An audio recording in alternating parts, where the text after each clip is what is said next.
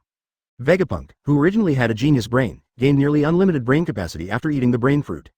His brain is like an infinitely expanding data disk that can store all the information he has come into contact with and will not forget it because of the passage of time.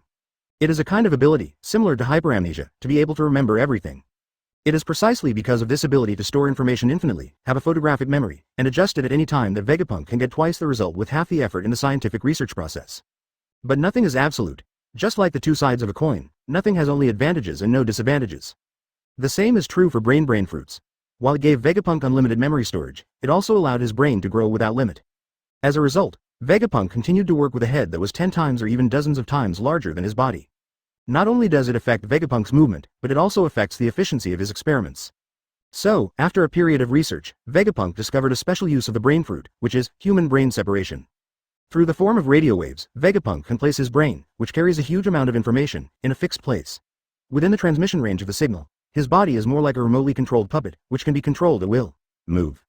But even so, Vegapunk still felt that the efficiency of the experiment was too low. Advertisement: he still has many good ideas, but he has no time to study them. So, using his own successful example, he decided to create other clones for experiments. Unfortunately, there are very few materials that can receive information with near zero delay and lossless.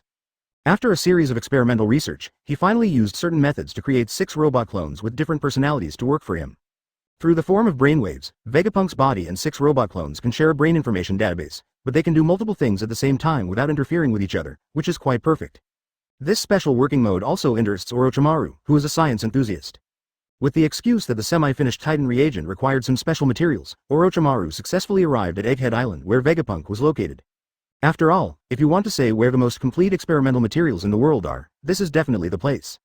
Under the escort of Captain of the Scientific Defense Force, Marine General Perusalino, Orochimaru met one of Vegapunk's clones, Pythagoras, who represents wisdom. This was also the reason why Perusalino did not participate in the siege of the G1 branch. Where, I just happened to have an inspiration. By the way, I wonder if you can show me the legendary information database of Egghead Island. I just have some information that I need to check. Orochimaru chuckled modestly, then a glint flashed in his eyes, and he stuck out his long tongue to test. When I arrived at Egghead Island in Orochimaru and got acquainted with Pythagoras, I wanted to use the excuse of searching for information to see what kind of spectacular scene the brain was that claimed to have 500 years of knowledge beyond the world. Unfortunately, that is the most important part of Vegapunk after all, and it is also an important source for his body and 6 clones to work together. Naturally, it is impossible for people to watch casually. Therefore, Pythagoras, who was busy with research and embarrassed to refuse directly, said that he had experiments in hand and did not have time to take him there, hoping that Orochimaru would leave in a sensible manner. What a pity. Who is Orochimaru? Whatever he wants to do, he will use all his strength and do whatever it takes to accomplish it. It can be said to be a model of never giving up until the goal is achieved. It just so happens that Orochimaru, who has the entire Hokage world's scientific knowledge base and is equipped with top-level scientific research capabilities and mecha manufacturing technology, has considerable research experience in the materials required to drive weapons. In the eyes of Pythagoras with amazement, Orochimaru solved many key problems in less than 2 weeks. Advertisement let Pythagoras say it is incredible. You must know that when he was young, Vegapunk came into contact with the legendary and huge kingdom that disappeared in history. The rather advanced science and technology even contained all the knowledge of the original omniscient tree. It is no exaggeration to say that the entire world's scientific research methods and theoretical knowledge are all in your mind. According to his deduction, assuming that Vegapunk does not concentrate all its computing power on Pythagoras, it will take at least 6 to 10 years to solve these problems. As for Orochimaru, he was inspired just by contacting him. In just over 10 days, an effective plan was devised, and in less than a week, a new replaceable material was successfully produced. The experimental techniques and thinking logic used by Orochimaru were unprecedented since Pythagoras was born in this world. He even wondered whether Orochimaru, like Vegapunk, had obtained some unknown alien technology. Because of this, everything that happened in the past month made Pythagoras feel like he was dreaming again. He even felt that there was some unknown bug in his brain, and the radio waves he received were confused with the radio waves of York, who was eating, drinking and sleeping all day long. This also made Pythagoras, who had been responsible for the research of the Holy Mother Flame since his birth, have a great impression of Orochimaru. No problem. This time, Pythagoras readily agreed to Orochimaru's request.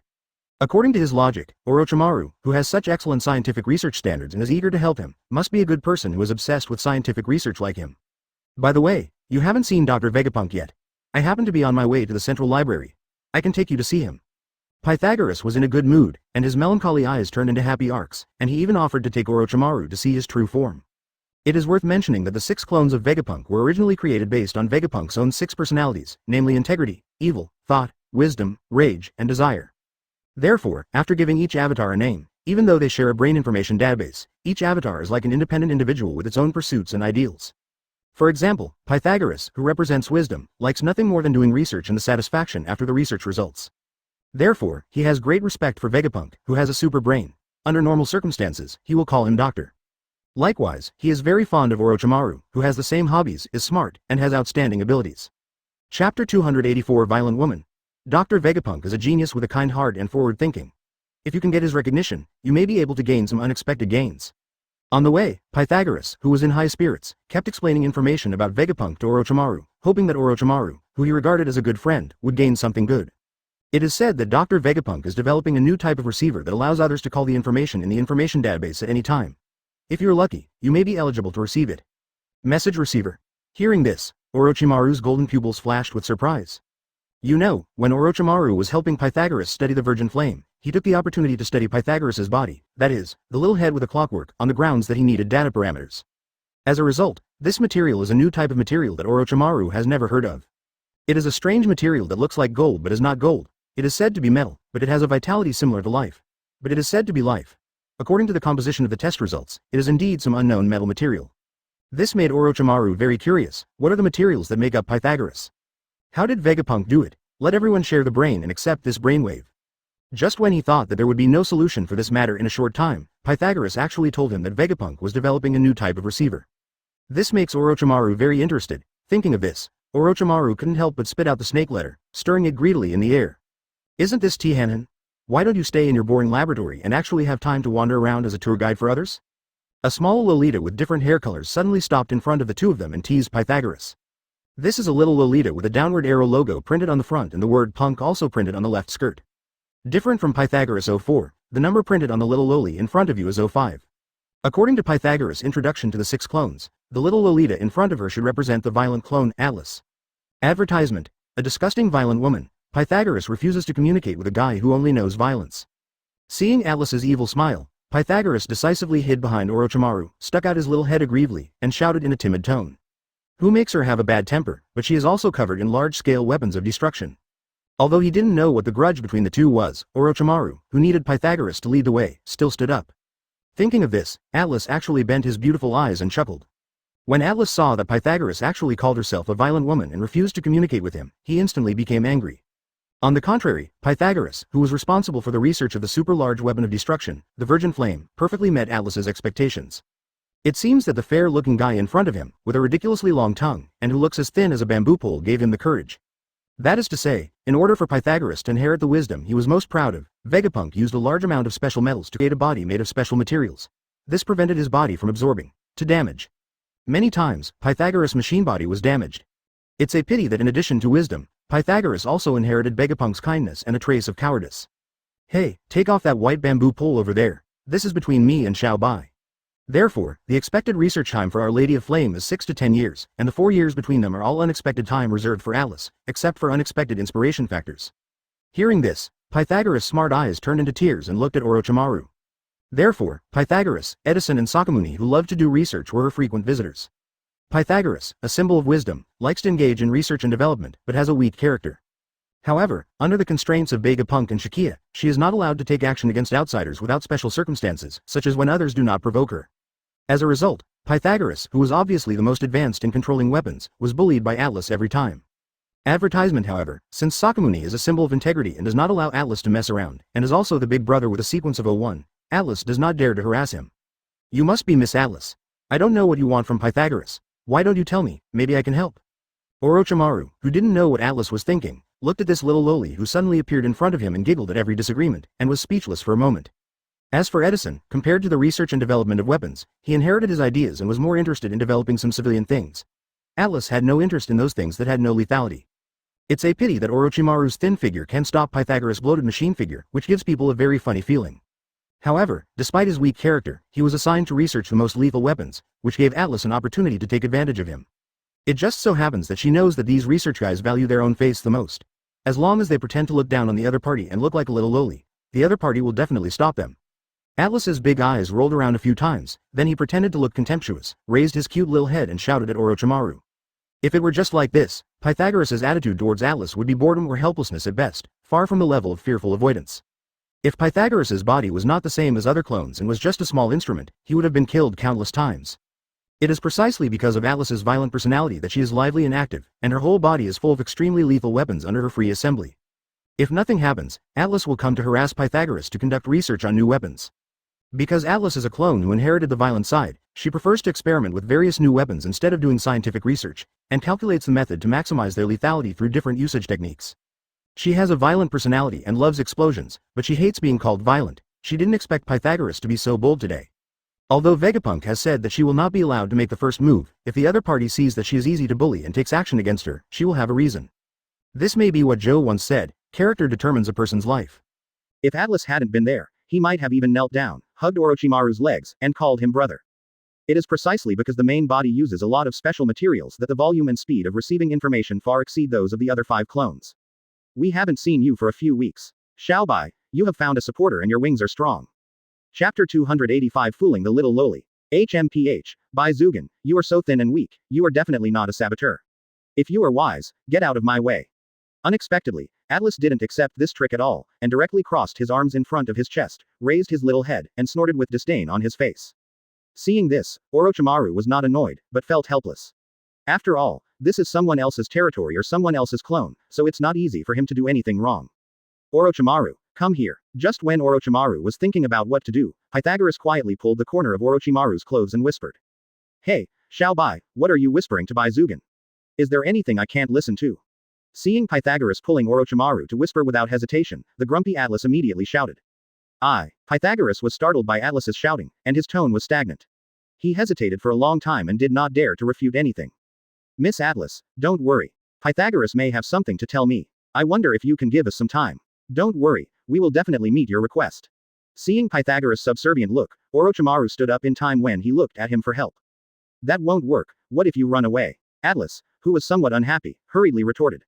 Don't worry, we won't run away. Besides, Miss Atlas has great powers. Even if we run away, you will definitely be able to find us. Orochimaru continued to induce with a smile. Hehe, you are smart enough to know that I am capable. Atlas, who was still a little angry at first, suddenly changed his face after hearing Orochimaru complimenting him. Some of them looked slightly red, with a hint of embarrassment on their faces, but they pretended to be right. Advertisement. Even the person I call myself has changed from me to the somewhat arrogant young lady. Obviously, as one of Vegapunk's clones, or the 5th, Atlas had met very few people. Except for the main body of Vegapunk, most of them are cold instruments or strange robots. Even when she met some people who occasionally came to study, after knowing that she was Vegapunk's clone, they all had expressions of respect or fear, which made her feel very uncomfortable. Except for Vegapunk, who could only be seen for months or even a year or two, and would occasionally praise her and comfort her not to be too irritable, the other clones either criticized her, avoided her, or ignored her, which made she as very uncomfortable with her childish nature.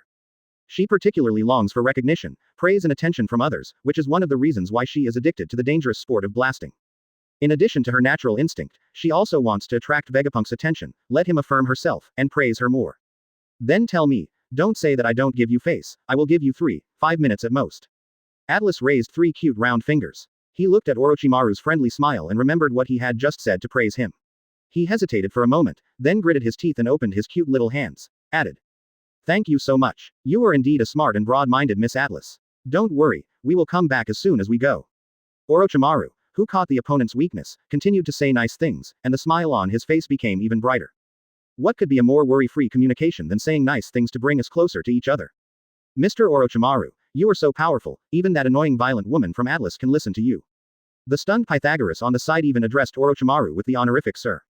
You know, even though Orochimaru took 3 weeks to complete the replacement of the top weapon material of the Virgin Flame, he was not allowed to change his name. This shows that Atlas has a high status in Pythagoras' heart.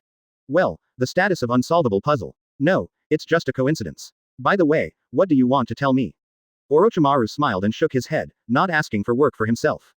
After all, he was just going with the flow. And for him, fooling children is much easier than doing scientific research. Advertisement. Seeing Orochimaru speak so calmly, Pythagoras' inner admiration became even stronger. But I know now is not the time to discuss how to learn to deal with Atlas, but to get rid of this annoying violent woman quickly. Thinking of this, Pythagoras regained his bitter look and said, actually, she came to me to ask me to help her develop newer weapons. Almost every 1 to 2 months, she will come and pester me, asking me to help her upgrade the previous weapons, or she will pester me to develop new weapons to meet her needs. Also, this violent woman especially likes dangerous sports such as explosions.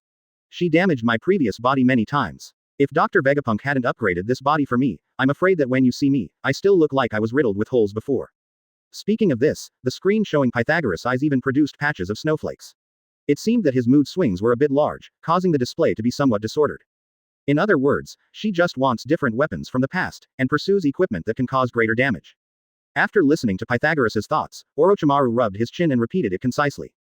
Well, it's almost like this. If she hadn't been bothering me all the time, causing my inspiration to be interrupted many times, I wouldn't have been delayed by this project for so long. Pythagoras' little head shook up and down, and then he complained again. It can be seen that his resentment towards Atlas is not ordinary.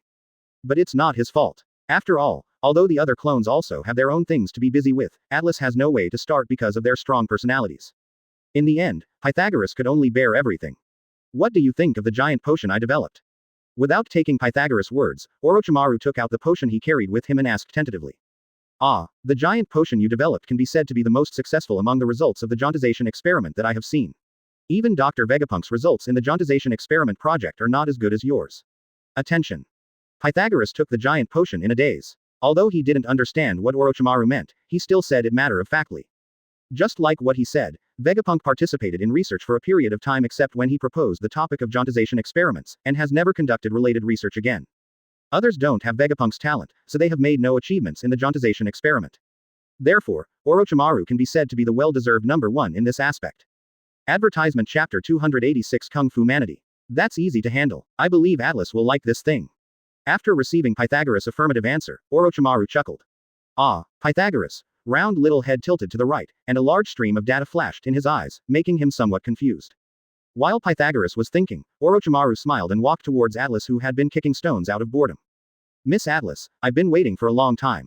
Orochimaru walked up to Atlas, half crouched in front of her, and spoke softly. HMPH, bye, it's good that you know.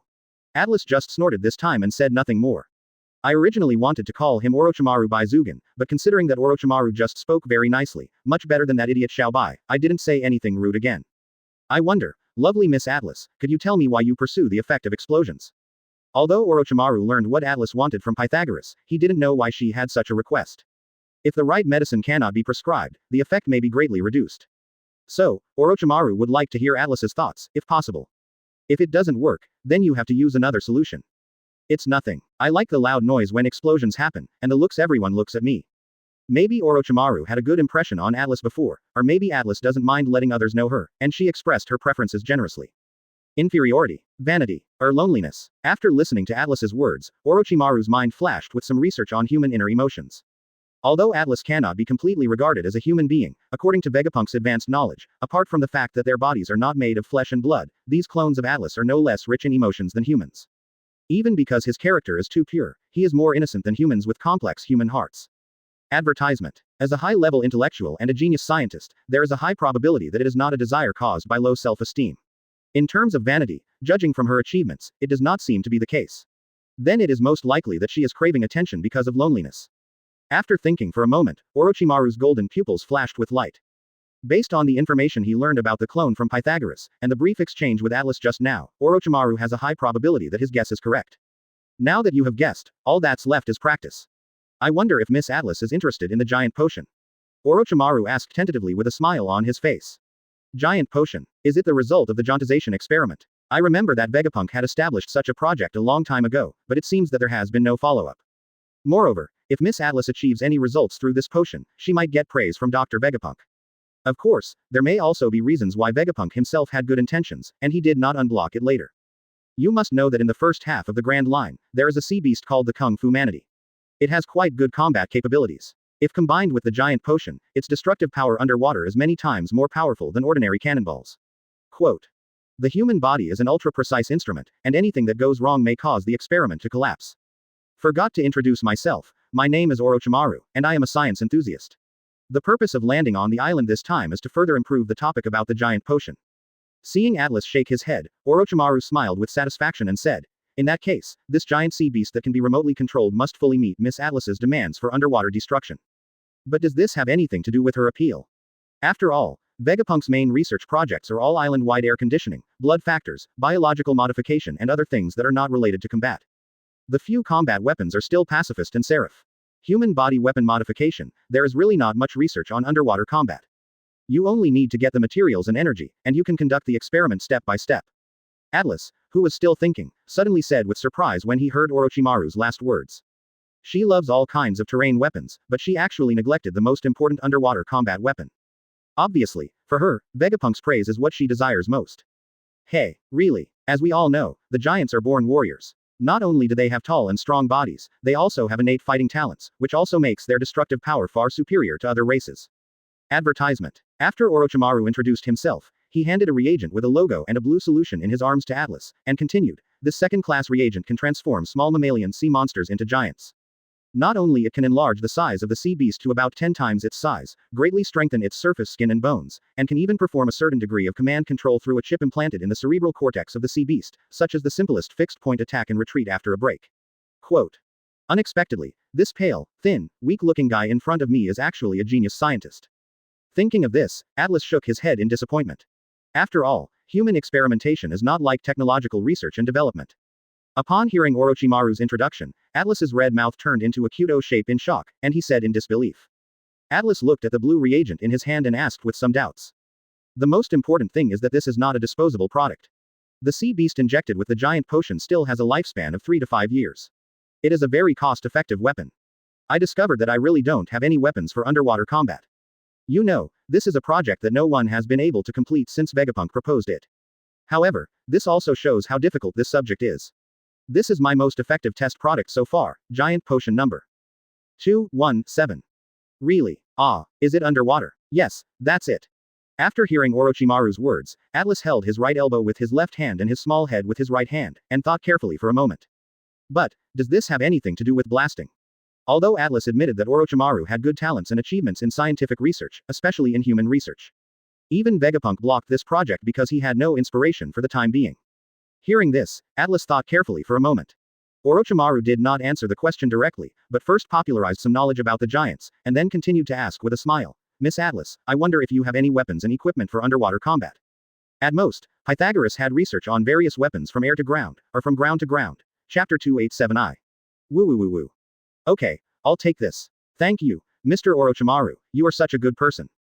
After being persuaded, Atlas happily held up the potion in his hand, looked at Orochimaru with gratitude, and left in a hurry after politely thanking him. He didn't even pay attention to the stunned Pythagoras who was standing aside. Seeing Atlas leaving happily, Pythagoras didn't know what to say for a moment. Atlas, which was so difficult to deal with in the past, was able to leave so easily today.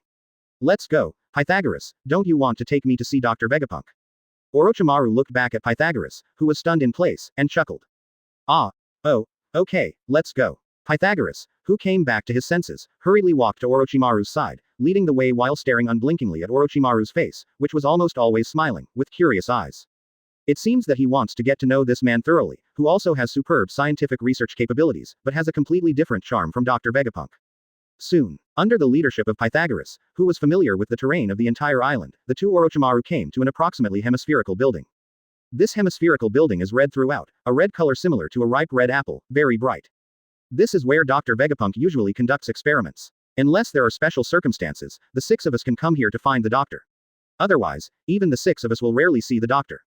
Pythagoras stepped forward and explained to Orochimaru while skillfully operating the code door. But don't worry, I have already sent a request to Dr. Vegapunk before coming here. If the doctor happens to have nothing to do without, you can see the doctor in a while. As if he remembered something, Pythagoras turned around and added. For a fanatical scientist like Vegapunk who specializes in creating clones in order to have 100% free time for scientific research, every minute and every second is very precious. Advertisement. In addition to maintaining the energy necessary for body movement, Vegapunk runs almost 24 hours a day without rest. It is worth mentioning that even though Vegapunk has developed York, which represents desire, that is, the avatar that is responsible for eating, drinking, sleeping, etc., Vegapunk's main body still needs to personally absorb some of it every once in a while. Necessary elements. In fact, even the clones of robots do not work around the clock. They also have their own joys, sorrows, and joys, but they are more interested in scientific research than other things, but they also retain other hobbies. For example, Atlas's blasting research. It can even be said that the clone developed by Vegapunk is more like a new life with non-flesh and blood body than a clone. It can also be said that they are the children of Vegapunk. Of course, the worst-case scenario is that Dr. Vegapunk doesn't even have time to receive the signal. If this is the case, I suggest you visit the island's information database first. After all, once the doctor gets busy, sometimes he is still working even when he is supplementing. Pythagoras added helplessly while leading Orochimaru towards the Hemispheric Research Institute. Beep. Verification passed. Welcome back, dear Mr. Pythagoras. After passing through layers of access control, the two finally arrived at a place that seemed to be a living room. It is said to be a living room, but in fact, it is just a red round table and 7 lift chairs of different sizes. There isn't even a little greenery as an embellishment. Quite simple and plain. This is where we hold every meeting, but except for the first meeting where everyone is present, we haven't had 7 people together for a long time. Especially that gluttonous female Yorkie. That guy only eats and sleeps. He has absolutely no sense of being a scientific researcher. Especially after following Dr. Vegapunk back from Mariehoya, he became even more lazy and even. We won't even be able to see her then. Maybe it's because Vegapunk hasn't come yet, and Pythagoras is afraid of being left alone, or maybe he's coaxing Atlas away because of Orochimaru, which makes him very grateful. In short, Pythagoras has been arguing with Orochimaru. Read some information about the clones. In this regard, Orochimaru did not interrupt, but kept a smile on his face and silently wrote down the information he heard, ensuring that he could call it at any time when he needed it. Advertisement. Oh, by the way, if you encounter that nasty guy Lilith, be sure to stay away. Lilith. Hearing Pythagoras talk about the evil clone, Orochimaru suddenly became interested. That's right. Even though that woman looks gentle on the surface, she is actually very evil. Let me tell you, last time, when I was avoiding that violent woman from Atlas, she was the one who tipped me off, causing my last body to be completely destroyed. Also, one time, I saw her actually. Beep. Verification passed. Welcome back, dear Mr. Vegapunk. Close black lens bracket. Just when Pythagoras was sharing Lilith's 8 trigrams with great interest, a door lock sound suddenly sounded. Doctor, you are here. Pythagoras, who had been chattering just now, immediately shut up. After a whooshing sound, his body broke away from the machine body, quickly jumped onto Vegapunk, and hugged him happily. Doctor, let me tell you, that guy from Atlas just came to bully me again. If Mr. Orochimaru hadn't been here, I would, woo. As he said that, Pythagoras's screen showing his eyes actually simulated the flow of tears, which shocked Orochimaru on the side. Okay, next time I will tell that little girl to restrain herself. Looking at Pythagoras playing tricks, Vegapunk smiled and stroked Pythagoras' round head, speaking softly. Then, Vegapunk turned his attention to Orochimaru aside. After reacting, Orochimaru also stood up and stepped forward and said, Hello, Dr. Vegapunk, I am a new scientific researcher, Orochimaru, currently focusing on research on Jontization. After giving an elegant salute, Orochimaru looked at the short old man in front of him with some curiosity. The only hair he had left was all gray, and on the top of his bare head, there was an apple-like headband decoration. The long head, which is even larger than Orochimaru's tongue, is like a tie and extends directly from the mouth to the abdomen. He is short in stature, but his legs are very in line with the painting style of this world, they are thin and long. Chapter 288 Wisdom, Kindness, and full of confidence. Hello, young man, don't be nervous, sit down first. After Vegapunk held Pythagoras clinging to him in his arms, he slowly pulled out a seat and sat down, then gestured. Okay, doctor. Orochimaru, who didn't know Vegapunk's character, simply sat across from him. I don't know what you want to do when you come to my place, old man. Vegapunk asked while inspecting Pythagoras' body. Mainly, I admire the talent of Dr. Vegapunk and want to witness with my own eyes the legendary technological genius who has led the world for 500 years. Secondly, I heard that Gaidao is the place with the largest amount of knowledge and various rare materials in the world. I want to look for inspiration for the giant potion. Orochimaru didn't hide it, he directly told the purpose of his visit. Ha, being ahead of the world is just a compliment from the world. Old man, I'm just lucky and happen to stand on the shoulders of giants. How can I be a genius? After hearing Orochimaru's compliment, Vegapunk laughed at himself and continued, then have you gained anything so far? Not yet, so I thought if possible, I could visit Gaidao's information database in order to find some inspiration. Orochimaru ignored Vegapunk's self-deprecation and just shook his head with a wry smile. The information database. Although it is the most important place for the old man and no one else is allowed to get close to it, it is not impossible if it is you. Somehow, Vegapunk suddenly raised his head and stared at Orochimaru seriously with his weathered eyes, as if he wanted to see through him. PhD. Fine. After hearing what Vegapunk said, Pythagoras wanted to say something, but was directly interrupted by Vegapunk. In fact, in order to deal with the world government, the information database on Egghead Island is divided into 2 parts. One is, on the surface, a replica of a part of Vegapunk's brain that has the computing power, and the other one, which is hidden deep inside and is used to control the main body plus 6 clones, is Vegapunk's real brain. As early as the very beginning, when Orochimaru asked Pythagoras, what Pythagoras promised was the table and information database. After all, the Lee Information Library is something related to wealth and life. Not to mention Orochimaru, an outsider, not everyone knows about the other 6 clones. That's right, as early as Vegapunk made the move to split his brain, he had anticipated the possibility of various accidents. Therefore, Not all of the 6 clones were informed. On the one hand, Vegapunk's early experience in MADS made him extra cautious. Advertisement. On the other hand, it's because before he created his clones, he knew that apart from sharing the same brain, these clones were no different from independent people. They have their own joys, sorrows and joys, and their own memories. Except for a so-called clone name, they can even carry out any independent activities. Therefore, after creating 6 clones, Vegapunk never forced them to do anything they didn't want to do. Including, Pythagoras developed the Virgin Flame, which was also his initiative to petition. And York, who eats 4 meals a day, is also very satisfied with eating, drinking and sleeping. This also has something to do with their natural character. It is precisely because of this that Vegapunk concealed the important information of the Lee Information Database. Apart from the first avatar Sakyamuni, who has an upright personality, only Pythagoras, who inherited his wisdom and kindness and was also the most calculating, knew about this information library. Precisely because Pythagoras resembled him, he specially reserved Pythagoras' unique prompt tone. No matter what he was doing, whenever Pythagoras came to him, he would make time for him. Perhaps, as time went by and as he grew older, he gradually regarded Pythagoras as the successor who best suited his wishes. Pythagoras did not know this. After all, he was kind and intelligent, and besides being bullied by Atlas, he had nothing to turn to for help. Rather than getting the answer directly from Vegapunk, he enjoys the process of finding the result himself. Wisdom and confidence, this Sakya can be seen by observing Orochimaru's various actions with Vegapunk. This person is the number 1 clone of Vegapunk, the first Shikiya to be born and participated in the production of the other 5 clones. The obedient Pythagoras scratched his head and said. In the laboratory, Vegapunk pressed Pythagoras' body back onto the machine's body. Without saying anything, he stood up and walked to the laboratory. Doctor, you, young man, don't doubt it. Although I am old, I still have some eyesight. Therefore, he actually did not know that Vegapunk had such a preference for him. There will be a chance. Cannot tell. Advertisement. A tall, thin man wearing a helmet with the O1 logo on his head, his hands in his long hoodie, asked curiously. Go, old man, I still have some things to do, so I won't keep you here. You can take him to visit. Just take what you need. You don't need to talk to me anymore. Hearing this, Orochimaru felt a flash of doubt in his heart. Seeing that Orochimaru was a little confused, Vegapunk didn't explain, he just pointed at his eyes with a smile and said. Vegapunk put his hands behind his back and did not look back.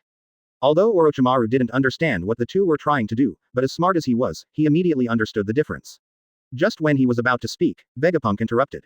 Quote.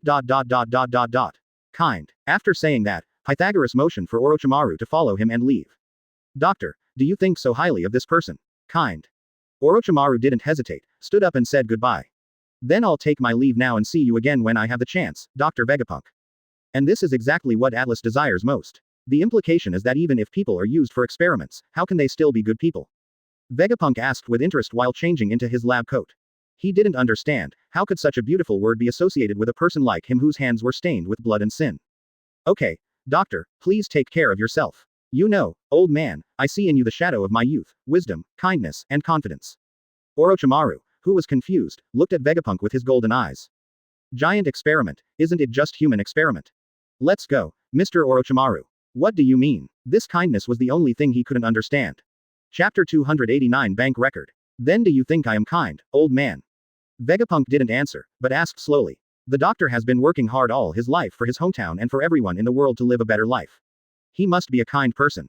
Hearing this, Sakyamuni replied decisively. If there is anyone in this world who can be called kind, then in his eyes, this person can only be Vegapunk.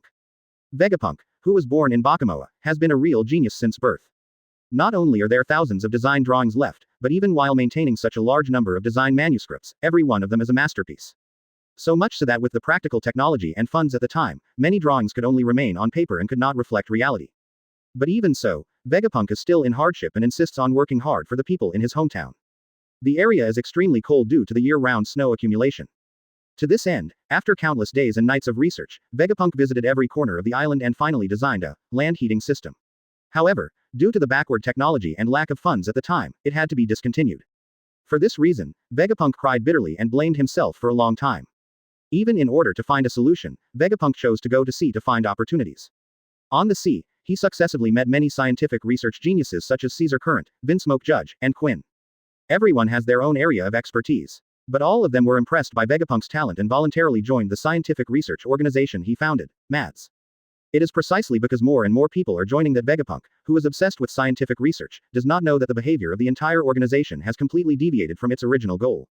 Using Vegapunk's technology, more and more weapons with astonishing lethality and horrific destructive power have been developed and flowed into the sea through the black market. Powerful weapons attract countless people. And all this, Vegapunk does not know. He seems to always do what he wants to do without being disturbed by the outside world. Everyone who was so happy did not tell Vegapunk about this. And just when they were making a lot of money, the judgment from the world government arrived. On the pretext of secretly possessing and selling dangerous weapons and equipment, this notorious arms trafficking group collapsed in just a few days. Advertisement. Until that moment, Vegapunk knew that because of him, this already turbulent world had become even more turbulent. It was also at that time that Vegapunk did not resist, watching the experimental team collapse, and then joined the world government's scientific research force on the condition that the world government was willing to provide a large amount of funds and materials. Others also died and fled. Vinsmoke Judge escaped back to North Blue, and Quinn joined the Beast Pirates. Caesar Current and Vegapunk were incorporated into the world government, which later became the Bank Forbidden Research Institute. However, as time went by, the talented Vegapunk took over an island as an experimental base and left the bank-restricted area. This is now Egghead Island. Shikia, who knows all the experiences of Vegapunk and has worked with him for more than 20 years, naturally understands his personality clearly. Is it? Hearing this, Vegapunk, who originally wanted to say something, seemed to have figured something out and stopped talking. Integrity, evil, thoughts, wisdom, rage, and desire are both the character of his avatar, and they are not his character at all. In order to explore unknown areas and explore the deep secrets, he also did things that seemed crazy to outsiders. These are all weapon systems designed by Dr. Vegapunk himself, including but not limited to high-temperature flames, extremely cold ice beams, high-voltage lightning, and various high-yield artillery shells, as well as some weapons whose effects I am not sure about, but theoretically speaking, it should be no less than the Virgin Flame that I am currently studying, but the scope may not be that large. Yes, Dr. Egghead Island, Bank Records. Level 18. These are things that Sakyamuni, who is based on integrity, cannot understand. Because he knows that powerful wisdom and power also need to be controlled by an upright person, not a villain.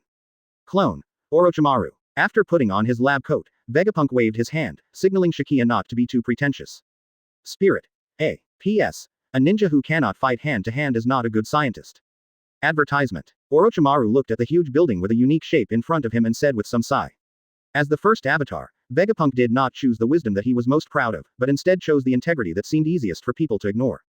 Coupled with the recovery bonus of the top animal-type devil fruit and the blessing of the legendary creature Shonglyu, Orochimaru has now fully entered the general-level combat power, and among the generals, he is definitely at the forefront.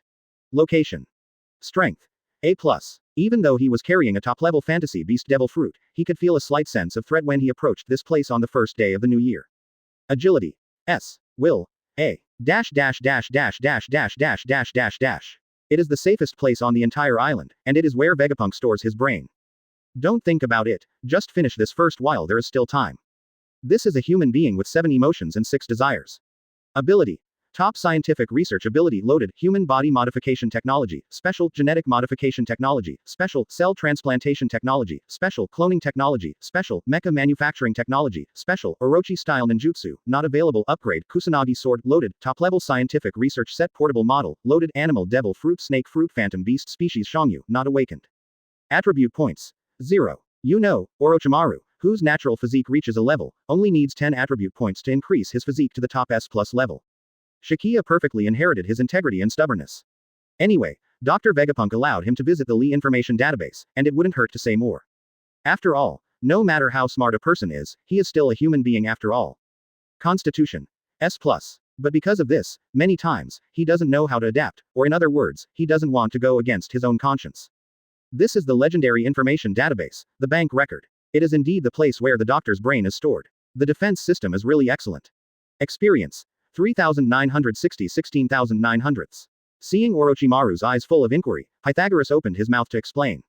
It is located in the center of the island and is a building that looks like an eggshell. And when facing the protection system of the building in front of him, he can actually feel the slightest threat.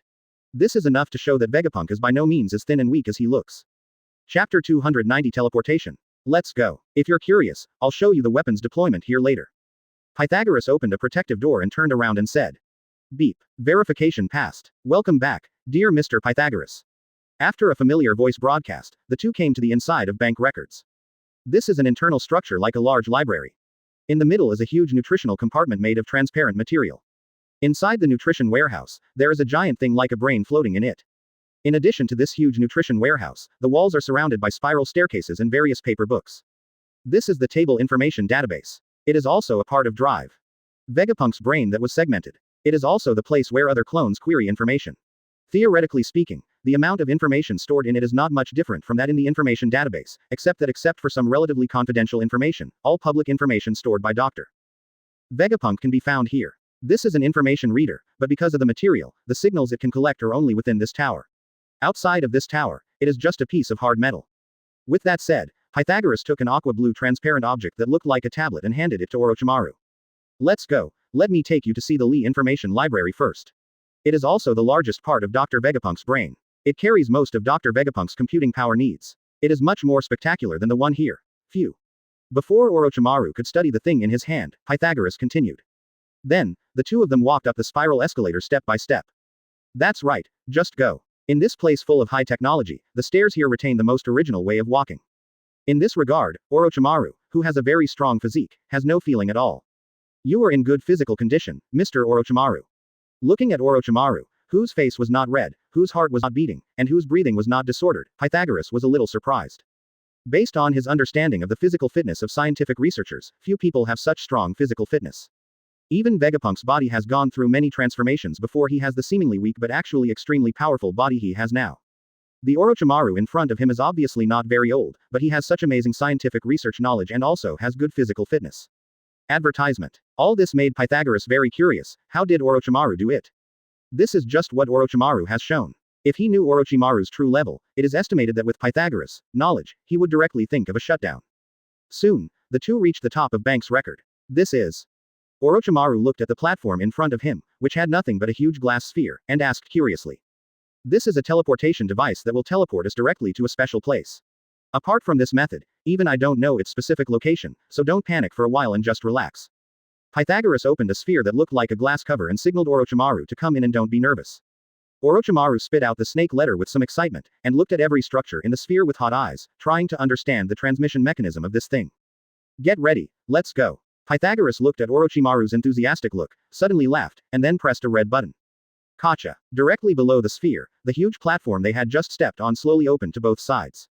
A transparent door that seemed to be made of air appeared directly below the sphere.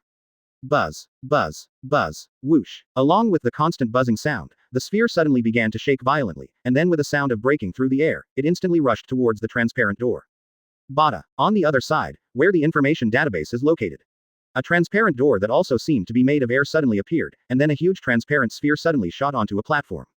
Buzz, buzz, buzz. Accompanied by a gentle force, the speed of the sphere gradually decreased, and finally slowly stopped on the platform. Are you okay, Mr. Orochimaru? Pythagoras on the side looked at Orochimaru, who was a little surprised. Advertisement. It's okay, I just didn't expect this method. Dr. Vegapunk is really a genius. Orochimaru sighed as he recalled the teleportation journey he just experienced.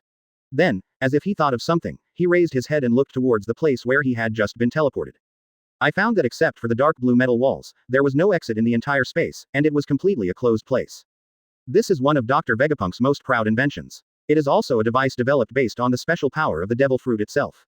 Unfortunately, due to limited energy, the number of times it can be transmitted is not many. Counting this time, this is my third time here. Pythagoras explained to Orochimaru while skillfully opening a metal door. I also want him to know that Dr. Vegapunk really appreciates him.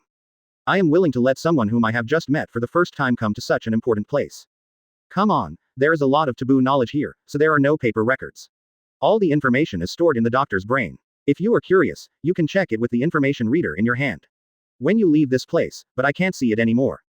Pythagoras instructed Orochimaru. In fact, he didn't say that Orochimaru would do the same thing. After all, the range of use of this reader is limited. After this time, I don't know when I will have the opportunity to use it again. While checking all kinds of information, Orochimaru used the powerful perception that comes with the snake fruit to try to understand the world outside the walls. Unfortunately, the dark blue metal wall seems to have the ability to block perception, and Orochimaru is completely unable to perceive the world outside the wall. However, although he can't, it doesn't prevent Muxue from doing it. Muxue, who is far away in the East Daxia Sea, can clearly see the current location of Orochimaru through the three-dimensional map formed in his mind through teleportation skills. It is neither a great sea route full of dangers nor the relatively safe 4 sea areas of southeast, northwest and northwest, but a certain section of the Red Earth continent. It is a place far away from the holy land of Mary Joa, probably somewhere in the interior of the Red Earth continent where South Blue and West Blue intersect. It's incredible. Orochimaru, who got the news from Makyuki, sighed inwardly with some surprise. You know, the Red Earth continent is a so-called unbreakable barrier that isolates half of the planet. Unexpectedly, there is a cave inside it. Wait, since this part of the brain is far inside the Red Earth continent, doesn't it mean that the range of radiation that Vegapunk's brain can radiate is far beyond imagination? Thinking of this, Orochimaru was stunned. Chapter 291 Weapon Experiment. Is this a scientific genius who is 500 years ahead of the world? What an incredible achievement. Orochimaru sighed secretly in his heart. Even though he thinks he is no weaker than any genius, he is not sure whether he can achieve this level. After all the efforts he has made are, to a greater extent, for his original dream, to explore the meaning of life and how to extend it as much as possible. That is to say, in popular terms, immortality. In other words, the scientific research field that Orochimaru is more good at and interested in should be biotechnology, not mechanical technology. After sighing, Orochimaru continued to slide the panel in his hand, like a dry sponge, greedily absorbing all kinds of information flows that seemed complicated and profound to others. A huge kingdom, visitors from outer space, Lunaria's family, the legend of D, dusty historical speculation. This astonishing information, which was explicitly prohibited by the world's government and would not even be known to most people on the sea, appeared before Orochimaru's eyes. Even Orochimaru, who was well prepared for what he was about to learn next, was quite shocked at this moment. So, why did he do this? Information that was regarded as taboo by the world's government flashed through his eyes. Orochimaru's eyes narrowed slightly, and he wondered in his heart. Did Vegapunk discover something, or was he simply optimistic about him? Or, what purpose does Vegapunk want to achieve with this? While memorizing this rare information, Orochimaru brainstormed crazily, trying to find some clues in the interaction with Vegapunk just now. On the other side, Pythagoras, who rarely comes here, is carefully observing this space that is entirely wrapped in dark blue metal. Although he and Vegapunk had been here before, they also learned some information about this mysterious metal. However, he is still very interested in this magical material passed down from the past. Advertisement. It's a pity that since its discovery, it has been like a system that cannot be destroyed by external force. In other words, it is impossible to ensure that these metals still maintain their original effects after being destroyed. On the other side, Pythagoras, who was a robot and was observing purely out of curiosity, felt nothing when he fell down. And starting from the next day, he conducted some selective understanding based on his interests. After all, he has plenty of energy, and all his thinking and calculations are done through Vegapunk's brain with powerful computing power, so the consumption itself is very small, but it doesn't feel like anything. Orochimaru was still a little concerned about the sudden rush to go back. But if it's too late, it doesn't matter. After all, it is information that the outside world can query, but it may not be as convenient as it seems here. In response, Orochimaru nodded in agreement, and his face gradually darkened. Hearing this, Pythagoras' face was filled with helplessness and dissatisfaction, and he continued, "You also know that we are now under the command of the world government, and many things are not so free. Even though we have many weapons now, when facing the existence of the world's 800-year-old government is still powerless. I believe you have seen this. However, if there is an urgent need, given his friendship with Pythagoras and the importance Vegapunk places on him, it should be very simple to simply ask them. Sorry to excuse you, Mr. Orochimaru, I'm afraid we need to leave here temporarily." But fortunately, Orochimaru doesn't need to read it word for word. Therefore, I didn't find anything dissatisfying about Orochimaru. Suddenly, Pythagoras was stunned as if he had received some news, and then scratched his head in confusion. 2 days passed quietly. After all, having abundant physical energy does not mean that the spirit will not be tired. Rather than betting on the working principle of an unknown building, for the time being, Vegapunk needs a hidden shelter. After all, apart from Vegapunk and Atlas, there seemed to be nothing that could make Pythagoras anxious. Advertisement. In other words, he knows much more about the world now than when he was first born, and even Muxue may not know these secrets. It's okay, I just need to take a rest too. Hey, didn't you help me successfully develop version 1.0 of the Holy Flame some time ago? In just a few days, the world ZF people asked me to conduct a test on its power and accuracy. What happened? If you don't mind, you can tell me, maybe I can help you. Orochimaru, who was not sure how long he could stay, always regarded the next second as the last second, so that his brain was always tense and running at high speed, which was extremely draining on his spirit. If time permits, he naturally wouldn't mind reading them all. In fact, the information I have read in 2 days is just a drop in the bucket compared to Vegapunk's vast knowledge reserve. Pythagoras, who received the message from the brain, came to Orochimaru and said apologetically. According to Vegapunk's explanation to Pythagoras, this building made entirely of dark blue metal has a magical amplification function that can amplify the brain waves released by Vegapunk's brain, making it more distant. This signal can still be received in Vegapunk and Pythagoras in New World. Therefore, in just 1 day, he had already recorded the most critical information he needed to know, which was also information that could not be found by the outside world. Orochimaru asked as he followed Pythagoras into the sphere. As a person who also has top-level scientific research capabilities and a keen sense of smell, Orochimaru knows exactly what he needs. After 2 days and 2 nights of staying up and running the brain at high intensity for memory storage and thinking, even a person as strong as Orochimaru can't help but feel a little tired. After all, Muxue doesn't need to do scientific research. He doesn't like to see these nuanced things, and he doesn't need to see them. This is also the reason why Vegapunk did not choose to dismantle this building. In this way, the two of them, one curiously observed the surrounding wall materials, and the other crazily gained knowledge. Just like what Pythagoras said, the power of the world's governments is unfathomable. No one knows what kind of terrifying power they have, who have occupied the world's top positions for 800 years. Hearing this, Orochimaru closed his eyes and gently touched his temples, comforting him. Chapter 292 New Combat Power Indicator Destroy the Island. Since it's a weapons test, is there a specific location? You can't just find a piece of sea. After sighing, Orochimaru asked again. Since the world ZF came to Pythagoras, it means that they must have their own goals. Otherwise, they rarely disturb Vegapunk's world ZF, and they would not be so anxious to ask for the use of the Virgin Flame that was just completed a few days ago. Well, it's a place called Costa Island. I remember it was an island in the water somewhere in the New World. I don't know the exact location. I have to use the positioning system to find out. I don't remember it. An island in a kingdom is called this name, so it should be an uninhabited island. There must be some people on it that the world's government can't stand. Pythagoras was silent for a moment, and after retrieving the information, he said indifferently. It was an uninhabited island anyway, so he didn't feel anything. As for the life on it, to be honest, Pythagoras also had no feeling at all. Whether it is the world's government or the pirates who are fighting against the world's government, he doesn't care and is not interested. Who dies and who lives has nothing to do with him. The only thing he has to do is to follow Vegapunk's footsteps and become stronger bit by bit when his strength is insufficient. As for how many people died directly or indirectly because of him, he didn't feel anything. After all, he has never been out of this island in his life, so he doesn't have any inexplicable empathy. In other words, the disappearance of these lives is not even as big as the emotional fluctuation caused by Atlas kicking him. Costa Island. Hearing this, Orochimaru felt that the name seemed familiar. He seemed to have heard this name before coming to Egghead. It seems to be some kind of World Expo. Orochimaru's golden pupils shrank suddenly, and he suddenly remembered the information about this island, and then thought to himself, if I remember correctly, it seems to be to encircle and suppress that guy Aatrox, I don't know. Will he, who claims to be immortal, be defeated by the power of technology? Even though Orochimaru was curious about this expansion from technology and mysterious power, as a colleague in the same camp, Orochimaru still informed Maku, who was far away in the East Daxia Sea, of the news he had guessed. After all, they all serve Muxue. Even if he is curious about Aatrox's power, he will not use it without any scruples. Get ready, we're going back. Pythagoras picked up the button and said. Buzz, buzz, buzz. Advertisement. Just like when they arrived, the two quickly disappeared into this magical building. Tokai, Shimotsuki village. As usual, Muxue, who was sitting alone on the boat, was studying the conqueror's domineering power in her body. Since he passed the state of enlightenment similar to that of cultivating immortals, he felt that the conqueror's domineering power in his body became more and more mature when he used it. It was as if another limb had grown outside his body, like an arm, without any sense of ambiguity. Even hundreds of meters away underwater, he can still accurately control the coercive effect of conqueror's domineering force on a certain individual without affecting other creatures at all. Even once, when a big fish grabbed a group of small fish in its mouth, Muxue used precise control to stun the big fish instantly, causing the dazed big fish to open its mouth unconsciously. Of course, there are no absolutes. The small fish held in the mouth was not affected at all. Instead, it was lucky to escape when the big fish was unconscious. Even super large islands. After all, a Poseidon driving a super large Poseidon could theoretically set off huge waves that would submerge any island except the Red Continent. After all, there are no strong people in the East Daxia Sea, and even the strongest beast on Shimotsuki Island cannot withstand a look from Muxue. Even large islands, under the bombardment of the Pluton, will become as barren as hell on Earth.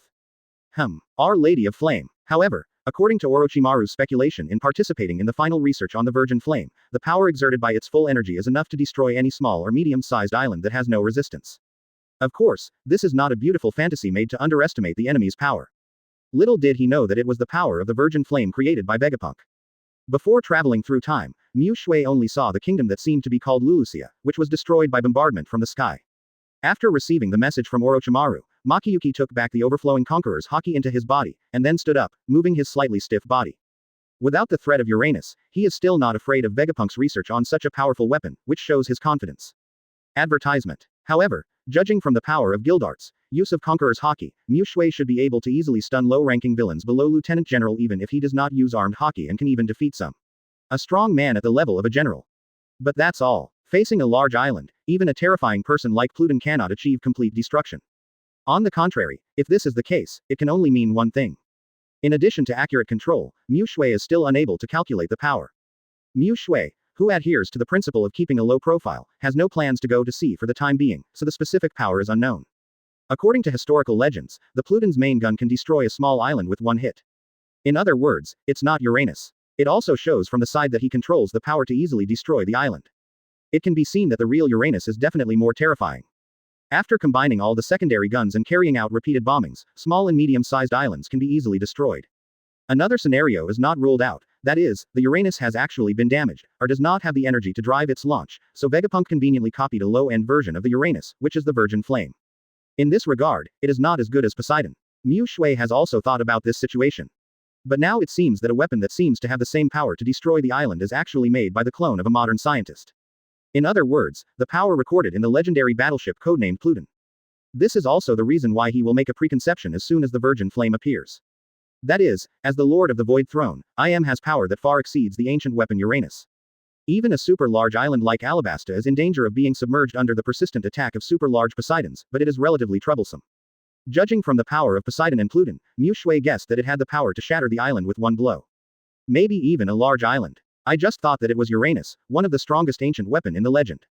As for Uranus, Muxue is not sure. Chapter 293 The Fusion Fruit Awakens. However, no matter what kind of power Yi Mu has, it doesn't matter to Muxue now. After all, those fighting outside are clones who are not afraid of death. He himself lives in a corner of the East Daxia Sea and is difficult to be affected. Although according to Orochimaru, the damage range of the Virgin Flame is very large, but the real attack with the power of shattering the island is only a few kilometers in radius. Further outward, it is mainly due to other effects after the strike, such as high-temperature thermal radiation, etc., which are not so lethal. However, just in case, Muxue decided to let Erza, Gildarts and others retreat.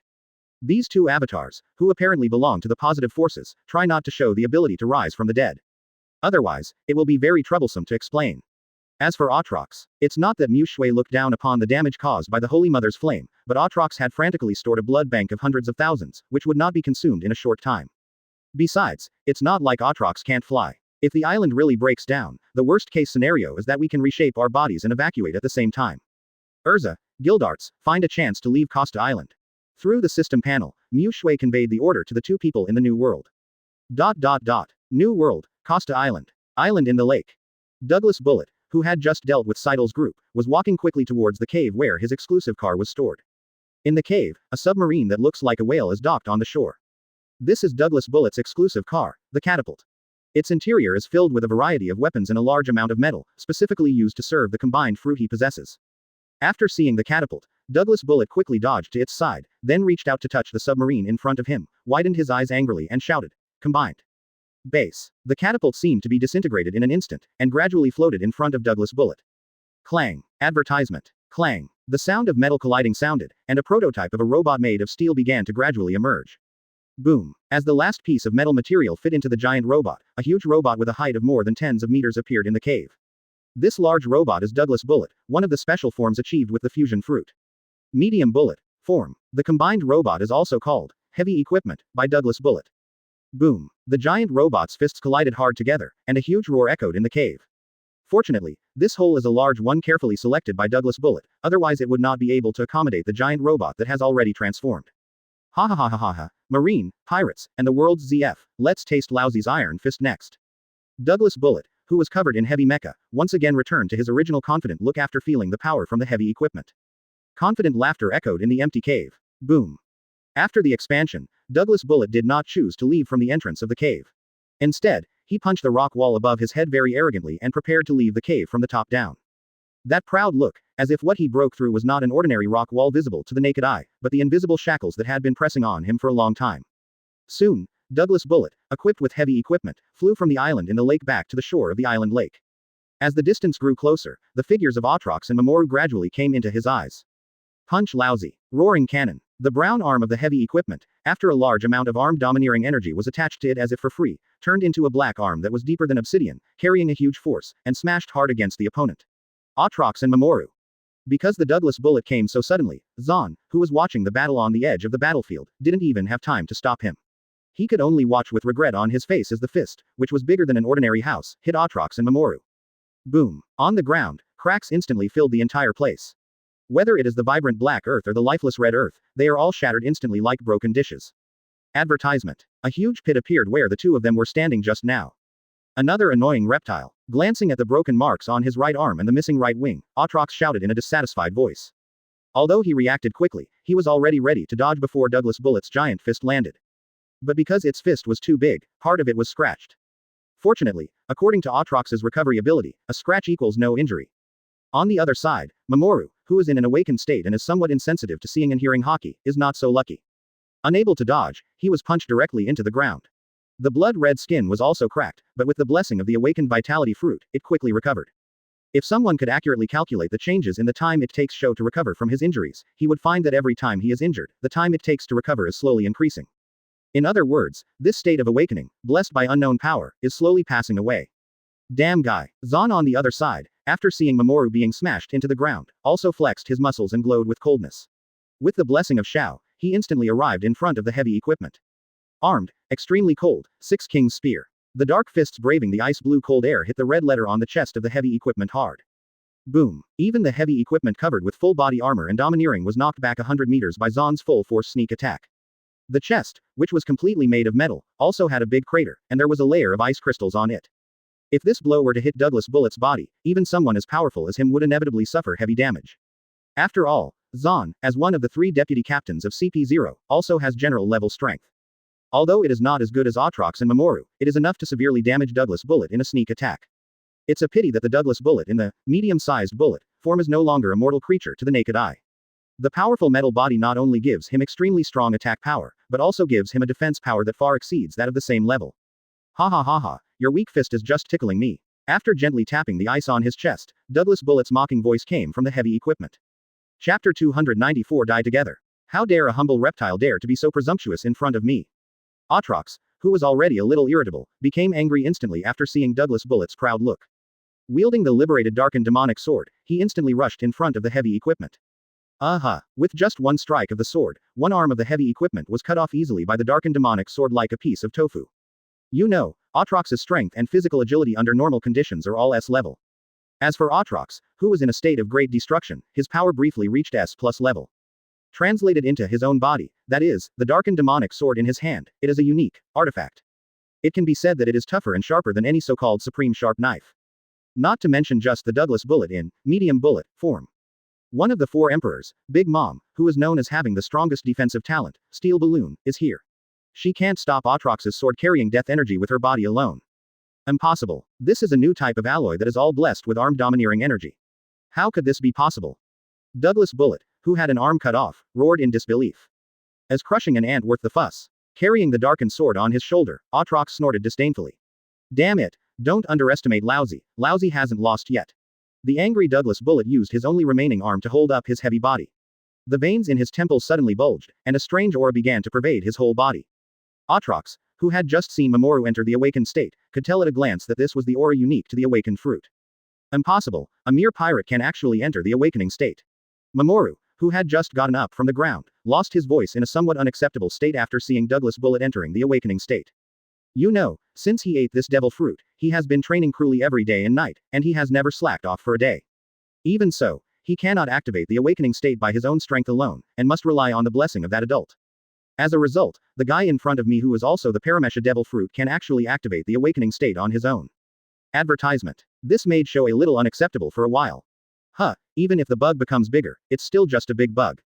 Aatrox, who did not choose to take the opportunity to make a sneak attack, still had the same aloof attitude that no one could look down upon. Obviously, with his absolute confidence, he is not afraid of Douglas Bullet's trump card at all. With the roar of the hurricane, countless pirate ships docked on the shore were swept into the air, and then began to gradually disintegrate, just like piecing together heavy equipment, and pieced together the one-armed robot. Soon, a super large robot with a blue-purple color and a height of more than 200 meters appeared in front of everyone. This is exactly the awakening state of the fusion fruit, which combines all fusion materials to achieve the large bullet form. Not only is his body bigger, but his sense of oppression has also become stronger. The only drawback is that the defense is not as good as heavy equipment made entirely of metal. Oh, another guy bigger than a giant, really scary. Poor Salino, who was on the edge of the battlefield, looked at the huge robot and couldn't help but clicked his tongue. Gildarts on the other side was also amazed when he saw the giant robot that suddenly changed from tens of meters to more than 100 meters. Retreat. Just as he was sighing, the latest order from Muxue suddenly came. Although he didn't know what happened, Muxue must have his reasons for asking him to withdraw. The next moment, Gildas began to think about rushing to the edge of the island.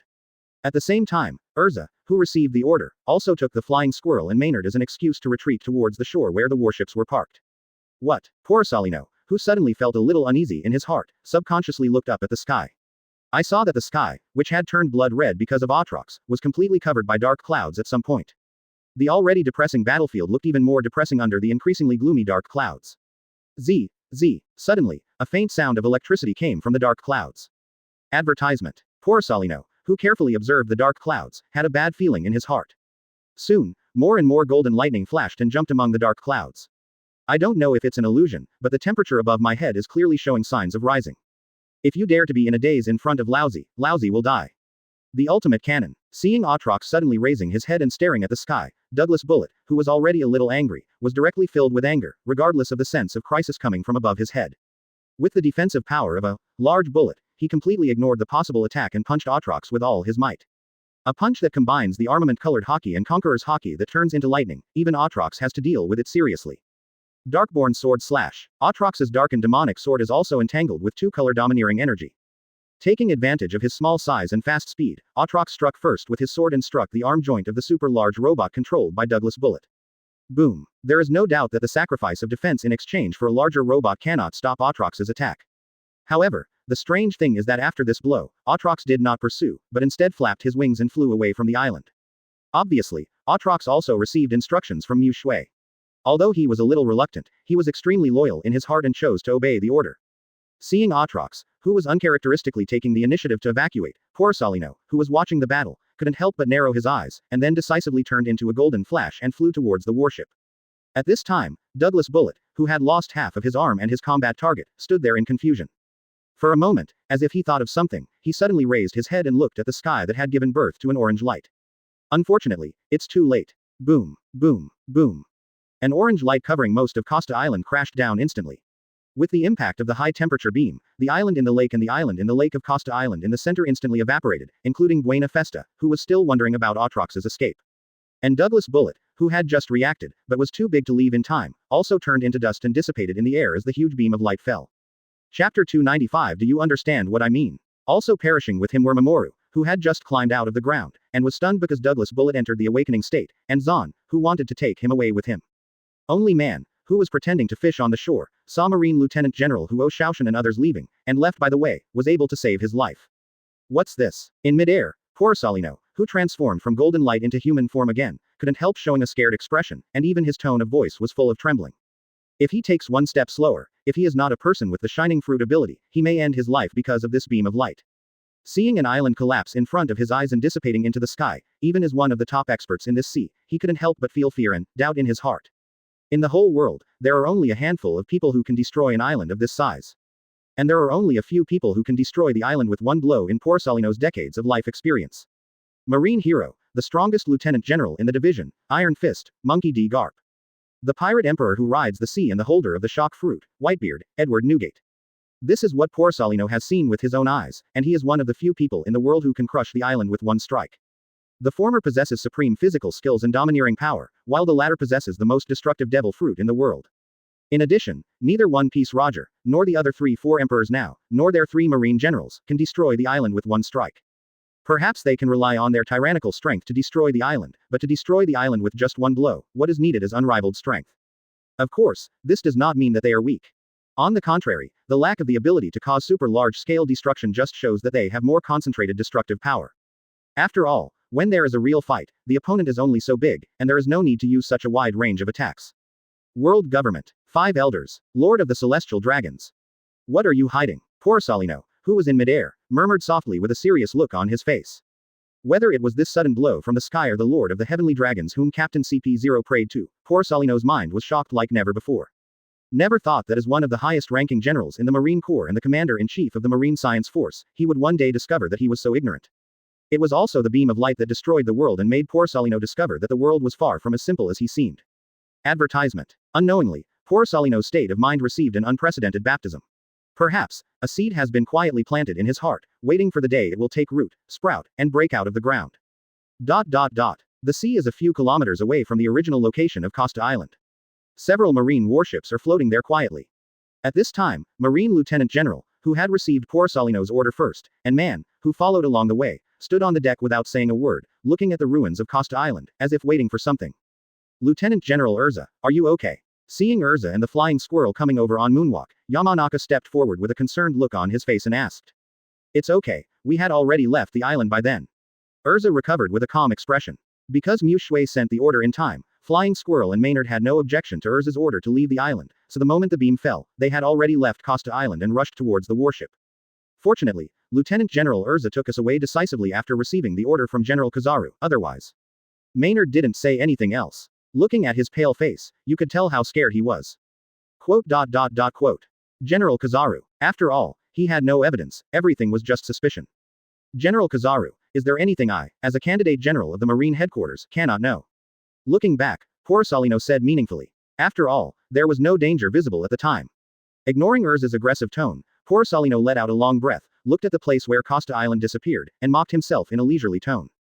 It's okay, let's go back to headquarters. In her body, Flying Squirrel saw the courage that a Marine should have. The result was unexpected, and everyone's lives were saved by accident. In this regard, the Flying Squirrel also looked at Erza with great admiration. Advertisement. If something happened to Porcelino because of this, they would feel very sorry. Erza didn't care about Porcelino's serious face and asked in a calm tone. General Kizaru, if he had delayed a little longer, he would have turned into dust scattered between heaven and earth. Whoosh. After receiving the order, not everyone can do it to give up the easily obtained military glory and directly turn around and retreat. Erza, there are some things that even Marine headquarters generals may not be qualified to know, do you understand? Huh, what's up? Who knows, he just simply felt that the battle between Mamoru and Atrox was not something ordinary Marine lieutenant generals could participate in, so he thought that by letting them go first, he could run away at any time. Even if he has some suspicion that this beam of light is related to the world government and the five elders, he can only guess these words and cannot say them directly. Everyone breathed a sigh of relief when they saw Porcelino returning safely. Seeing that Erza did not leave like the others, Porcelino asked. He just wants to know whether the ruthlessness of the world's government in this battle will arouse Kizaru's thinking. He also wants to know how loyal Marine is when facing the world's government. Marine is just a combat force under the command of the world's government. Do you understand what I mean? They were all able to leave the island early because of Porcelino's order, which was equivalent to Porcelino saving their lives. Porcelino thought Erza was because he ordered them to retreat in advance, so he had some doubts, and for a while, he didn't know how to explain. While everyone was talking, a golden flash of light landed on the deck. Hearing this, Erza did not speak, but pretended to be thinking, as if she was thinking seriously. General Kizaru, do you know something? Seeing that Porcelino was not as easygoing as usual, and his face became unusually serious, everyone stopped talking and rushed back to their warships to issue orders. In fact, this was what Muxue secretly signaled to Erza to ask. Porcelino waved his hand to indicate to everyone that he was fine, and then gave instructions in a deep voice. Seeing that Porcelino remained silent, Erza took a step forward again and said in a deep voice. Chapter 296. Then you have to ask me about these iron fists first, thanks to the novel fanatic who passed by. Go back to headquarters first. Some things cannot be explained in a few words. Maybe you can find an opportunity to ask Warring States Fleet Admiral. Seeing Erza standing still, not in a good mood, and having a dull mind, Porcelino rubbed his temples and suggested. This kind of guidance of the heart and mind is the most troublesome. Let's leave the headache to the wise Warring States Fleet Admiral. Hearing this, Erza nodded and left the warship. After watching Erza leave, Porcelino stood alone on the mast of the warship. He subconsciously raised his head for a moment, then lowered his head slightly, looking deeply in the direction of the Red Earth continent, with a smile of unknown meaning hanging on the corner of his mouth. Dragon people. Hey. Marine headquarters, Marineland. Fleet Admiral office. Boom. A familiar loud noise announced that a desk employee who had just taken up the post was honorably retiring from his post. After hearing the noise, Zephyr, who had just walked to the door, stopped skillfully and turned around and walked into the storage room next door. He picked up one of the identical desks at random, then turned back and walked into the Fleet Admiral office. Okay, I'm so angry that it hurts me. Have a sip of tea and I'll help you change the table first. With a look of helplessness, Zephyr handed the teapot on the other mechanical arm to Warring States, and said comforting words. Gulu gulu. After taking the teapot, Warring States didn't bother to pick up a teacup, so he directly lifted the tea lid and started drinking in big gulps. Finally, he seemed to feel that it was not enough, so he directly picked up the tea leaves, poured it into his mouth and chewed vigorously.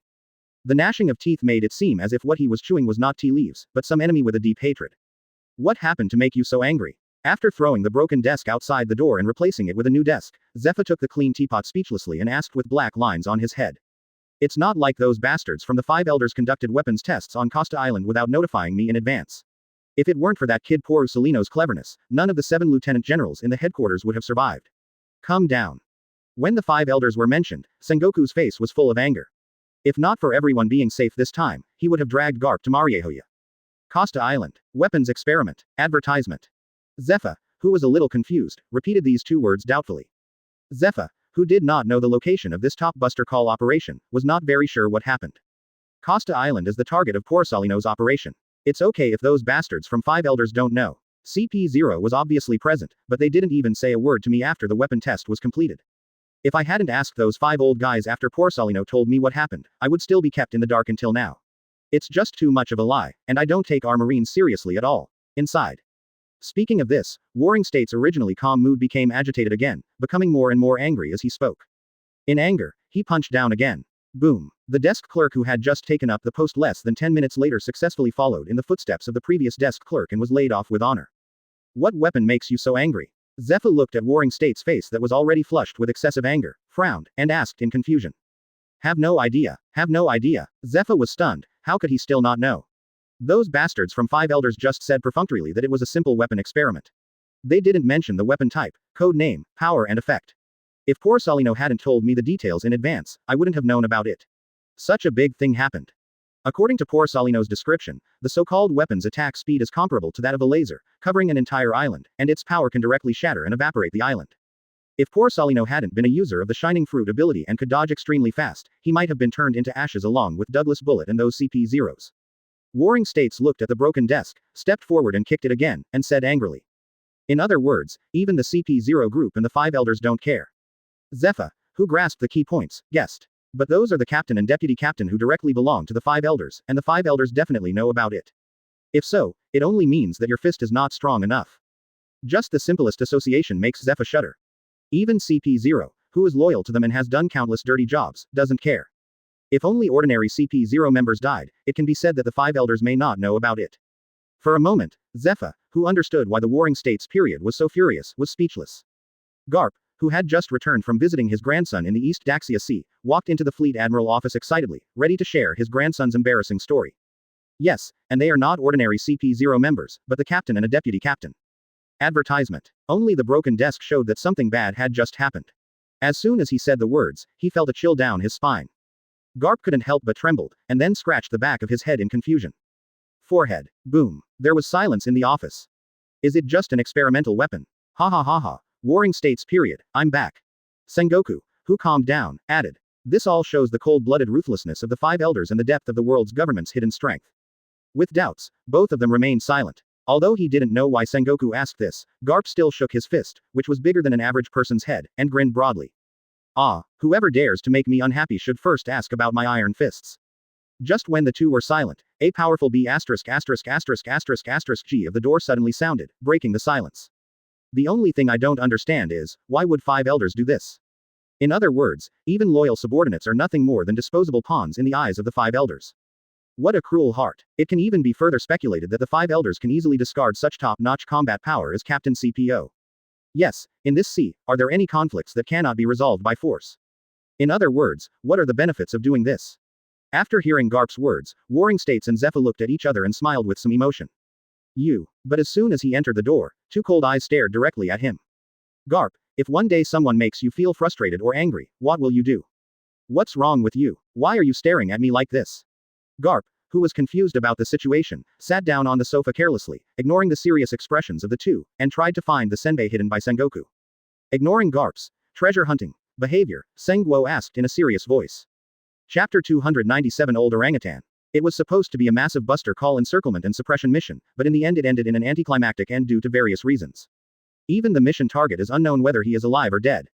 After all, Porcelino also reacted and retreated when he saw Atrox showing signs of leaving. Although the opponent is not as fast as him, it does not rule out that the opponent has some backups. However, these have nothing to do with him. This is also an inexplicable task for the world government. Whether it can be completed or not is not what he cares about. It was precisely because of his mentality that the Marine lieutenant generals who followed were able to save their lives. If Sakazuki were to take command, the entire army would probably be wiped out. Hey, what's the matter with old man? On the deck of a large warship, Porcelino turned around and asked after sensing a majestic life force approaching. Is it possible for the 2 boys Mamoru and Zan to survive? Man took off his mask, and the expression on his face was a bit unpredictable. It's difficult. Old man, you may not be able to feel it if you are far away. That attack, even after my whole body is elementalized, I can feel a fatal threat. Hearing this, man didn't say anything else, but a few rays of unknown meaning flashed in his eyes. Elementalization is an ability that comes with the Logia Devil Fruit. It is immune to all physical attacks that are not wrapped in armed domineering energy, such as ordinary gun explosions, which are difficult to damage. It can be said to be one of the strongest defensive skills. Unless there are elemental attributes that restrain each other, such as burning fruits and lava fruits. Otherwise, very few attacks can directly attack the elementalized ability user. But poor Salino said that even in his elemental state, he could feel the fatal threat from that attack. That can only mean that the power of that beam of light has surpassed the light element of poor Salino itself and reached a higher level of power. Advertisement. As far as he knows, only the world government, or in other words, only Vegapunk, the great scientist of the world government, can do this. Besides the 5 elders, the top commanders of the world's government, I really can't think of anyone else who was qualified to launch this devastating attack order.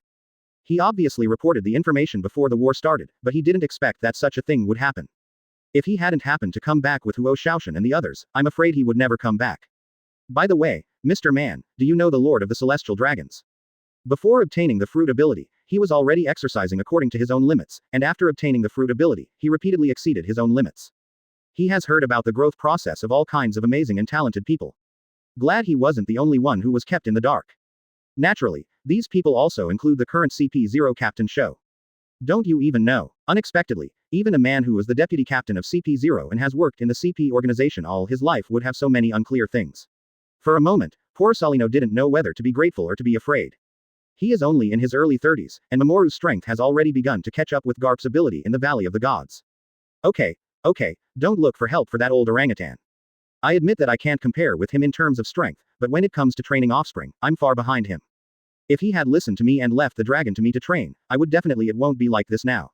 Now he wants to see his son and it's all trouble. Unlike me, if I want to see my daughter, I can do it at any time. Man, who was still a little confused at first, immediately beamed with joy after mentioning Aoi, and proudly showed off to poor Salino, not forgetting to mock Garp in his words. When I go back and ask that girl Kui, you also know that I hate reading in newspapers the most in my life. Apart from teaching others, I can only do some fighting and killing. Later, Long defected and he learned about the formation of the Revolutionary Army. He even led the team himself to ensure that Long would not be caught.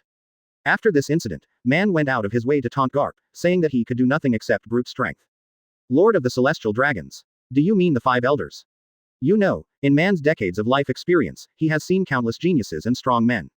In Man's impression, Mamoru is a ruthless person who doesn't talk much. Advertisement. After all, Long's strength was not that strong at that time. Faced with CP0's roundup, it was difficult to resist. Thanks to Man's help in secret, he was able to escape. Rox D. Jibak, Garp, Roger, Newgate, Garen, Sengoku, Shiki and more. But I don't know when it started. I became indifferent, and even looked down on other colleagues, including him. You also know that Lieutenant General Garp's education method is somewhat special. In addition, he focuses on improving his own strength and does not pay special attention to the outside world. Chewing these 2 words, Man fell into deep thought. Man, who was still thinking, was stunned after hearing poor Salino's words and said something uncertain.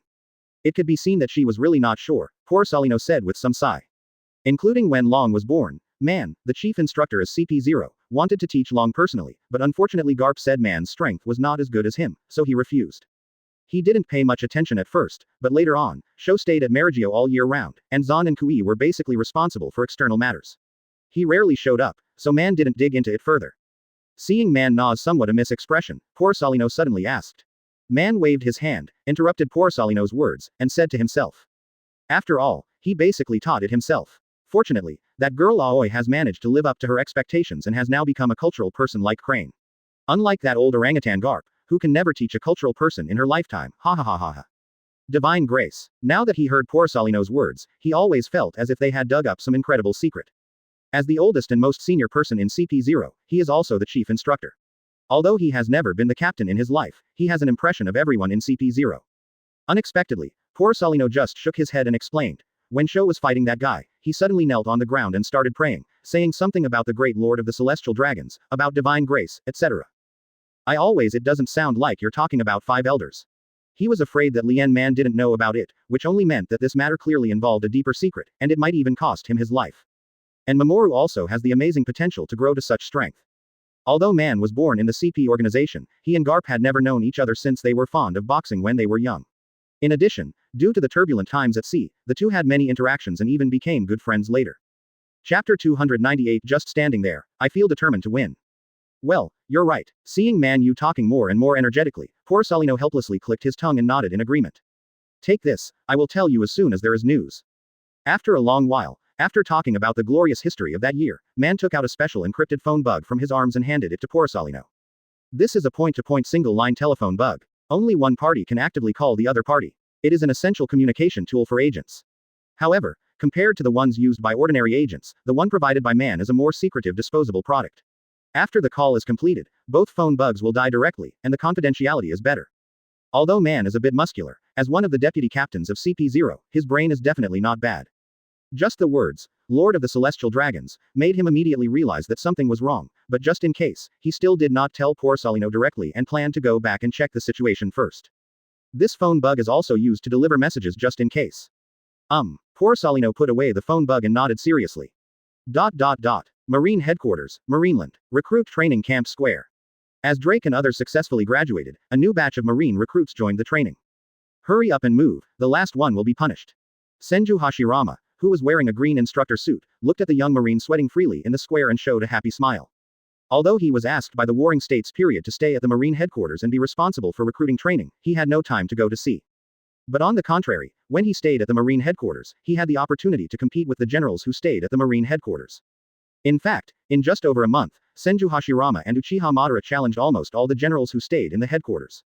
Advertisement. Especially those giant lieutenant generals. After being beaten by Senju Hashirama's wooden golem and Uchiha Madara's Susanoo every time, they will still accept the next challenge with full fighting spirit. As for the three generals, they have not been challenged yet because they all have missions outside. Otherwise, I would probably be challenged by the two of them again. The most important thing is that Senju Hashirama and Uchiha Madara don't just challenge once, but will fight every 3 days. Due to the strength and position of the two men, as well as their current reputation and future potential, the challenged generals could only fight them honestly. If it hadn't been for Muxue's instructions not to beat Fleet Admiral for no reason, maybe the two of them would have honestly challenged the Warring States period. It's strange to say that although the two of them are very powerful, they still catch the defeated generals like them and beat them at intervals. But every time they hit the target, as long as they admit defeat after a serious fight, the other party will stop. Therefore, you need reliable people to help new people grow together. As for those who were not serious, they were all trained severely by Uchiha Madara for several days on the grounds that they had slacked off in training recently and their strength had declined. However, since the two of them did not disrupt the order and went to a nearby desert island for each battle, which indeed stimulated the training enthusiasm of each general and promoted their improvement in strength, the matter was dismissed. After they completed their graduation assessment at Senju Pillar, they were dispersed to branches all over the world and practiced for a period of time with the branch lieutenant general.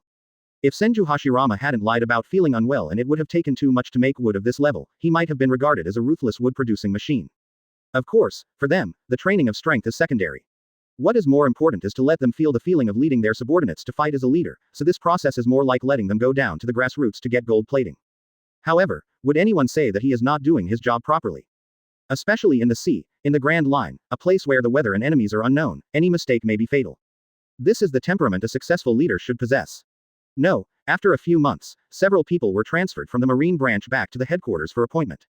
Just when Senju Hashirama was supervising the recruit training in the square, a voice sounded from behind him. Senju Hashirama looked back and found that it was Drake, Peacock and Gruss who had defeated him in the past. Not to mention their 3 recruits, even many veteran major generals and lieutenant generals may not be able to achieve this level. The only uncertainty is whether Sakazuki's lava fruit will restrain the wooden golem summoned by Senju Hashirama.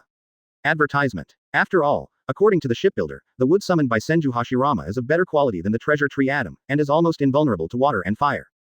And Senju Hashirama, a powerful rising star, is the person that Tsuru considers to be the most suitable person to be his granddaughter's boss. After all, he is getting older, and I hope that while my granddaughter will grow up healthily, she will be less exposed to danger, at least not fatal. But because of their high strength and talent, there is basically no big danger in a relatively safe place like Seahai. Because he is strong enough, as strong as the sea-fixing needle. Just showing up, just standing there without taking action, can give all Marines the confidence to win. In particular, he also knew that Hashirama and Madara had a more terrifying combined state. Sengoku, as the Marine Fleet Admiral, naturally knew about this matter. In fact, the reason why Senju Hashirama and Uchiha Madara were able to run rampant in Marine headquarters was also because Sengoku and Tsuru were secretly helping them. For example, Marine's strongest Lieutenant General Garp, let alone leading his men in battle, usually does not command his men to sail. He only eats and sleeps, and holds cannonballs to fight pirates. He has a lot of fun. The most important thing is that after witnessing the battle between the two, warring states was not sure that his great Buddha state could really defeat the two. This is why the three of them shamelessly came to Senju Hashirama. Won't. However, these are still too far away for Drake and others. For the generals of the headquarters, how to command their subordinates is secondary, what is really important is always personal strength. Even the three generals may not be able to do it. This requires not only strength, but also beautiful records of winning battles one after another. Teacher Hashirama, after all, it only allows them to have a general feeling about leading their men, so that they will not understand anything when they lead a warship alone on the sea in the future. Hey, it's a peacock. Are you back? This made Sengoku very suspicious. Except for his old friend Garp, it seemed that no one in Marine could suppress them. But achievement requires fighting, and fighting will definitely be accompanied by crisis. Chapter 299 Dragon Blood. On the one hand, Senju Hashirama is powerful enough to protect his granddaughter in the Grand Line and even in the New World. On the other hand, Senju Hashirama has an easygoing personality, treats others gently, and is easy to communicate with. This is also the reason why he didn't go to Uchiha Madara. Uchiha Madara is too cold and arrogant. Uchiha Madara has a cold temper and is very arrogant, so that except for Senju Hashirama, Uchiha Madara has no friends at all. Of course, he doesn't seem to need it. If it weren't for Uchiha Madara's extremely measured actions and never taking action against friendly forces, they wouldn't even be too surprised when they heard the news of Uchiha Madara's defection one day. Because they really couldn't imagine how they could care about someone like Uchiha Madara.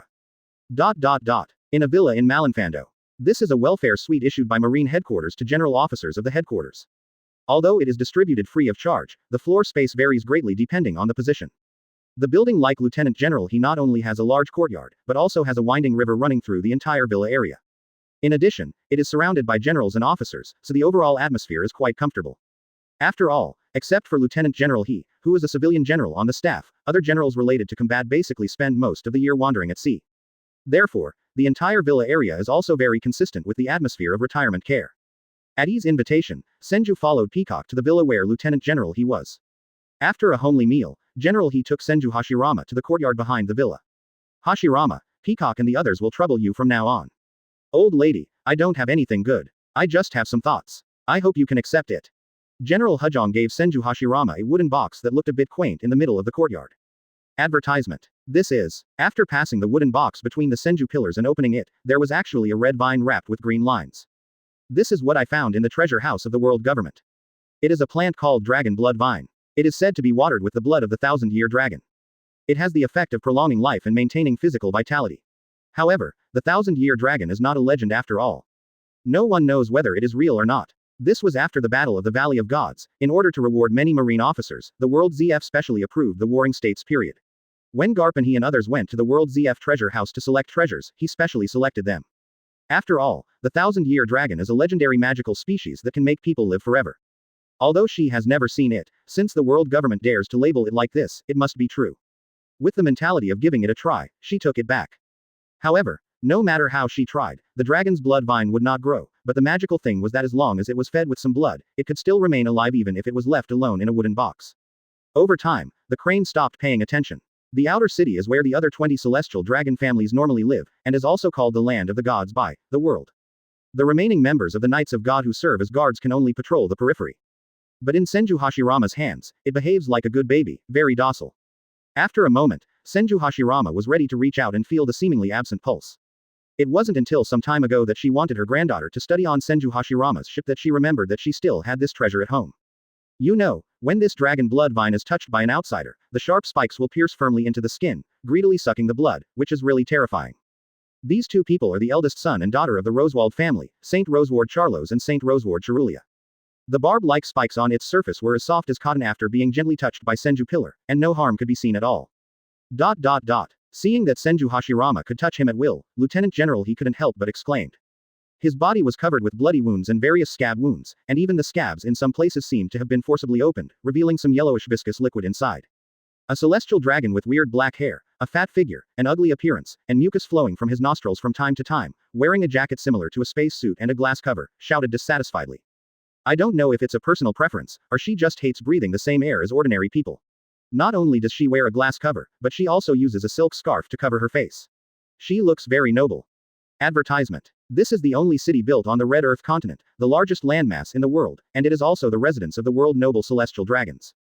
Ha ha ha ha. Brother, you lose. Seeing Senju Hashirama accept the dragon blood vine, Lieutenant General he showed a satisfied smile on his wrinkled face. Next to him was a female celestial dragon who was also wearing special clothing and a glass mask. In addition to the 5 elders who are eligible to live in Pangu City, only the Knights of God are eligible to appear in the inner city as bodyguards. The entire Mariehoya is divided into 2 cities, the inner and outer cities. The inner city is the true holy land recognized by all Tianlong people, Pangu City. Dragon blood vine. As long as you like it, old lady, I'm getting older, and Marine will have to rely on you young people to develop in the future.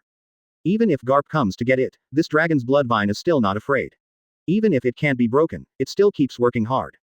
She felt that since Senju Hashirama had natural control over plants, this magical plant might have unexpected miraculous effects in his hands. Wait, I don't know if it's because the dragon's blood vine has not replenished its nutrients for a long time, but I saw it slowly hovering on Senju Hashirama's arm, circle after circle, and finally formed a vine wrist like a wrist guard, and then quietly no more moving around.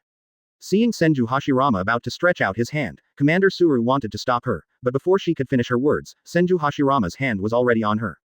Don't forget your bet. Hurry up and move, it's really frustrating to be dragging your feet. It is worth mentioning that, except for the 5 elders who can live in Pangu City, only Fegaland Garen Sheng, the current commander, has the right to enter and exit Pangu City freely. Sure enough, this little guy is really extraordinary. Beneath him, a dark, strong man nearly 3 meters tall was crawling on his knees like a domesticated domestic animal. Lieutenant General he, thank you for the gift, this little guy is quite cute. Looking at the motionless dragon's blood vine in the wooden box, Senju Hashirama could feel the cheering pulse of this dragon's blood vine. Holy land, Marie Joya. Senju Hashirama happily said that the dragon blood vine was placed on the wrist. Chapter 300 Let the world witness my art. Because Shilulia Palace bought a new slave some time ago, after a short period of training, he found his brother and had a riding competition. As the name suggests, 2 people each ride on their own slaves and compete in a speed competition. The race track is the longest street in the entire outer city of Mariehoya. This is also the place where many Tianlong people choose to go out and walk. Therefore, the distance is so long that ordinary people cannot persist. What's more, he was still on all fours, and the damage and pain at his knees made the slave who served as a mount suffer endless pain. However, the people who can be favored by the Tianlong people and bought as slaves are definitely not those weak losers. Even the slaves under Saint Charos who lost the game were once great pirates who roamed the sea with a bounty of more than 30 million. However, under the long and varied torture of Saint Charles, this once high-spirited pirate on the sea has been completely reduced to a qualified domestic animal. What was also wiped out was his originally pretty good strength. HMPH, I know, that damn slave actually caused me to lose the bet. Boom, boom, ah, street. Charles, who reluctantly snorted, directly took out his ornately decorated small pistol and shot the 2 soles of the slave's feet through several times. Even though he was in such pain, the strong slave only let out a scream after the first shot that was caught off guard. Then he just widened his bloodshot eyes, closed his mouth and gritted his teeth. Even though the blood kept flowing, he remained silent. In fact, even his body was being restrained with all his strength, not daring to tremble significantly, for fear of disturbing the demon on his back and causing even greater torture. HMPH. Boring. Seeing that the slave under him did not scream in pleasure, Saint Charles snorted with some dissatisfaction. Advertisement. Shilulia Palace, can you lend me your slave for a few days? Saint Charles turned to look at the proud Shilulia Palace and asked. That's not okay. This is a new slave I just bought. Let's wait until I have enough fun. Shilulia Palace opened the purple folding fan in her hand and refused mercilessly. After hearing what Shilulia Palace said, Saint Charles curled his lips in disdain and said nothing more. Even though Shilulia Palace is good-looking and not as fat-headed and big-eared as Saint Charles, she is a real snake-hearted person. As long as she had enough fun with the slaves, there was not a single slave that she had not destroyed with her own hands. Forget it if you don't do it. I'm a little uncomfortable today. I'll go back first. Saint Charles, who didn't get the result he wanted, sucked the snot that was about to flow into his mouth, muttered dissatisfied, and whipped the strong man under his buttocks with a whip. After receiving the instruction, the strong man endured the pain caused by the wounds on his hands and feet, and carefully crawled towards the residence of Saint Charles. This scene did not attract the attention of the people around. For the celestial dragons living in Mariehoya, it is a common sight to tame slaves, torture slaves, use slaves to compete, or engage in more bloody gladiatorial fights. Even high-ranking government officials who occasionally come to Marijoa's world, after seeing the cruelty and ruthlessness of the celestial dragons, will only lick their faces and try their best to praise the greatness of the celestial dragons. He won't care about the miserable condition of those slaves with numerous wounds and blood all over their bodies. On the edge of the city of Mariehoya, there is a relatively tall building. A young man with long blonde hair and a black robe with red clouds stood there. It is Didera, a non-mainstream young man who loves artistic creation. It's incredible. Through the far-sighted effect of the inside eye, Didera saw the entire day's life of the celestial dragons living in Marioari. Advertisement. As this world noble, it's really different, After being dropped into West Blue by Muxue, Deidara temporarily lost his target after blasting all the important bases of the Capone family in West Blue. Although, Deidara's artistic purpose is to explode.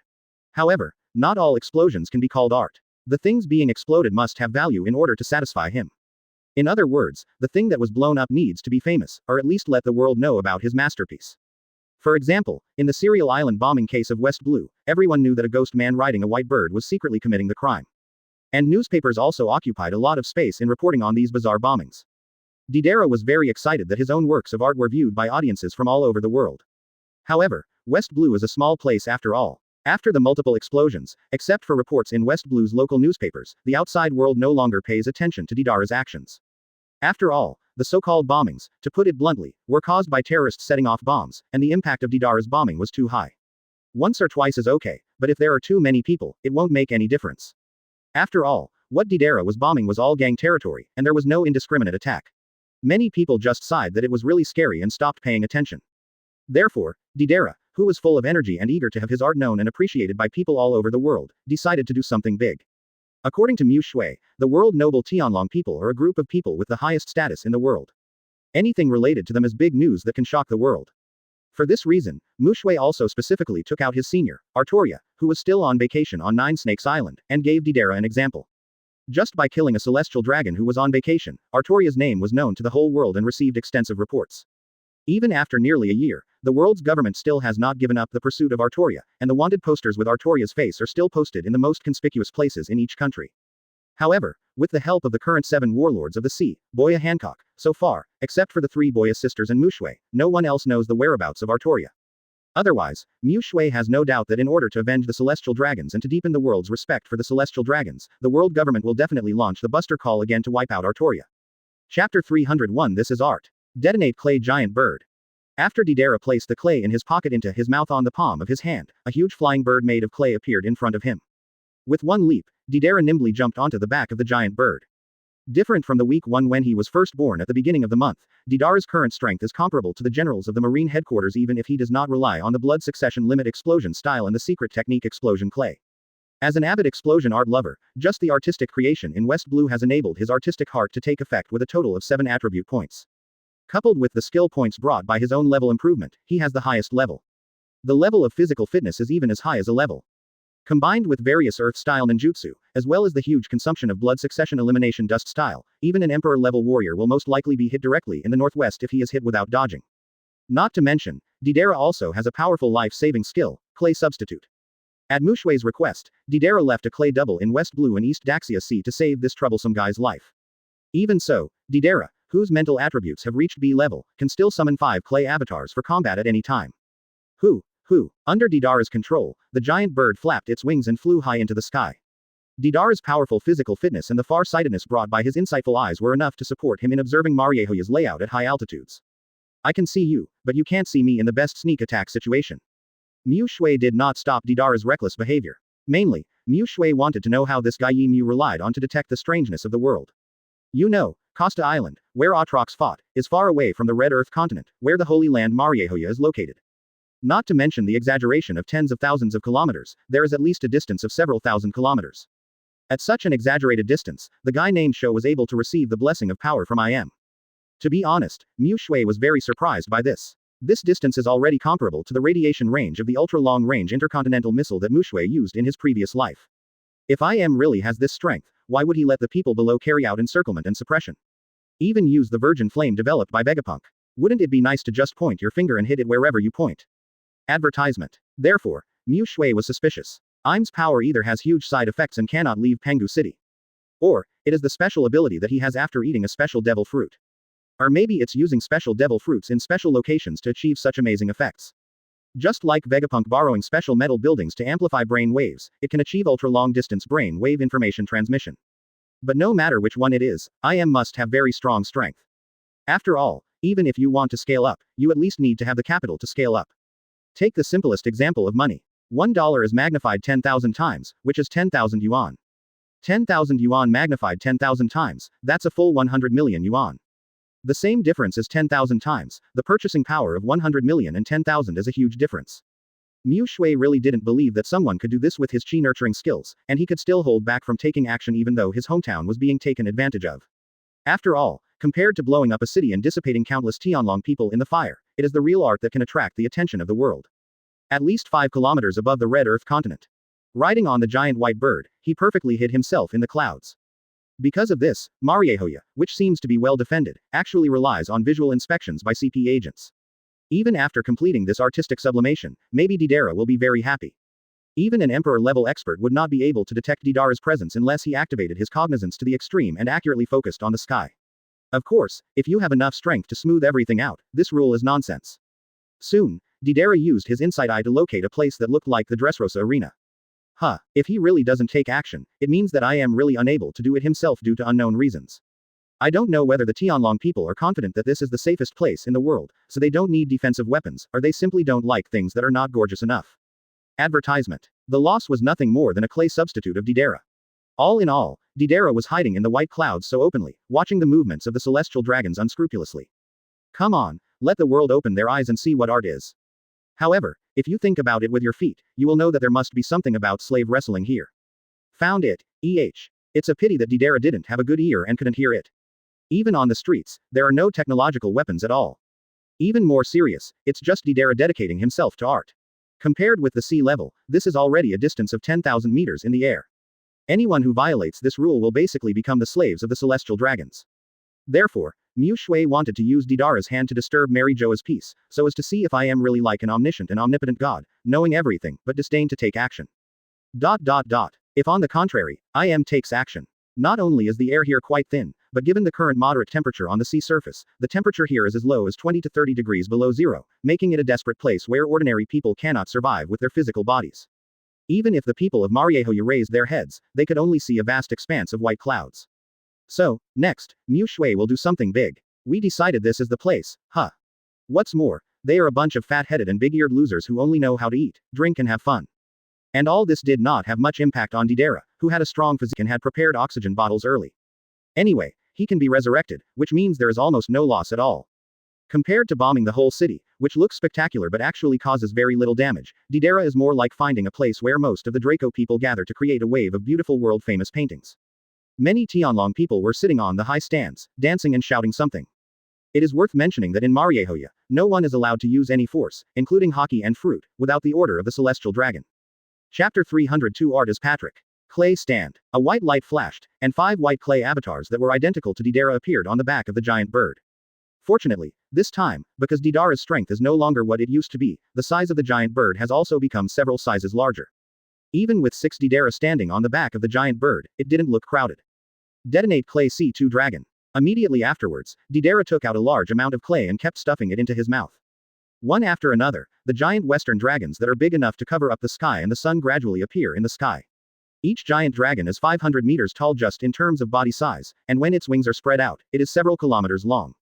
If it weren't for the countless white mist that filled the sky at an altitude of 10,000 meters, plus the giant dragons made of clay, all of which were pure white, and several such huge dragons were hovering unscrupulously over the city, it's enough to scare anyone who sees this scene to death. You know, the famous swordsman of the time, Shimotsuki Ryoma, who was regarded as the god of swords by the world, was famous for slaying a dragon with one blow. It can be seen that flying dragons are a great deterrent in the world of pirates. Now there are 5 huge flying dragons hovering in the sky, and their terror is not as simple as 1 plus 1. Under Deidara's control, 5 flying dragons lined up. Deidara, who was riding on the back of the giant bird, stuffed a piece of special black detonating clay into the chest of each clay clone, and then placed on the head of a giant dragon. If this scene appeared in the world of Hokage, half of the body is hidden in the head of the dragon, it really feels a bit like the dragon Jinchuriki is half awakened. This is the latest combination skill developed by Deidara, Dragon Explosion. Made up of a huge C2 dragon and a mouth that swallows and explodes clay at the heart, the stand-in version of C0 self-destructs. Its power is absolutely beyond imagination. This is the first time Deidara has used explosions of such specifications. When Deidara was in West Blue, the first time Deidara used a clay avatar, he had tried to use a clay avatar to self-destruct. Unfortunately, the physique at that time was average and was not enough to fully activate the clay avatar's heart meridian system. It was just a slightly larger humanoid bomb, but it was powerful enough to flatten the center of an island. Now, after Deidara's improvement, the clay clone can perfectly use C0 level self-destruction. The power is definitely not what it used to be. After a small sound, the clay substitute of the dragon's head was seen. After being stuffed into the heart with special clay, black lines began to spread from the heart. Soon, the entire pure white clay avatar turned into a completely black and indistinguishable humanoid object. Advertisement. As the clay avatar's body turned pitch black, even the dragon's head connected to it was like ink dripping into clear water. Large black lines spread quickly, contaminating the entire dragon's head in the blink of an eye. At this moment, it is the upgraded version of Dragon Explosion, 5 consecutive dragon explosions. Of course, if it were Muxue, she would even want to call it Mr. Pie's hug. With a thought, 5 half-white and half-black giant dragons, ready to go, turned their heads and flew towards the celestial dragons who were watching the fight below. A distance of several kilometers, at the extremely fast speed of the dragon, it broke away from the dense clouds in just the blink of an eye. The already huge dragon was like a balloon, inflating from the head of the dragon. The closer it got to Marie Joa, the closer the dragon's figure became to black. By the time the giant dragon was less than a kilometer away from Marie Joa, the entire white dragon had completely turned into black, similar to the color of its entire body armor, and its size had more than doubled. What's this? Marie Joanne, some of the celestial dragons who were riding slaves on the street, looked up at the suddenly gloomy sky with some dissatisfaction. The other accompanying CP guards subconsciously looked up. I saw 5 bloated black giants, like meteorites falling from the sky, extremely oppressive. Interesting thing. Go and catch it for me, I want it to be my pet. The Tianlong people who didn't know the danger looked at the creatures above their heads and clapped their hands excitedly. They even ordered their men to catch the flying dragon and make it a pet. The ignorant are truly fearless. Yes, under this impact, countless gorgeous buildings were like fragile confetti, instantly collapsed and turned into ruins. The scorching fire, like a surging heat wave, surged rapidly with the arena as the center. I saw 5 giant starfish-like things appearing in the midair. Boom. Art as an explosion. What is that? If someone looks down from a high altitude at this time, they will find that these 5 large pits are intertwined with each other, just like the 5 tentacles of a huge starfish sticking to the ground, giving it a different kind of beauty. Drink. Boom. Countless people far away from the explosion site were attacked by the strong wind and gravel caused by the explosion. Advertisement. More than half of the outer city was completely destroyed and turned into a deep pit. The remaining half was also in a state of dilapidation. Then, the devastated tragedy came into their eyes. The 5 elders on crutches, Saint Jegelsia Satan frowned and asked with some dissatisfaction. The Tianlong people who were still laughing and joking a second ago, laughing at other people's slaves as inferior to themselves, turned into flying ashes and returned to the earth the next second after the explosion. After receiving the order, the black-clothed agent was about to take off on the moonwalk, thinking about the flying dragon rushing over, when a vague sound suddenly sounded. ... What's more, while crying bitterly, he screamed that he wanted to kill someone.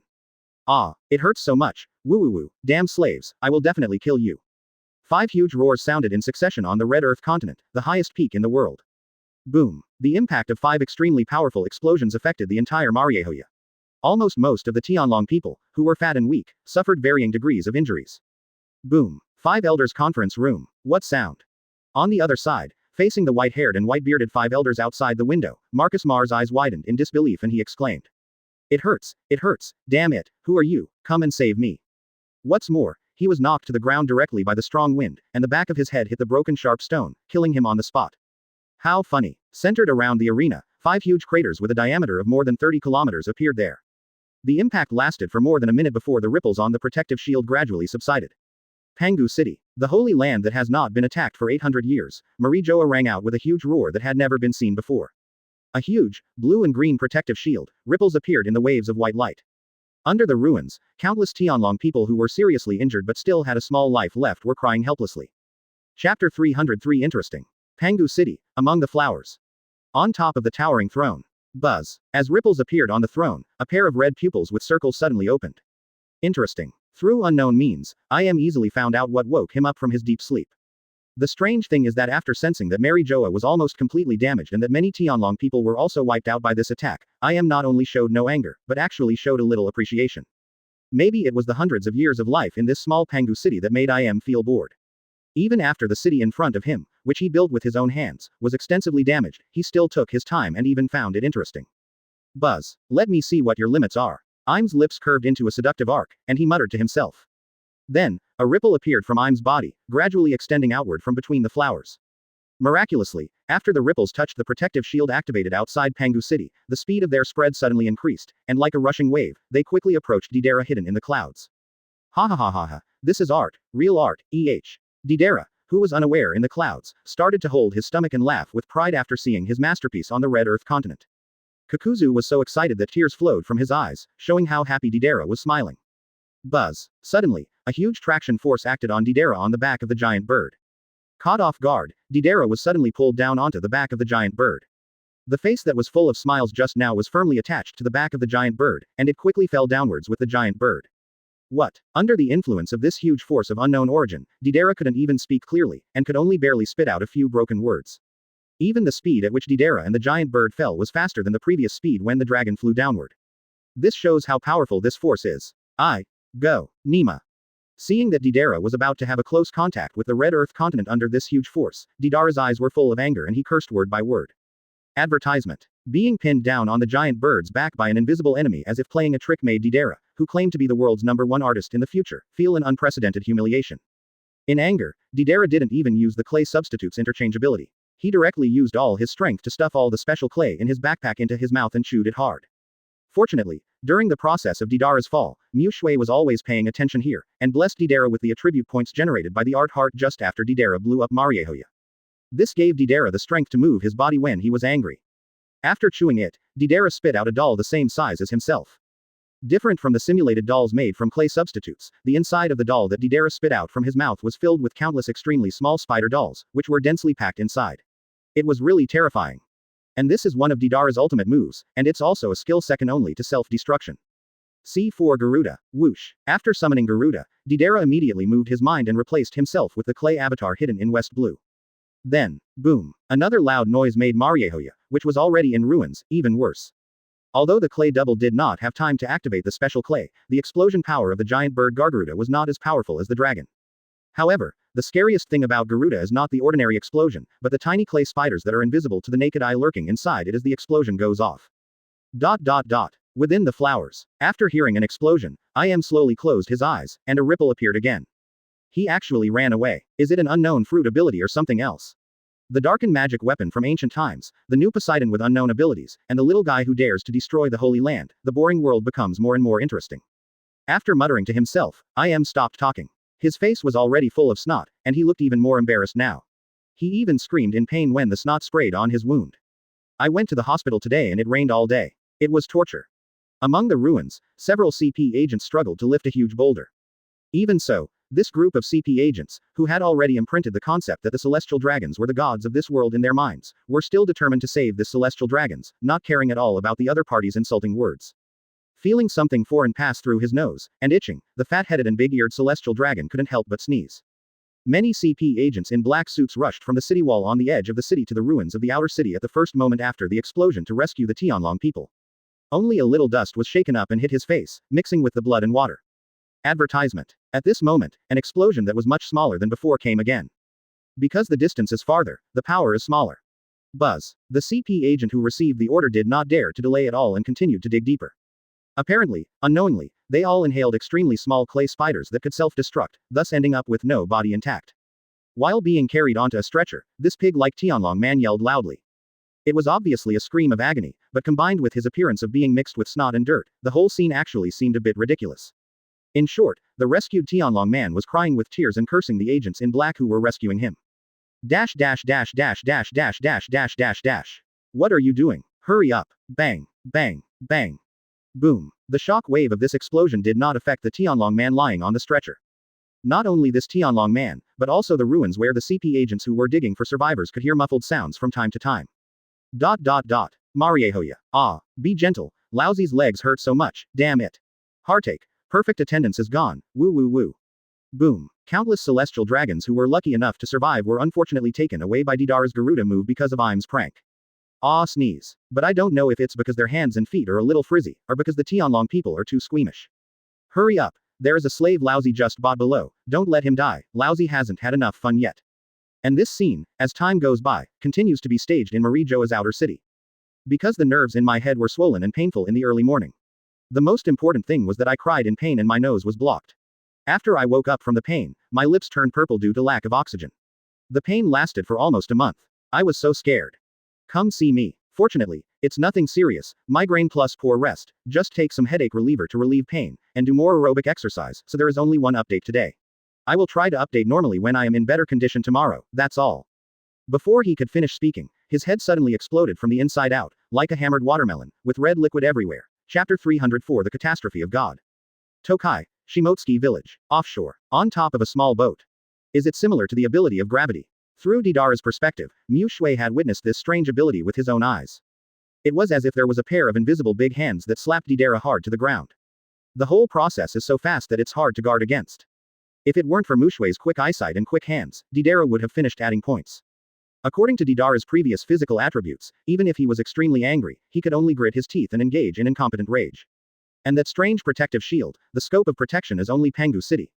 It seems that IM doesn't really care about those ordinary Tianlong families. Muxue raised her head and cast her gaze to the distant red earth continent, murmuring softly in her mouth. However, after this time, Deidara's reputation will definitely surpass that of One Piece Roger. During Deidara's blast, almost all the celestial dragons in the Holy Land were wiped out, except for those who were traveling. Even among the celestial dragons who survived the first wave of explosions, most of them would die from the second attack of Garuda.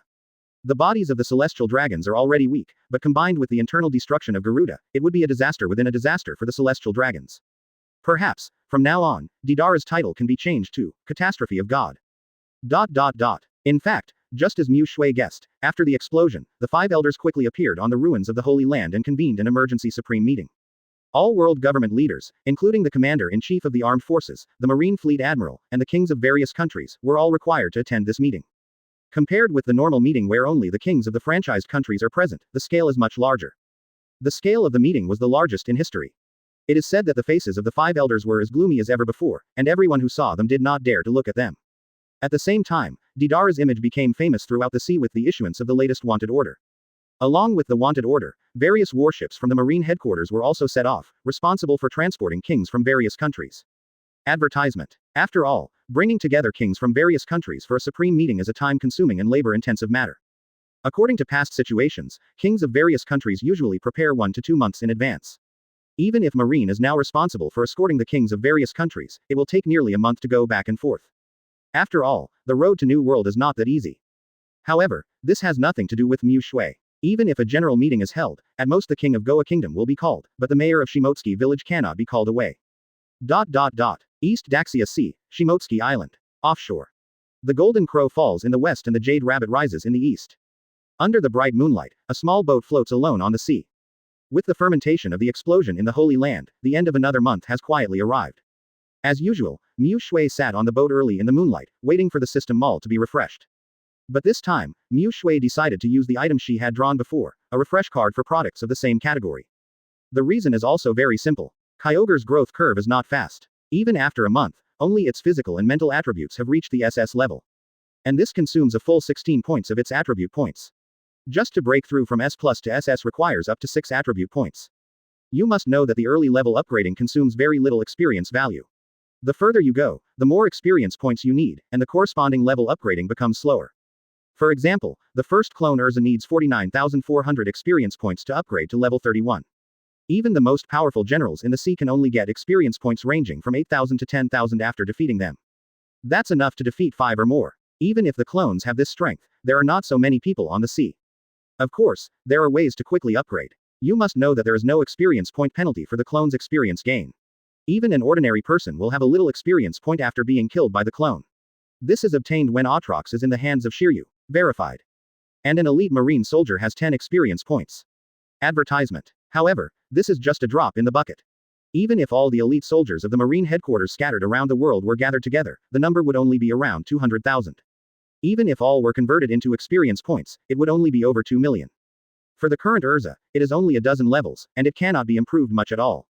Even though the potential of each clone is theoretically unlimited, the life of this planet has this limit. In other words, if it is limited to this planet, the clone can only return to the most essential talent after its final improvement. It can be said that from the moment Kyogre was born, the gap between all the clones was truly widened.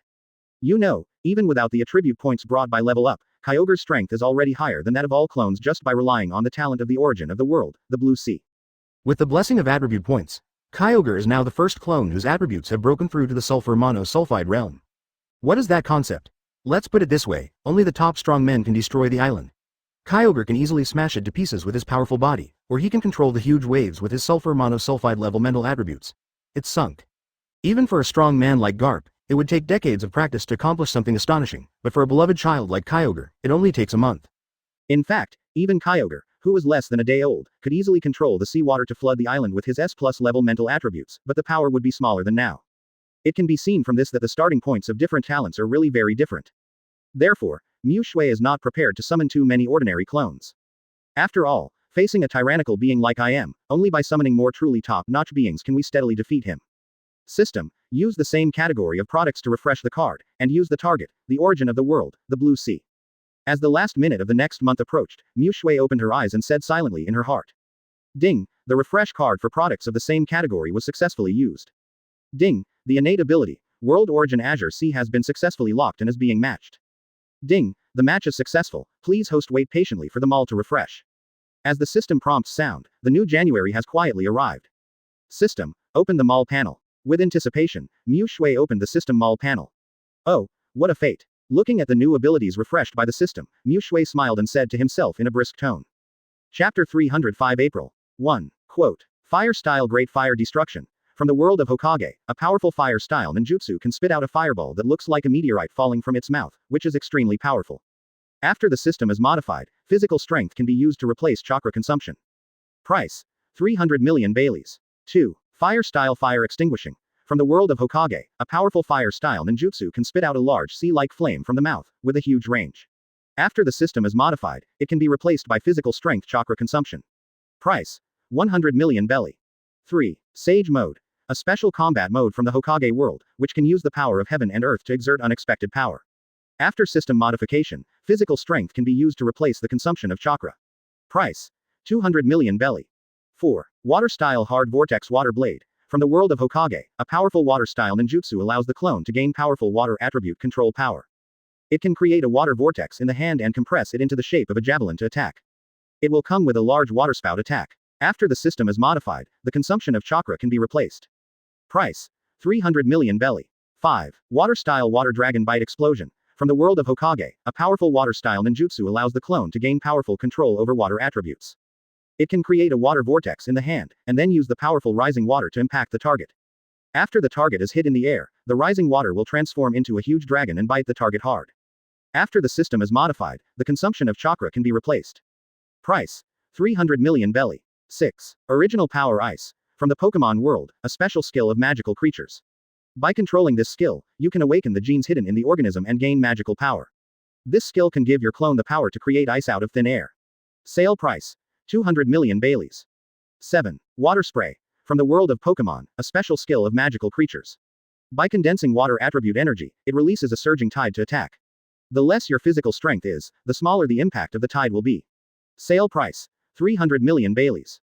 8. Life Drops. From the world of Pokemon, the special skills of magical creatures can release magical water with powerful vitality by condensing water attribute energy, which can restore the target's physical strength and vitality.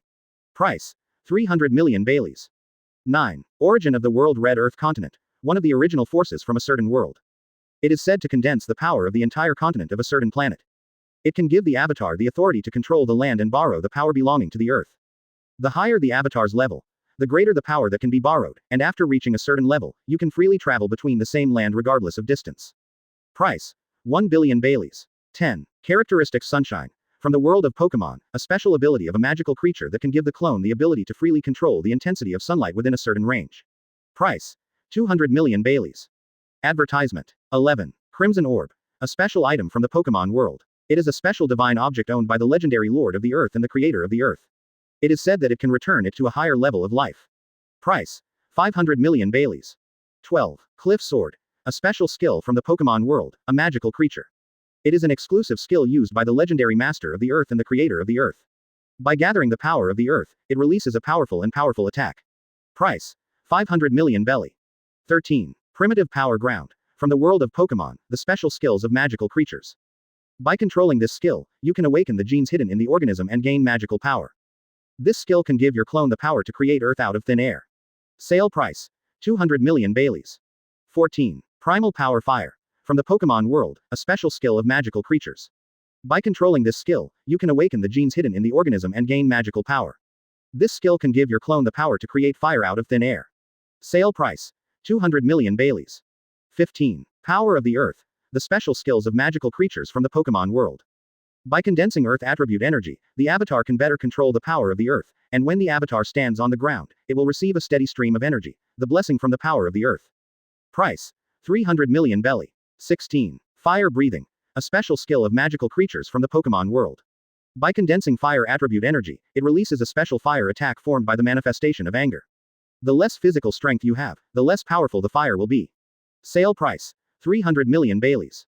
17. Solar Beam. A special skill of magical creatures from the Pokemon world. By condensing grass attribute energy, it releases a blow that gathers the power of the sun. As the power of the sun accumulates, the power of the beam will gradually increase. Sale price: 300 million Baileys. 18. Earthquake. The special skill of magical creatures from the Pokemon world.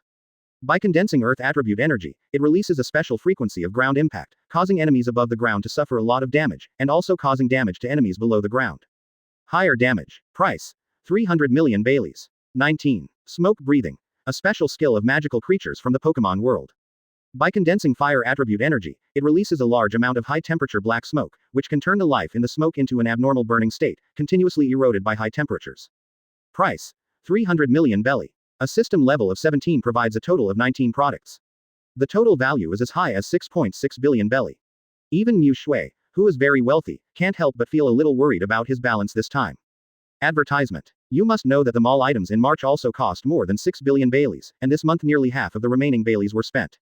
The reason why I still have so much savings is because I borrowed money from the West Blue Mafia.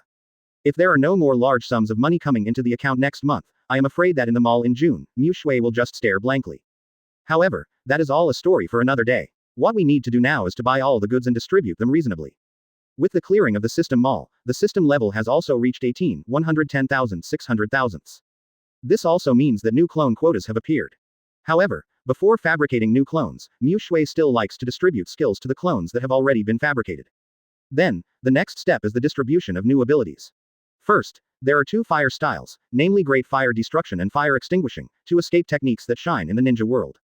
There is no doubt that these two abilities are definitely for everyone in Uchiha Madara, the fire style. With fire styles Uchiha Madara, she is the Madara in Muxue's impression, who can defeat 10,000 with one enemy and is unparalleled in dominance.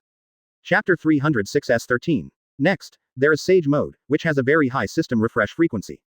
After thinking for a moment, Muxue gave it to Uchiha Madara. After all, his good friend Senju Hashirama already had Sage Mode. As a pair of good brothers, Muxue did not want to favor one over the other.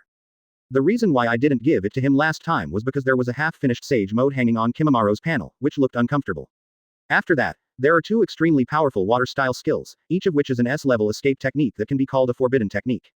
It's a pity that Muxue already has a candidate for the latest quota, and these two powerful skills can only be given to the only water player under him at present, Inigaki Kisame. It just so happens that Kisame Kazaki doesn't have a powerful killer move that can determine the outcome of the world in one fell swoop, so now he just needs to make up for it. After that, there are three water-type Pokemon skills.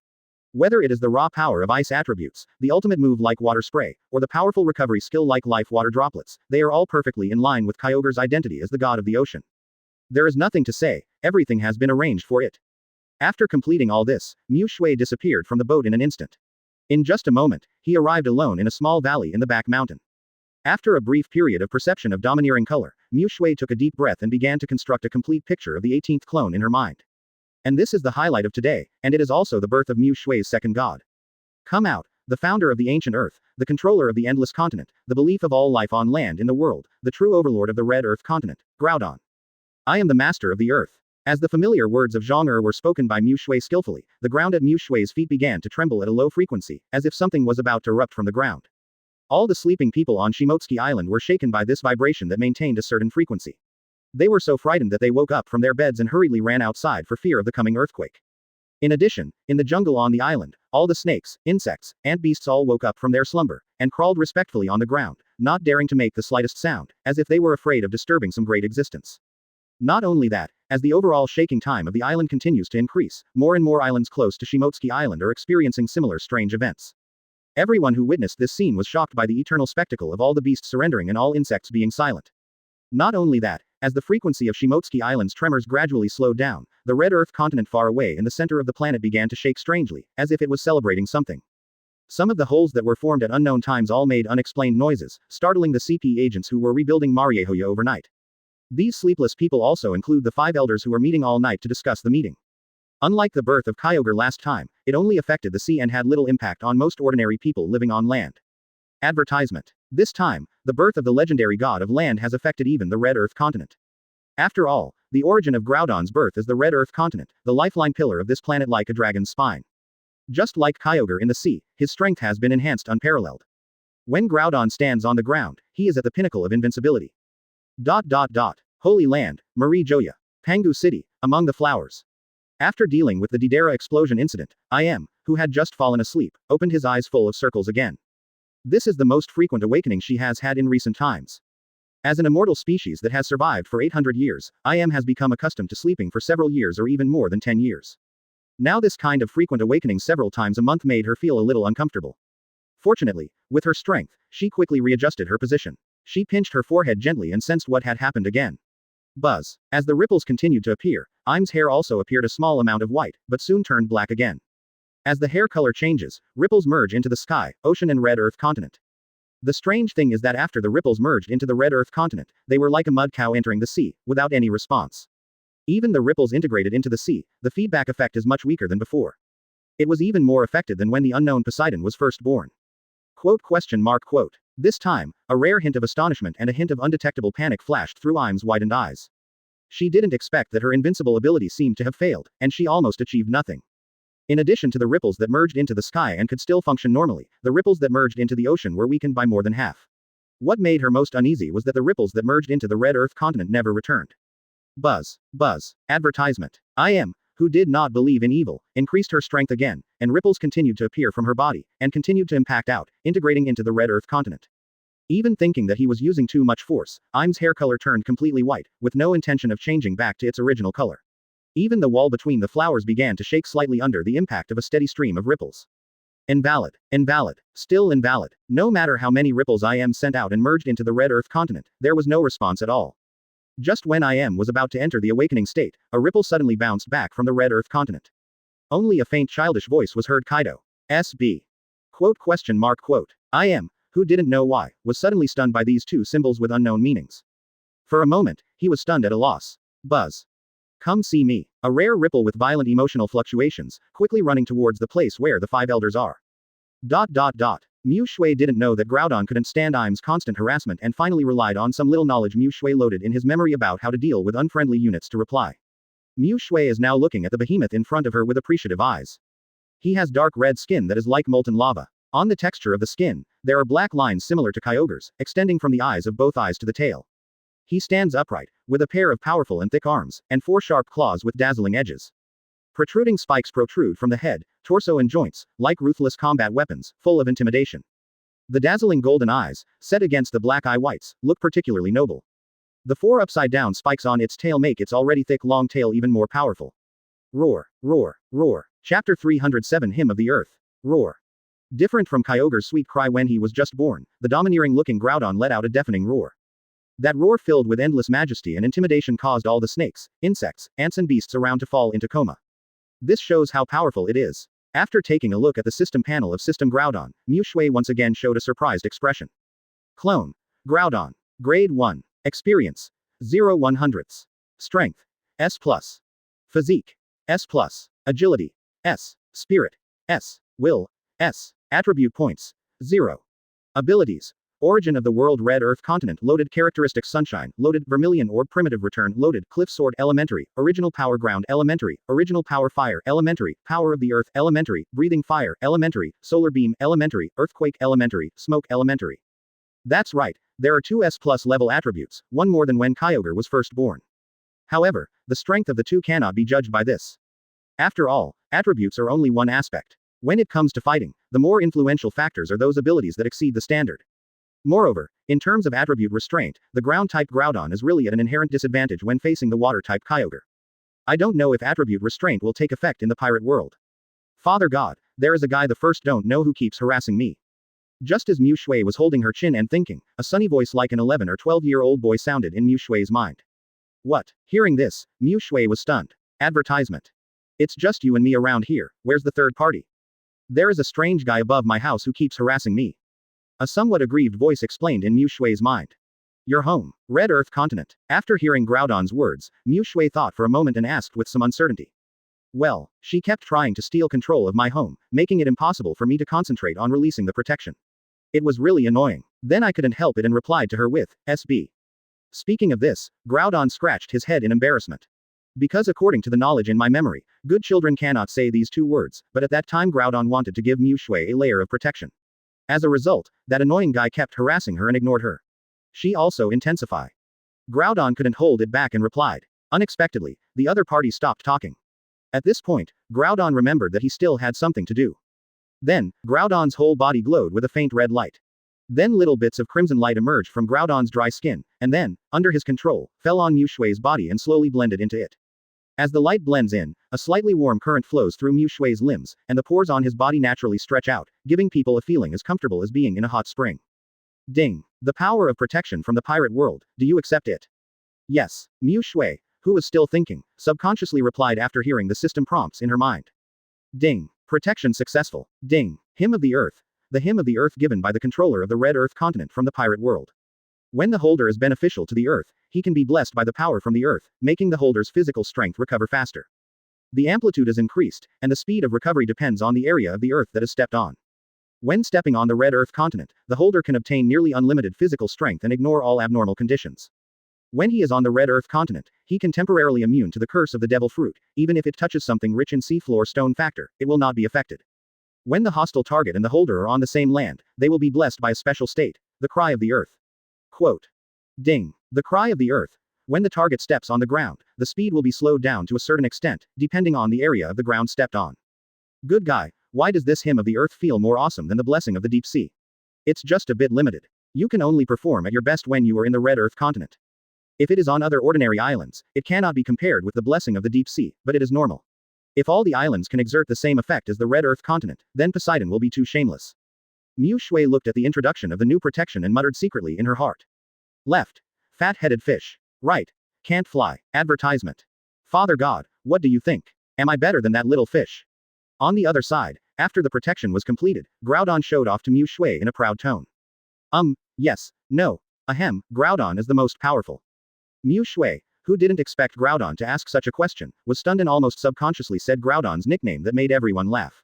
Fortunately, he stopped in time. Otherwise, I'm really afraid that Groudon, a guy who seems a bit arrogant and a bit obsessed with comparison, will be sulking alone.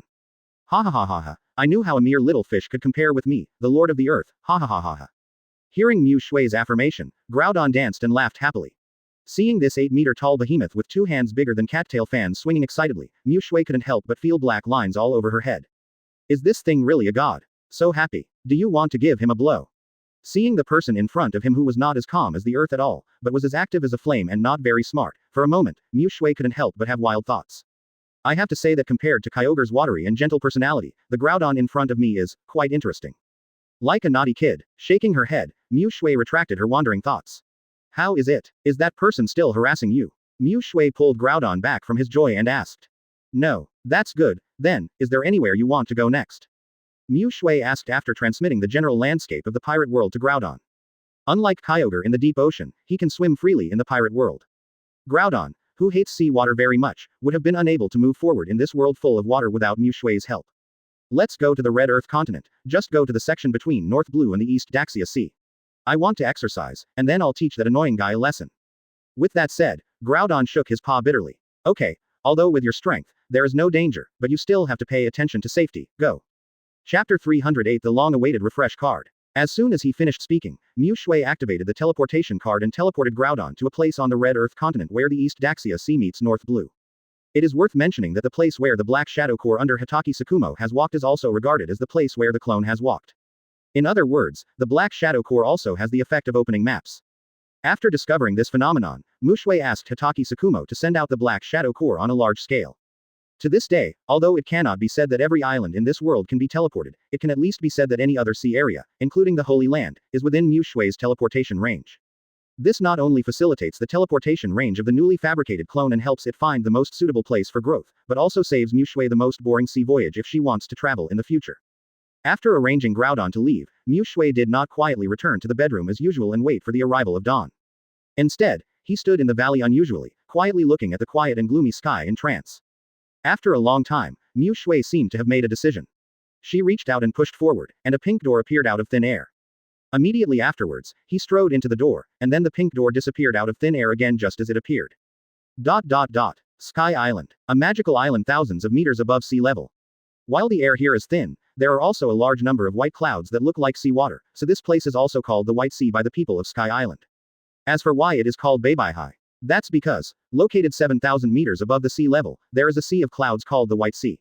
In order to avoid repetition, there is an extra word, white. Among the empty islands, the area where the highest status god lives is the Island of Gods, Apayado. It is also the only place on the entire Sky Island where there is land. Theoretically speaking, there should not be an island made of soil at an altitude of 10,000 meters. However, in the year 1126 of the Hainan calendar, which is nearly 400 years ago, Gaia Island, located on the Grand Route, was transformed by a superpower that was rare in history.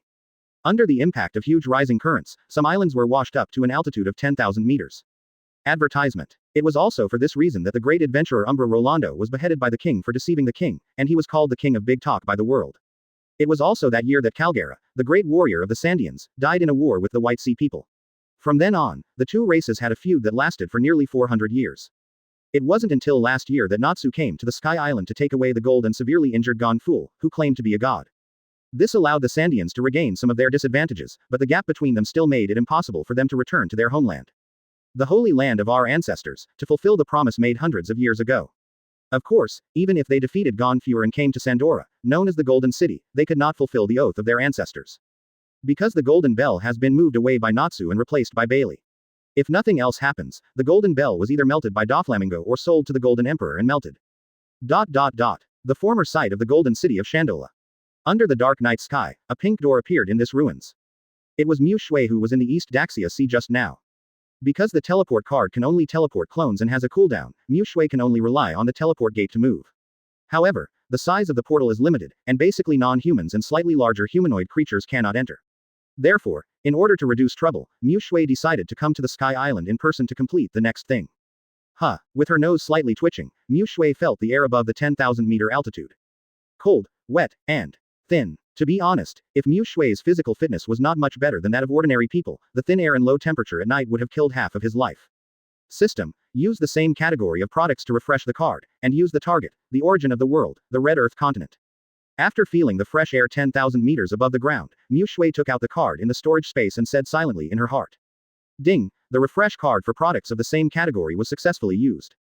Advertisement. Ding, the innate ability, the origin of the world, Red Earth continent has been successfully locked and is being matched. Ding, the match is successful, please host wait patiently for the mall to refresh. Soon, the same sound as before sounded in Muxue's mind again. System, use the system mall to refresh the card.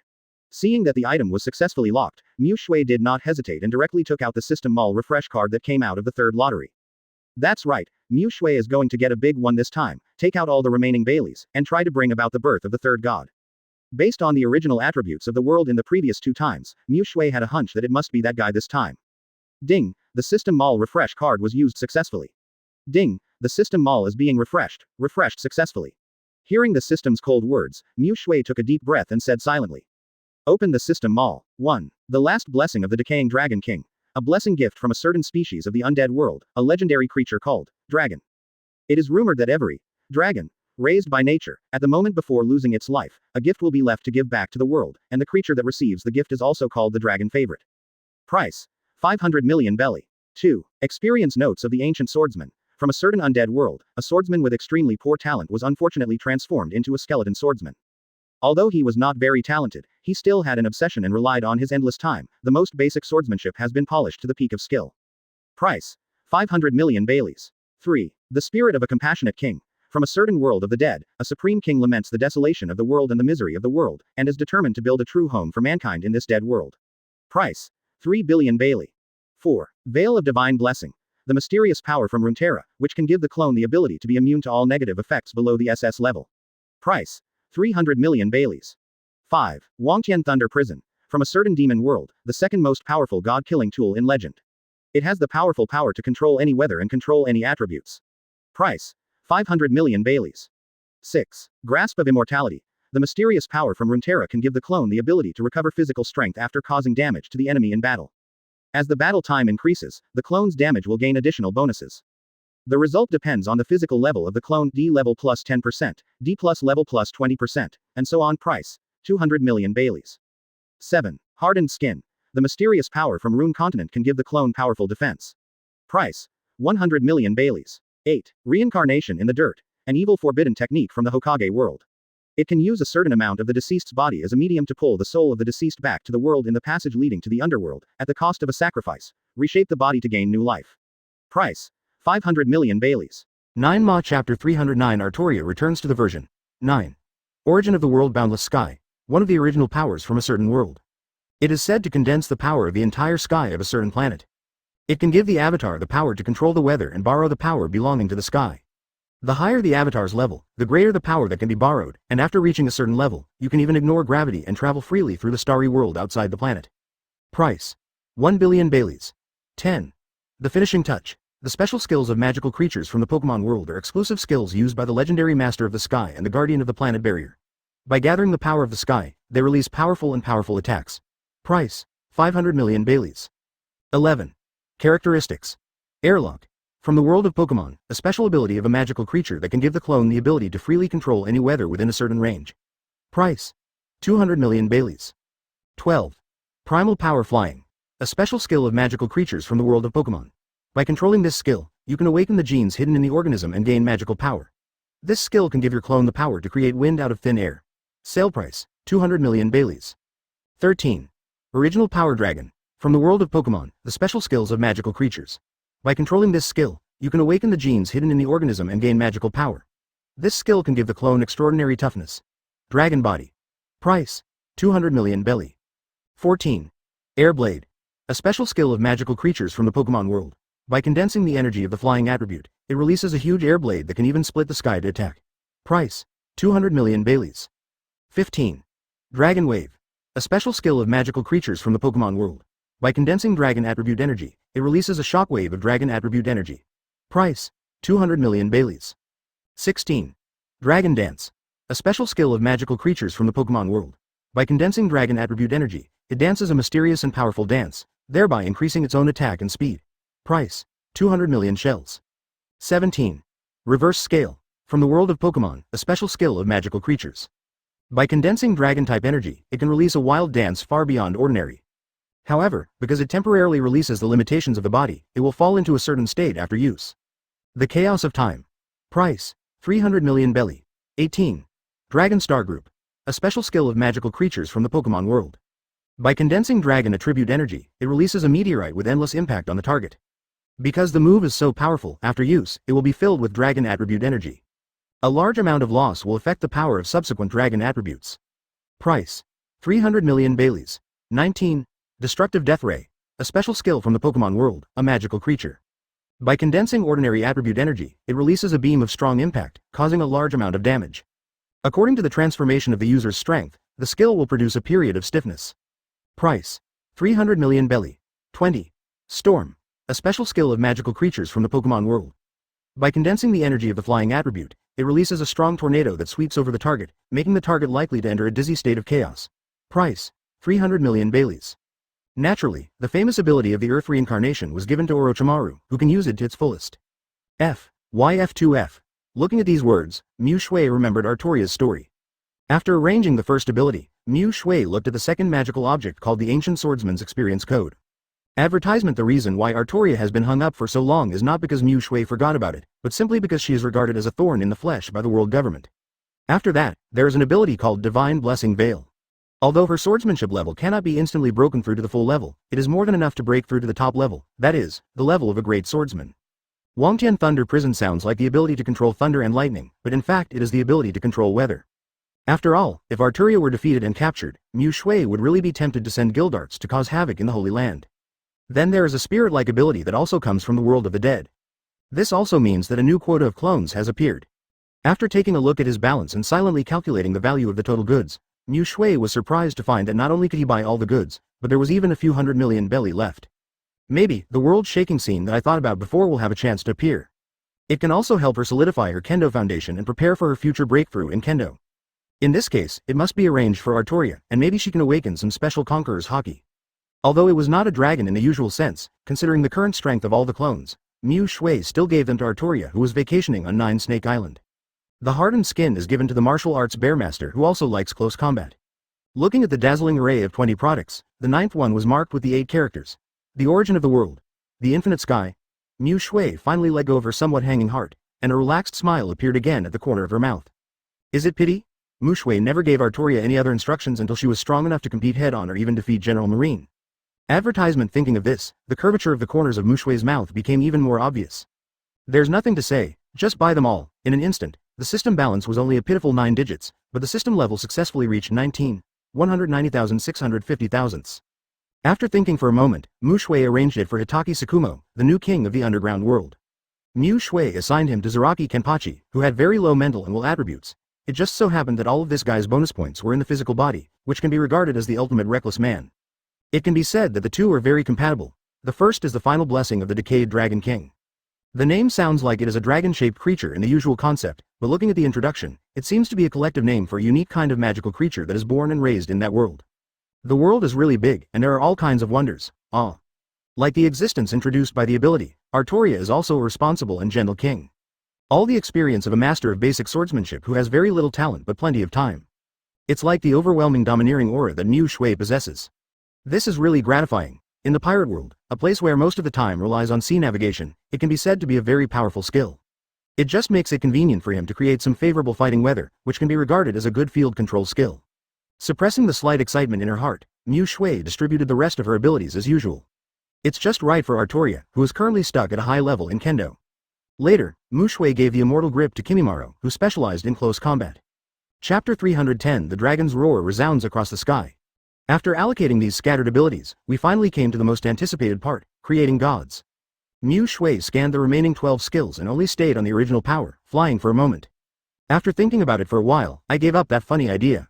Sure enough, being unable to fly is the essence of Groudon. Muxue laughed and shook her head, throwing away the distracting thoughts in her heart. He looked at the gloomy and dark sky in the distance with all his concentration, and whispered seriously, "Wake up, the guardian who sleeps in the air layer, the supreme overlord who controls the boundless sky, Rayquaza." In just 2 sentences, the origin of the 19th clone is revealed. The last of the Fengyuan 3 gods is also the most powerful one, Rayquaza. Green Caterpillar, Ultimate Evolution, Yin. Mighty ripples suddenly emerged from the dark midair, and a clear yet dull, majestic and heart-washing dragon roar sounded from the horizon. Along with a ray of emerald green light slowly emerged in the midair. The dark clouds in the sky just now were like the ebbing tide of the sea, with the green light as the center, spontaneously receding to the surroundings, as if they were waiting for the birth of some extraordinary existence. At the same moment, whether it was an island 10,000 meters above the sky or an island 10,000 meters below, countless sleeping beings seemed to hear a roaring sound like a strong wind passing by. The East Daxia Sea Islanders and the people on the Red Earth continent, who had just been awakened by the birth of Groudon, thought that the earthquake was an accident. They were about to go back to sleep when they were awakened by the sudden roaring sound. What's more, after being awakened, he unfortunately fell off the bed. It can be said that misfortunes never come singly. As the green light gradually increased in size, the whistling sound ringing in the ears of every living being became more and more sharp, as if emotions were rising. The closer we get to the first half of the Grand Line, where Gaia Island is located, the more obvious this sudden whistling sound becomes. Even near Gaia Island, on the sea where rising currents often surge, a sea spout is quietly forming. At this moment, all life forms, whether they were snakes, insects, ants, beasts on land, or shrimps, crabs, fish, and whales in the deep sea, subconsciously raised their heads and stared at the direction of the green light in the sky. It seems that there is a place where they awe and respect. This time, unlike the birth of Kyogre and Groudon in the East Daxia Sea, the impact on the New World is relatively small. Advertisement. Rayquaza, who was born in the first half of the Grand Line, shocked almost half of the planet because of its sky attributes. Whether it is the 4 seas of the southeast, northwest, the windless zone with few human traces, Mariajoy at the center of the world, or the New World where the powerful are like clouds, all are awakened by this inexplicable roar. The more powerful a person is, the more acute his perception will be. At this moment, whether it is Kaido who is drunk in Wano country, Big Mom who gives up on body control late at night and eats and drinks, Teach who is bored and drunk alone, or the redhead who opens the banquet for any reason, Sengoku, who was still working late at night, he, the boss with a snotty nose, and Garp, who was sleeping soundly, were all disturbed by this sudden whistling sound. They woke up one after another and subconsciously looked into the distance. At that moment, a strange thought appeared in everyone's mind. The patron saint of the world is born. This strange phenomenon that suddenly appeared without any warning caused a group of top experts who had a deep understanding of the world to fall into confusion. They don't know whether this is good or bad. The most important thing is that this emotion seems to be angry. The most important thing is that this time, some emotional fluctuations can be felt in the ripples, which is completely different from the previous emotionless ripple messages. As Aim's eyes closed tightly, ripples continued to surge out. The birth of Groudon had just caused an unexplained tremor in the Red Earth continent, so that some accidents occurred in the work of rebuilding the Holy Land overnight. The 5 people, headed by the 5 elders with bald mustaches and top man Wochu Lisheng, knelt tremblingly under the void throne and greeted them respectfully. The sudden sound made I stunned. Even his eyes, which were filled with a sense of oppression in the past, unconsciously widened. Matching the circles in the pupils, the round eyes looked like dart targets. Otherwise, if the 5 elders below, half kneeling on the ground with their heads lowered, saw this scene, their jaws would probably drop to the ground in shock. Pengu City, among flowers. Just when Yi Mu was about to ask questions, a sudden dragon roar rang in her ears. Hearing top man Wochu Lisheng's greetings, I slowly opened his eyes, with a trace of imperceptible dissatisfaction hidden in his eyes. She didn't understand, but in just 2 months, she had lost the ability to communicate with the ocean, land and sky one after another. Most. Advertisement. It's a pity that I is on a high throne, and the light inside is dim all year round, so no one notices this scene. This time, neither the sky, the earth, nor the only ocean gave her any feedback. On the throne of the void. Impossible, how could it malfunction? Great Creator, your most faithful servant, I offer you the highest respect. Holy Land, Marie Joya, 800 years, a whole 800 years. But soon, the bright red color disappeared. If it weren't for the faint smell of blood that still lingered in the air, anyone would probably doubt whether there was something wrong with their eyes. I kept raising her fingers and tapping the throne with the same frequency, as if she was a little impatient. What sounded in Yi Mu's ears was a dragon's roar like thunder. The dragon's roar was full of disdain and contempt, as if he looked down on Yi Mu. Obviously, they also heard the strange whistling sound, and knew that Lord above must be investigating something. This made the 5 of them feel even more anxious, fearing that Im's anger would be caused by their poor supervision. Buzz, opened her eyes in disbelief, her eyes full of panic and astonishment.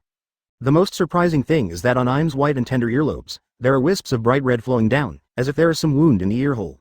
The 5 elders who were about to deal with it suddenly received a summons from That's right, it's different from the whistling sound that others remember.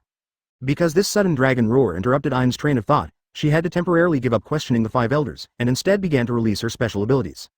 For the first time, she couldn't feel the power of her ripples at all. It would be okay if that was all. Although the 5 elders below were a little at a loss, they all knelt on the spot respectfully, not daring to get up at all for fear of disturbing Imu above. Groan. Chapter 311 The Proud Dragon in the Sky. Because of the emptiness among the flowers and Im's brief absence of concentration, even the 5 elders below heard this murmuring sound clearly. Although they didn't know what happened, it was the first time they had seen such a rude act. It can be seen that something big definitely happened this time. But due to Im's past pressure, the 5 of them did not dare to ask. Just like that, the 6 people stayed where they were in silence. Buzz, Buzz, Buzz, who did not believe in evil, had long, snow-white hair that was shawl-like as if it was filled with static electricity, suddenly flying in all directions, and a pair of eyes full of circles gradually turned red. Even the circles showed signs of overlapping. The exposed, white and delicate neck even had bulging veins, which not only ruined the beauty, but also showed her current state. She must be using some strenuous moves. The god of the earth, the god of the sea, the god of the sky, the new ruler. After a lot of time and effort, only a very small amount of information was fed back along the ripples. Reciting these familiar and unfamiliar words, felt for the first time that his understanding of the world was so lacking. From ancient times to the present, she only knows about the so-called Pluton, Poseidon and Uranus, but does not know about the gods of earth, sea and sky at all. The last time Kyogre appeared, she thought there was something wrong with her perception. Although the 5 elders later dug up an old piece of information, the conjecture about the true 3 kings, she was a little more convinced that there was a so-called Poseidon. News of the birth. But as time goes by, there is nothing magical above the sea, and something about the so-called Poseidon happens. She didn't take it seriously. There is nothing unusual except for a slight resistance after the ripples enter the ocean. This resistance was all attributed to Im's lack of ability to use it for many years, so he was a little unfamiliar. But with the birth of Groudon today, she lost her feedback to the ripples of the Red Continent and most of the ocean. After Rayquaza was born, she even lost her feedback to the sky and all the remaining oceans. Now, completely panicked. Although this did not have a big impact on her strength, it caused her to lose the intelligence acquisition method of sitting at home and knowing the world's affairs. This makes who has relied on this ability for 800 years, become a disabled person as if he is blind in both eyes and deaf in both ears. Just like a normal person who can no longer use his hands to eat from now on, he can only consider using his feet to practice using chopsticks. It's not impossible, but it will be very uncomfortable. Advertisement. For a moment, the disheveled Yi Mu lost his usual noble and majestic appearance, and the whole person seemed a little lost. A long time. After coming back to his senses, combed his long hair again, leaned on the back of the throne absent-mindedly, rubbed his swollen temples, and spoke impatiently. Roll. The 5 elders, who had been kneeling on the ground for a long time with their knees numb, couldn't help but be stunned after hearing Im's words. You suddenly called them over at night without saying a word, and you knelt down for a long time inexplicably, and then you just told them to get out? Isn't this bullying an honest person? Follow your will? After being stunned, the blonde 5 elders shepherd 10 Peter Saint was the first to react and spoke quickly. Then he quickly pulled Topman Wochu Lisheng, who was still dazed, and motioned him to leave quickly. Just like that, the 5 elders came and went in a hurry. Can gods be born in this world? I softly touched his heart and muttered to himself with some uncertainty. Then let me see how powerful the so-called god is.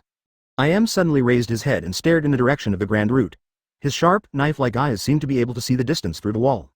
Not to mention the powerful skills that fill the screen, all the attributes up to S+ level alone show how extraordinary Rayquaza is.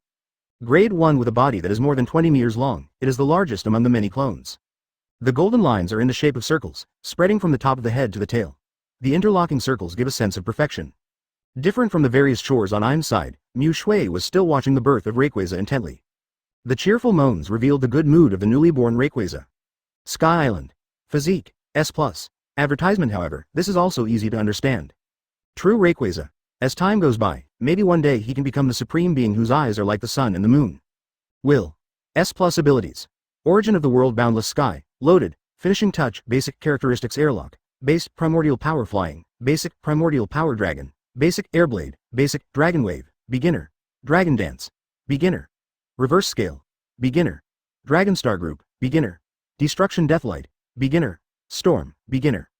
In addition to the noble golden lines, there are also mysterious black lines on his body, all over his body. Yin, like Kyogre and Groudon, Rayquaza's eyes also have the same golden eyes on a black background, showing nobility and being extremely domineering at the same time. Talking about the strength gap between the two clones of Groudon and Kyogre. Taking the planet where Muxue lived in his previous life as an example, the volume covered by the atmosphere is 20 times the size of the planet itself. But that's okay. Judging from Groudon's behavior, he obviously wants to fight with Kyogre, and Rayquaza can just be there to break up the fight. After coming back to his senses, Muxue's face was filled with a smile as she looked at the existence in front of her that was as domineering as in her memory. Spirit. S+. This is because the Red Earth continent is the backbone of this planet. Otherwise, Groudon might not be as good as Kyogre. Experience. 0-100 agility. S+ attribute points. 0. With his strength, 1 versus 2 is definitely more than enough. Theoretically speaking, the proportion of the Earth far exceeds that of the ocean, but the origin of Groudon's birth is only the Red Earth continent, not the entire planet. Clone. Rayquaza strength. S+. Taking this as an example, the ratio of the atmosphere of the pirate world to the planet itself is definitely not small. If the Earth and ocean constitute the most basic part of a planet, then the sky, that is, the atmosphere, is the guardian of the entire planet. Kyogre is indeed the ocean origin of the entire planet, so there is some difference in the innate attributes between the two, but not much. I saw a creature with a green body, resembling a powerful creature in myths and legends, a green dragon, with a pair of 3-fingered dragon claws on its abdomen, born in the sky. Father God. Chapter 312 The Three Gods Buff, the Protection of the Sky. While Muxue was deep in thought, Rayquaza's body floating in midair began to glow with a faint green light. It seems that like Kyogre and Groudon, they need a buff. Once again, Muxue was accustomed to the protection given by this kind of clone, and she calmly watched Rayquaza perform it. Only little bits of green light emerged from Rayquaza's scaly body, and then under his control, slowly fell on Muxue's body and slowly blended into it. With the integration of light, a refreshing and light feeling instantly spread throughout every meridian of Muxue. After the light gradually dissipated, Muxue felt as if a weight had been lifted off his body, and his whole body became extremely light and comfortable. Ding! The power of protection from the sky of the pirate world, do you accept it? Yes. The familiar system prompt sounded, and Muxue replied decisively. Ding! Protection successful. Ding! The protection of the sky. The protection of the sky given by the controller of the boundless sky in the pirate world. When the holder's body leaves the earth and the ocean, it will be protected by the sky, allowing the holder to move. It can ignore the resistance from the air. When the holder develops strong hostility towards any target, a steady stream of wind power will wrap around it to restrict it, and it will receive special bonuses of different types of power depending on the weather. At the same time, the holder can ignore the curse of the devil fruit in the air and is not afraid of items containing the sea tower stone factor. This. Looking at the buff that Rayquaza had superimposed on herself, Muxue didn't know how to evaluate it. I thought that the hymn of the earth given by Groudon was already very powerful, but I didn't expect Rayquaza, the shelter of the sky, to be even more awesome. Not only does it ignore wind resistance, but it can also restrict the enemy, even because the restriction comes from the power of heaven and earth, which is basically the same as no cooldown plus unlimited mana. It's simply not too awesome. Coupled with the special effects of different weather conditions, such as viscosity and paralysis in thunderstorm days, frostbite in hail days, etc., it is simply full of debuffs. Coupled with the two effects of hymn of the earth and blessing of the deep sea that ignore the curse of the devil fruit. Even if Muxue really eats the devil fruit, the sea, land and air will ignore the curse. So far, nothing that makes Muxue's heartbeat has appeared. Judging from Muxue's current strength, even if all clones are included, he is still one of the top few, not to mention invincible in the world. Except for the three gods, even if Gildarts wanted to defeat Muxue, he would have to use 8 Gates Dunjia to fight hard. However, Muxue has the Haki of hearing and hearing, which allows him to listen to the sounds of all things. When combined with the Conqueror's Haki at full level, as long as he avoids confronting Gildarts' most powerful moves, he can basically win. As for the others, even the combination of Senju Hashirama and Uchiha Madara is useless. Advertisement after all, Muxue is fast, has small targets, and has various limiting skills. It is not easy to fight against such a mighty-looking giant. Except for the three gods who have not really taken action yet, Muxue can basically say that it is not an exaggeration to say that he stands at the apex of power in this world. As for Yi Mu, Muxue couldn't judge, after all, he had never seen Yi Mu take action. Maybe you can find an opportunity to try it out. Muxue looked at Rayquaza in front of her and muttered secretly in her heart. Father God, what are your plans next? Compared to Kyogre's soft and cute voice and Groudon's lively and playful voice, Rayquaza's voice was childish, but he felt more like a mature and steady teenager. Not yet. Wait a minute, I thought of it, go find her, I thought of something interesting. Muxue, who originally wanted to wave her hand to let Rayquaza move freely, suddenly seemed to remember something and said with a smile on her lips. What's up? When Rayquaza heard this, he also pricked up his ears curiously. Soon, Muxue told Rayquaza the little plan that he suddenly thought of. But, tonight is a bit unusual, Lady Artoria, you. However, Muxue doesn't have to choose, just have it.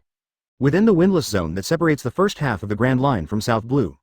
After all, everyone is of the same S*X, so it doesn't matter. After finishing the business instructions, Muxue couldn't wait to let Rayquaza take him for a walk. Okay, Father God, it's also good to feel the joy of dragon control.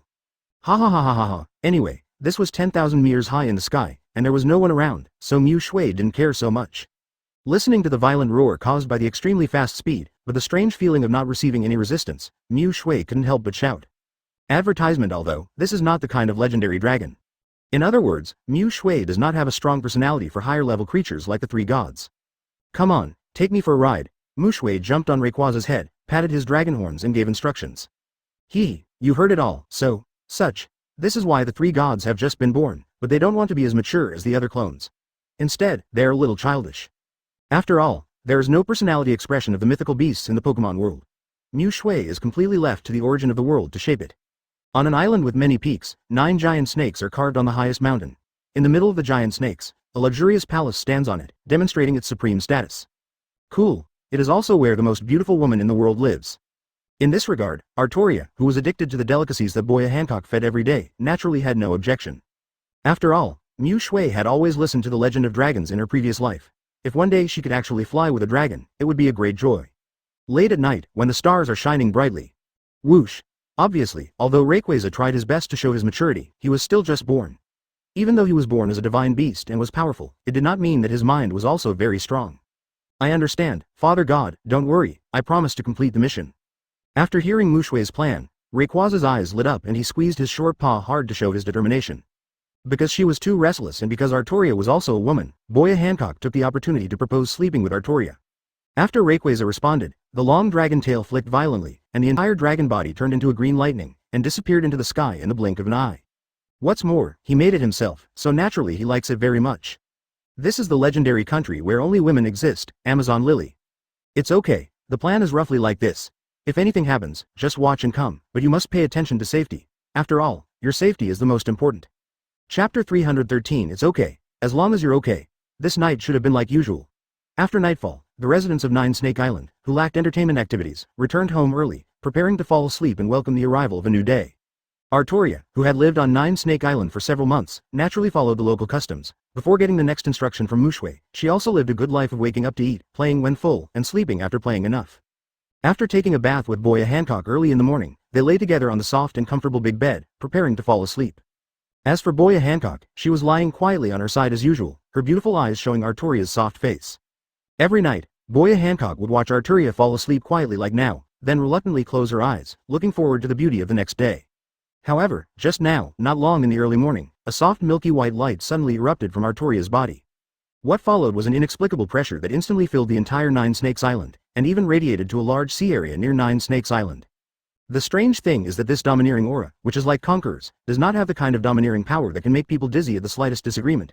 Instead, it is a kind of awe and surrender that makes people involuntarily feel. This is the special Conqueror's dominance and benevolence that Artoria awakened under the combined effect of the decayed Dragon King's final blessing and the compassionate King's spirit.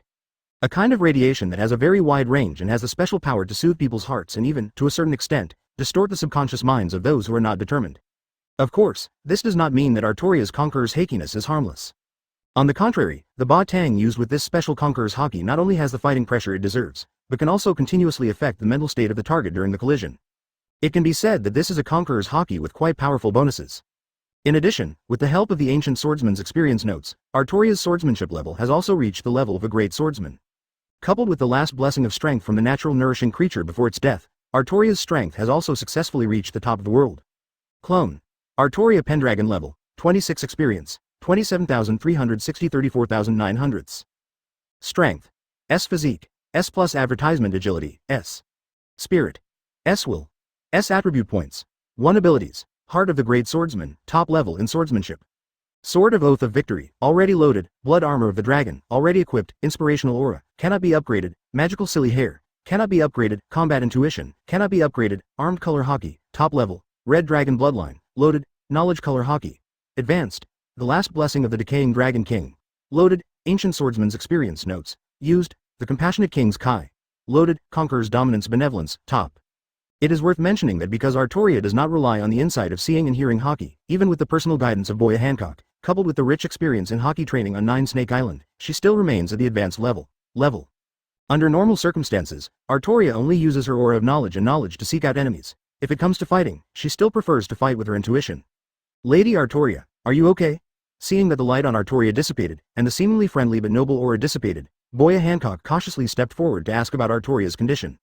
The situation just now really made Boya Hancock a little scared. Seeing Artoria's sudden outburst, Boya Hancock was very worried, but she didn't dare to disturb her, so she could only pray in her heart. Fortunately, this change comes and goes quickly. Because of the sudden change in power within her body, Artoria, who had just been immersed in sleep, also woke up. He squeezed his pink and white fists, looked at the broken clothes and quilts everywhere around him, blinked his eyes and said, "It's okay, it should be the blood in my body that has awakened." Although this is not the case, looking at Boya Hancock's worried face, there must be an explanation. By coincidence, Artoria possesses the blood of the Red Dragon, and now this power is also a dragon, which can be regarded as reaching the same goal through different paths. That's good, that's good. After hearing Artoria's words, Boya Hancock breathed a long sigh of relief, patted his large white patch and said thankfully. Because of the sudden burst of power and the almost zero distance contact between the two, at the moment of the explosion, their clothes, sheets and bedding were all torn to pieces, with pieces hanging on their bodies. Don't put it bluntly, even blocking is a problem. Advertisement. Fortunately, both of them are of the same S*X and already know every aspect of each other, so there is no embarrassment. Sorry, the clothes you gave me were damaged. After explaining, Artoria looked down at the tattered cloth strips on her body, held up a piece of broken clothing with some depression, and said in a low tone. After getting along for such a long time, Artoria had already fallen in love with the sometimes domineering and sometimes gentle person in front of her. She was naturally a little uncomfortable when she saw that the pajamas given to her by Boya Hancock were broken. Well, maybe it's because he likes Boya Hancock's behavior of giving him delicious food all the time. Of course, it's a love between friends. After all, Artoria is not. It's okay, as long as you're okay. Seeing Artoria's very remorseful expression, Boya Hancock stepped forward with some distress, warmed Artoria's little head with his own heart, and comforted her. Feeling the real heartbeat, Artoria didn't say anything, just quietly enjoying the beauty of this moment. Because she knows that next, she will be busy. Dang, dang, dang. Just as the two were feeling tender, 2 footsteps sounded outside the door. It was Boya Hancock's 2 sisters who rushed over immediately after discovering the abnormality. Bang, bang, bang. Sister, are you okay? The green-haired Boya Sundasonia knocked on the door and asked tentatively. Just now, after the momentum exploded, she felt an indescribable sense of fear and surrender while carrying the snake fruit. Boya Marigold next to her also felt the same way. If this momentum didn't come and go quickly, and there was no hostility at all, the two of them would have had enough physical strength to come here. After all, just the moment the momentum appeared made the two of them break into cold sweat all over their bodies. Chapter 314. Well, but, it's okay. You guys go back to sleep. We'll talk about it tomorrow if you have anything to do. Hearing what his sister said, Boya Hancock could only reply decisively while hugging Artoria. Obviously, the lovely and smooth Boya Hancock, who is now fully immersed in his arms, has no mind to deal with other things. Even big things have to wait until tomorrow. Okay, let's retreat first. After hearing the impatience in her sister's words, Boya Sandasonia paused helplessly, and then pulled Boya Marigold beside her and left together. Don't you need to tell them? Pulling her little head out of the snowy white with difficulty, Artoria asked in a low voice. It's okay. I'll tell them tomorrow. Let's go to bed first. Boya Hancock looked at Artoria in her arms with charming eyes, her tone was full of doting. Well, but my pajamas. Hearing this, Artoria hummed softly, and then remembered that she was naked now, but when he was about to talk about his pajamas, he was interrupted by Boya Hancock. It's okay, go to sleep, I will give you a new one tomorrow. Boya Hancock, who seemed a little anxious, gently laid Artoria flat on the bed, patted Artoria gently like a mother coaxing her child to sleep, and said softly. In response to this, Artoria stopped talking and closed her eyes honestly, preparing to sleep. For a long time, Boya Hancock looked at Artoria's perfect sleeping face, but still couldn't help but hug her into her arms. The sudden heaviness and synaptic feeling made Artoria's delicate body tremble. But when he thought of Boya Hancock's worried look just now, he didn't think much about it and let her hug him to sleep. A night of silence. Advertisement with the arrival of morning, a ray of sunlight shines through the window on the two snow-white bodies hugging each other. The already fair skin is even more shining and dazzling under the reflection of the sun. Good morning. Although there were some accidents last night, and she was a little uncomfortable being held in her arms all night, the very nervous Artoria quickly fell asleep and woke up on time at the break of dawn. Good morning. Unfortunately, Boya Hancock's sleep quality on the other side was not very good. Although it was not the first time that the two slept in the same bed, this was the first time that something happened to their pajamas.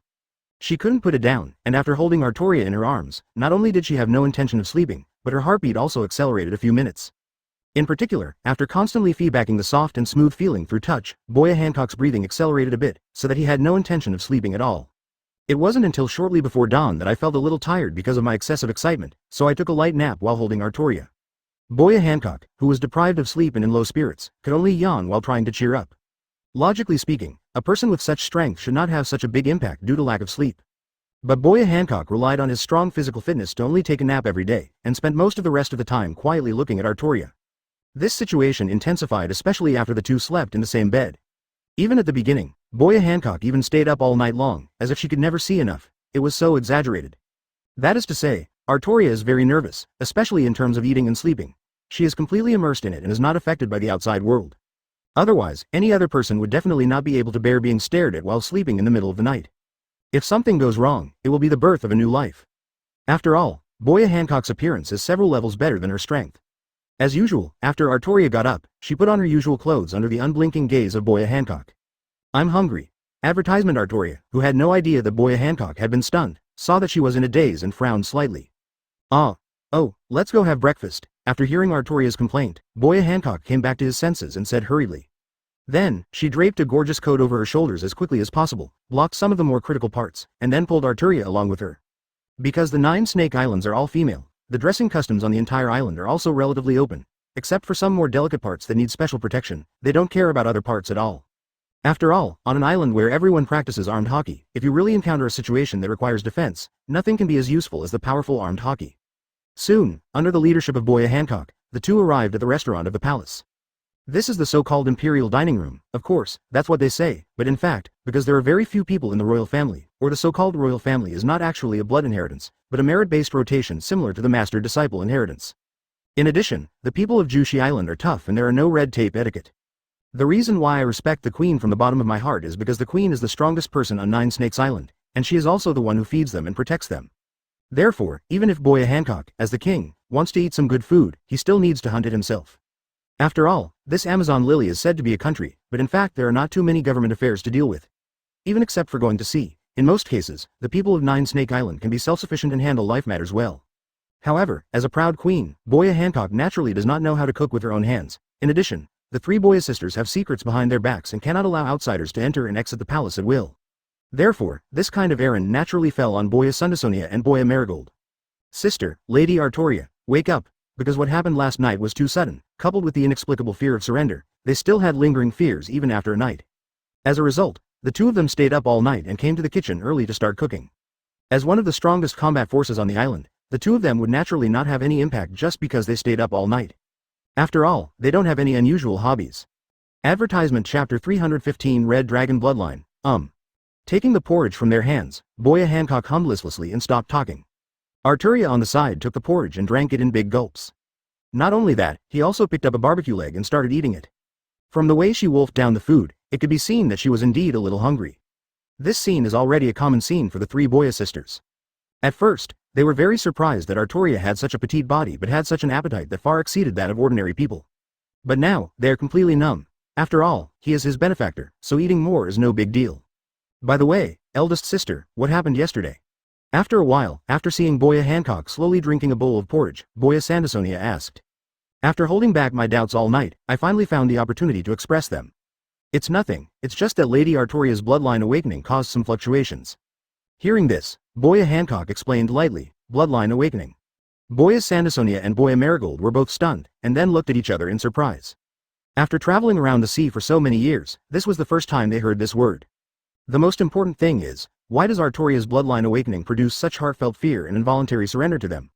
Is there some essential level between people? Regarding this, both Boya Sandersonia and Boya Marigold were a little confused. Finally, Boya Sandersonia asked tentatively, "Sister, didn't you feel anything wrong last night?" Advertisement, something's wrong. Hearing this, Boya Hancock seemed to have thought of something and subconsciously grasped the two snow-white rui. His cheeks instantly turned red, and his heartbeat suddenly accelerated. Boya Hancock, who was immersed in beautiful memories, made a strange noise while unconsciously holding her red face, trying to cool down with her cold hands. Big sister. Big sister. Seeing that her eldest sister entered the kind of sick state that Granny Rosario said at the slightest disagreement, Boya Sandersonia immediately shouted worriedly. "Huh? What's wrong?" Boya Hancock, who vaguely heard someone calling him, came back to his senses and looked at his sister with some confusion. "So, did you feel anything strange last night, such as fear, or surrender?" The helpless Boya Sandersonia could only express the strange feeling between herself and Boya Marigold. Fear? Surrender? Hearing this, Boya Hancock was stunned, as if he didn't quite understand. She was so close to Artoria last night, and she didn't feel anything special, except for a sense of oppression that seemed to be the awakening of Conqueror's domineering power. There was nothing special about her. Besides, even Conqueror's haki doesn't make people afraid, it just makes people dizzy. Boya Hancock, who possesses Conqueror's domineering power, knows this very well. The reason why people are afraid of people with Conqueror's domination is entirely because their own strength is too weak, which leads to fear of the strong, not just because of Conqueror's domination. Yes, it is a kind of fear that is involuntary and completely beyond the control of the two of us. If it is just fear, we can understand it, but the inexplicable and subconscious feeling of surrender is what makes us feel strange, even more scary. While explaining, the two of them seemed to be recalling something. Their bodies began to shake unconsciously, and they even subconsciously looked at Arturia, who was eating and drinking beside her. After all, according to Boya Hancock, the source of that fluctuation is the bloodline awakening mentioned by Arturia. Let's wait for Arturia-sama to finish her meal and ask again. Advertisement, because Boya Hancock was too worried in the first half of last night and too excited in the second half, so that her mind was a little unclear and she didn't ask about many things in detail. But she was not upset about this. After all, the opportunity for skin-to-skin contact was still rare. We can only wait until Arturia is full before talking. In this regard, Boya Sandersonia and Boya Marigold did not object. After all, the feeling did come and go quickly, and there was no special reaction today. Soon, Arturia ate all the 2 roasted lamb legs for breakfast, and at the end, she was still not satisfied with her mouth. She looked at Boya Sandersonia and Boya Marie with expectant eyes, gourd. Obviously, Arturia has been conquered by the 2 sisters' skilled barbecue skills. Lady Arturia, I wonder if it's inconvenient for you to tell us about the awakening of the bloodline. Of course, if it's inconvenient, that's okay. After seeing Arturia finish eating, Boya Hancock stepped forward and asked. After all, it was his sister who was in trouble, and Boya Hancock was still very worried. But she didn't want to affect her relationship with Arturia, so she could only say this. Ah, what blood? Arturia, who had just eaten and drank enough and was immersed in the aftertaste of the delicious food, almost spilled the beans. So what kind of bloodline awakening is just the arrival of new abilities arranged by Muxue? However, she mentioned it casually because she was a little sleepy. Seeing that Boya Hancock didn't ask in detail, he just threw it behind him. It's like this. A long time ago, there was a legendary evil red dragon that spread cholera everywhere, and my ancestor happened to have a swordsman with penultimate talent walking around. After knowing the news, he resolutely took action. After several days of hard battle, chopped it with the sword, because he was seriously injured, and there were some rumors about the red dragon being a treasure, so after eating the dragon's heart and bathing in the dragon's blood, we had the bloodline inherited by our family. Red dragon bloodline. Unfortunately, in my generation, I am the only one left, and the bloodline is still hidden, so it has never been seen. In her anxiety, Arturia remembered the background story that Muxue had woven for her, and then after a moment of pause, she recounted it. In the early days of Muxue deep in the East Daxia Sea, because there was not much practice experience to look at, life was a bit monotonous and boring, so each clone was assigned its own origin. Commonly known as background story, after being asked, they still didn't know how to explain. Anyway, for Muxue, it is just a matter of adding some rational modifications to their original background, which is not troublesome. Just relive some of the beautiful memories of youth from your previous life. Chapter 316. Would you like to hear me tell you a story? After listening to Arturia's explanation, the 3 Boya sisters were a little dumbfounded. For a moment, I didn't know what to say. However, if it is what Arturia said, then the sudden feelings of Boya Sandersonia and Boya Marigold last night can be easily explained. Like Boya Hancock, the 2 of them have eaten devil fruits since childhood. Unlike Boya Hancock's paramecia, the 2 sisters eat the animal-type snake fruit. According to Orochimaru's research, eating animal devil fruits is basically equivalent to changes at the genetic level. Although the Boya sisters didn't know about this, they didn't feel anything based on Boya Hancock, but they had a clear sense of fear and could roughly guess something. After all, dragons are always one of the most powerful creatures in the animal system. Okay, now that the reason has been figured out, you two should stop worrying. Boya Hancock saw his sister stunned and said. Then she looked at Artoria eagerly and asked, Lady Artoria, do you have any plans for today? Well, I'm going to the Grand Line and try to find the Revolutionary Army. Artoria thought for a moment, raised her head and said seriously. Is this? Looking at Artoria's turquoise eyes that were shining with determination, Boya Hancock's eyes gradually dimmed. She knew that sooner or later this extraordinary woman would leave Nine Snakes Island, but she did not expect that this day would come so soon. For a moment, the entire restaurant fell silent. After a long time, Boya Hancock steeled himself, forced out a smile and said, We are just about to go to sea tomorrow, how about I give you a ride? Artoria nodded. Well, then I'll trouble you. Artoria, who didn't know Boya Hancock's psychological journey, didn't feel any particular reluctance except for feeling a little regretful about leaving here. Advertisement in this way, a somewhat heavy breakfast ended. Boya Hancock, who soon returned to normal, took Artoria to a nearby island for food hunting as usual. What was different from the past was that Boya Hancock would occasionally look at Artoria's figure in trance. Fortunately, according to the strength of the two of them, there is no danger here. At night, as usual, all the people on Nine Snake Island returned home early to rest. These people naturally include Artoria and Boya Hancock who live in the luxurious palace on Nine Snake Island. In a hazy bathroom. After a busy day, Artoria and Boya Hancock were leaning in the jade bathtub, feeling the moment of comfort brought by the warm spring water. Different from the past, at this time, Boya Hancock was soaking in the pool with a tangled face. Even though he was frowning and his face was a little unnatural, he still could not hide his amazing charm. As her entire body continued to curl up, half of her face gradually sank under the water. The gurgling bubbles showed that she was a little restless. What's wrong, Hancock? Artoria, who was enjoying the hot springs on the side, looked at Boya Hancock, who was very quiet today and looked full of tangles, and expressed some puzzled concern. Gouda. Cough cough cough. Boya Hancock, who was immersed in his own world, subconsciously wanted to open his mouth to speak after hearing Artoria's words, but he forgot that almost half of her face was submerged in the water at this time. Suddenly he choked on the pool water that the two of them were soaking in. It can be seen that Boya Hancock is in a nervous mood right now. Wow. Dwang, dwang, dwang. Advertisement. Seeing Boya Hancock choking on the water, Artoria didn't care about anything else. She quickly stood up from the water, ran to Boya Hancock and patted her back gently. Seeing Artoria's actions, Boya Hancock ignored the discomfort caused by coughing up water and hurriedly leaned her back against the wall of the bathroom, as if there was something that could not be seen. Same. Seeing Boya Hancock's sensitive movements, Artoria's hand stretched out in the air suddenly stopped, her eyes full of doubts. She didn't quite understand why Boya Hancock had such a big reaction. Sorry, Lady Artoria, it's fine, because it was a subconscious reaction. After his body made instinctive movements, Boya Hancock came back to his senses and wanted to explain something, but was directly interrupted by Artoria. She raised her head and saw the care and worry reflected in Artoria's eyes that were brighter than gems. Their eyes met, and for an instant, it seemed as if time had been frozen at this moment. For a long time, Boya Hancock blushed and subconsciously covered her chest, which was shaking violently because of her accelerated heartbeat. Lady Artoria, would you like to hear me tell you a story? Boya Hancock rarely put on a serious look in front of Artoria, and even the tone of his words became subconsciously serious.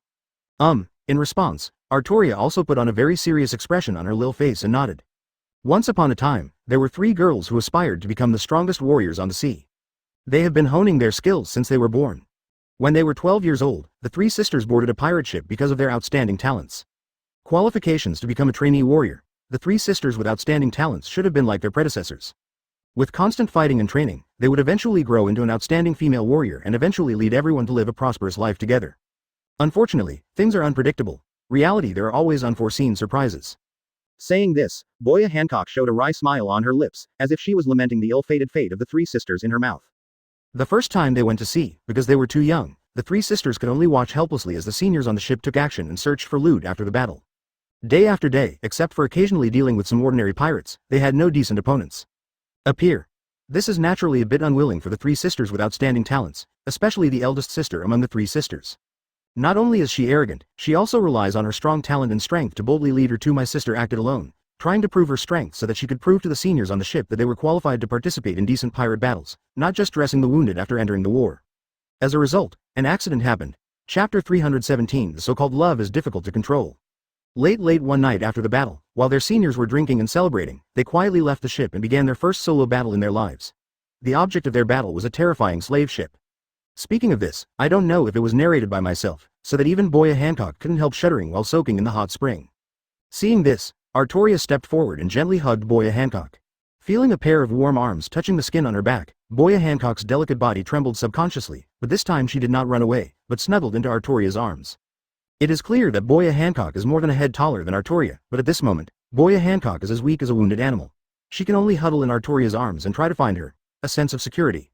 As if she felt the warmth between her skin, Boya Hancock moved her red lips slightly and continued. That is a slave ship with a special mark. The three sisters who have not seen much can't understand each other at all. I didn't know the meaning behind that logo, so I just rushed forward like a dumbass. In just a moment, the domineering spirit that the three sisters were proud of was shattered. If the three sisters weren't still pretty, maybe their lives would have ended here. Just when they were glad that they survived and could wait for the rescue of their seniors, the nightmare that followed them throughout their lives came. I don't know how many days passed, but they were so hungry and thirsty that they were sent to a luxurious palace. It was a place decorated to the extreme level of luxury. It was at that moment that they realized what that symbol represented. Their Tianlong people. And that slave-catching ship is a tool that belongs exclusively to the Celestial Dragons. It is specially responsible for replenishing the Celestial Dragons with high-quality slaves. There is no doubt that the three sisters became the slaves of the Celestial Dragons and were also engraved. That means the shameful mark of the Celestial Dragon slaves.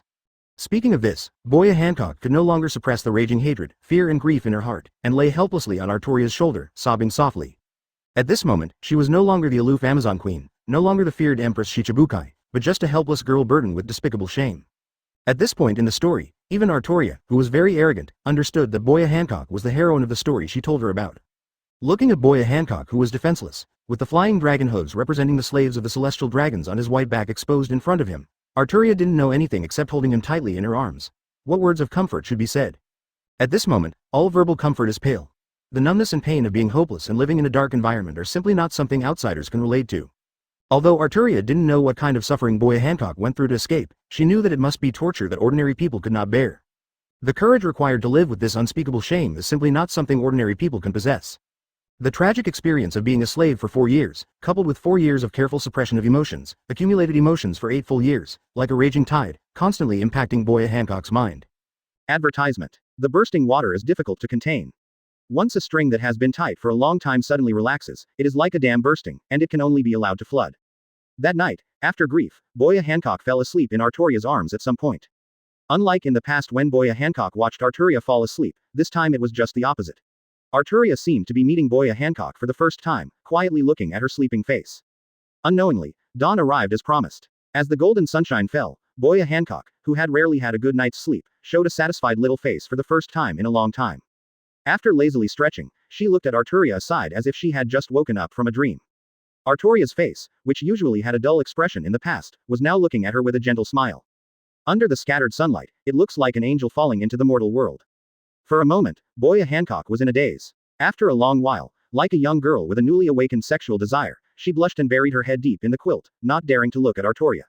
In response, Artoria just smiled gently. It wasn't until Artoria started to change her clothes that Boya Hancock, who had stabilized her mood, began to stick out her head and watch quietly as usual.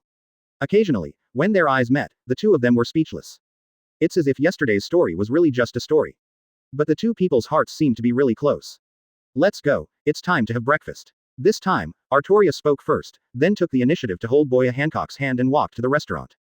Feeling the warmth coming from her fingertips, Boya Hancock's heart seemed to melt, and her whole person was immersed in the seeds of happiness. Advertisement. How she wished that the walk to the cafeteria could be longer, preferably in a lifetime. In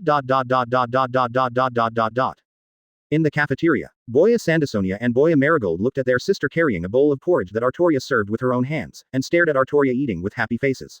It feels like something is wrong, but nothing seems to be wrong. In short, it is a very strange feeling, but I can't tell what is strange, which makes people very strange. Ignoring the confusion of the two, Artoria ate the barbecue as usual, and quickly devoured all 4 barbecue legs. Then, she didn't say anything, and just watched Boya Hancock quietly sipping her porridge. Boya Hancock's face turned red when he saw it, redder than the wolfberry-shaped fruit in the bowl. Confused, Boya Hancock drank all the porridge in the bowl with just a few mouthfuls. Looking at the empty bowl, Boya Hancock then remembered that after finishing this breakfast, he was about to prepare to go to sea. In other words, Artoria is also going to sea. Although she chose to take Artoria out to sea in person because of reluctance, but with the speed of Salome, the sea snake pulling the boat, the two would be separated in just a few days. For a moment, Boya Hancock felt a little depressed again. Looking at Boya Hancock, who was shy, smiling, and sad again, both sisters were a little confused. What happened? How come the mood changes faster than turning the pages of a book? Dash dash dash dash dash dash dash dash dash dash dash dash dash dash dash dash dash dash dash. I had a headache all day yesterday. It's not very painful, but it's very tortuous. It's the kind of pain that makes it hard to think. It's similar to the water drop torture. It doesn't hurt much, but it affects you continuously, and my brain nerves are also affected. It was always swollen and uncomfortable. After a day of rest, I felt much better. As expected, I couldn't stop taking the medicine. I stopped eating after thinking about it the night before yesterday. I started to feel pain yesterday morning. I still need to follow the doctor's advice and take medicine. Woohoo. Everyone must pay attention to rest. It is best to breathe fresh air.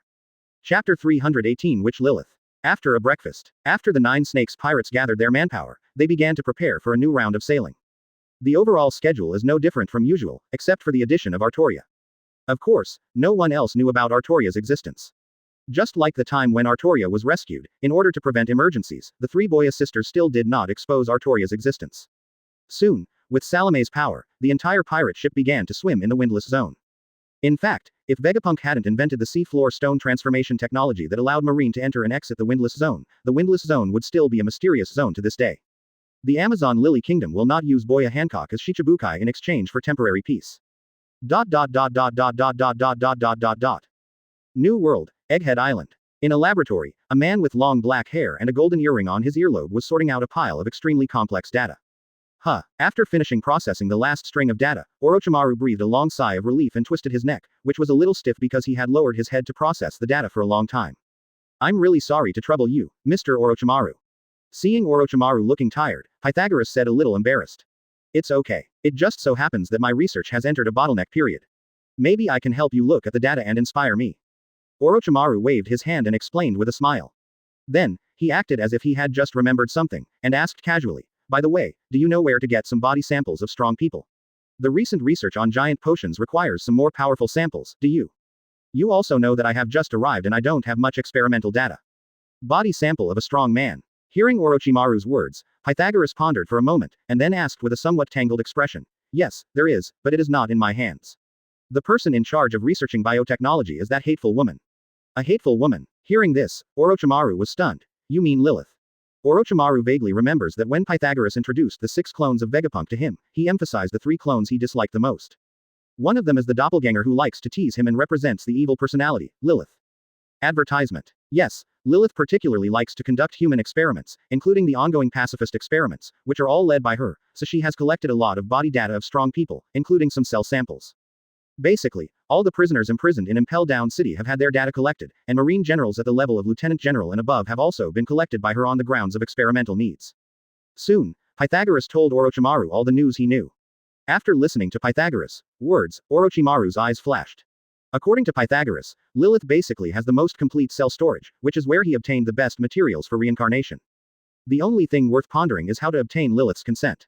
After all, this is Vegapunk's territory. Although Vegapunk seems to be very optimistic about himself, if he takes action rashly, it will ultimately be a hidden danger. After thinking for a while, Orochimaru asked, please tell me about Lilith's situation. On the edge of the island of Egghead. Next to a building that looks like a decapitated human chest and is made of purple and black. After learning the information about Lilith from Pythagoras, Orochimaru went directly to the location of her laboratory. Although Pythagoras hated Lilith, he still mustered up the courage to accompany Orochimaru for the sake of Orochimaru. Considering Lilith's character, Orochimaru declined Pythagoras's kindness and decided to go alone. Beep. Identity verification in progress. Verification completed. Welcome, dear Mr. Orochimaru. After Orochimaru met Vegapunk, his information was entered into the entire island's defense system. It can be said that, except for Vegapunk and the private laboratories of various clones, Orochimaru can appear anywhere on the island without any hindrance. Of course, even so, Orochimaru still sat quietly in the reception room after entering Lilith's research institute, waiting for Lilith to complete the experiment. After all, he had something to ask for, and it would be inappropriate if he disturbed others from doing experiments without knowing what he meant. Dip. Verification passed. Great Queen, Lady Lilith, I am honored to have your presence. Soon, a welcome message completely different from that of Vegapunk and Pythagoras sounded in the room. Orochimaru, who was sitting on the sofa waiting, was speechless. Unexpectedly, Lilith is quite a special person. Advertisement. Hey, isn't this the old man's favorite Mr. Orochimaru? It's all because the little girl is so busy that she kept you waiting for so long.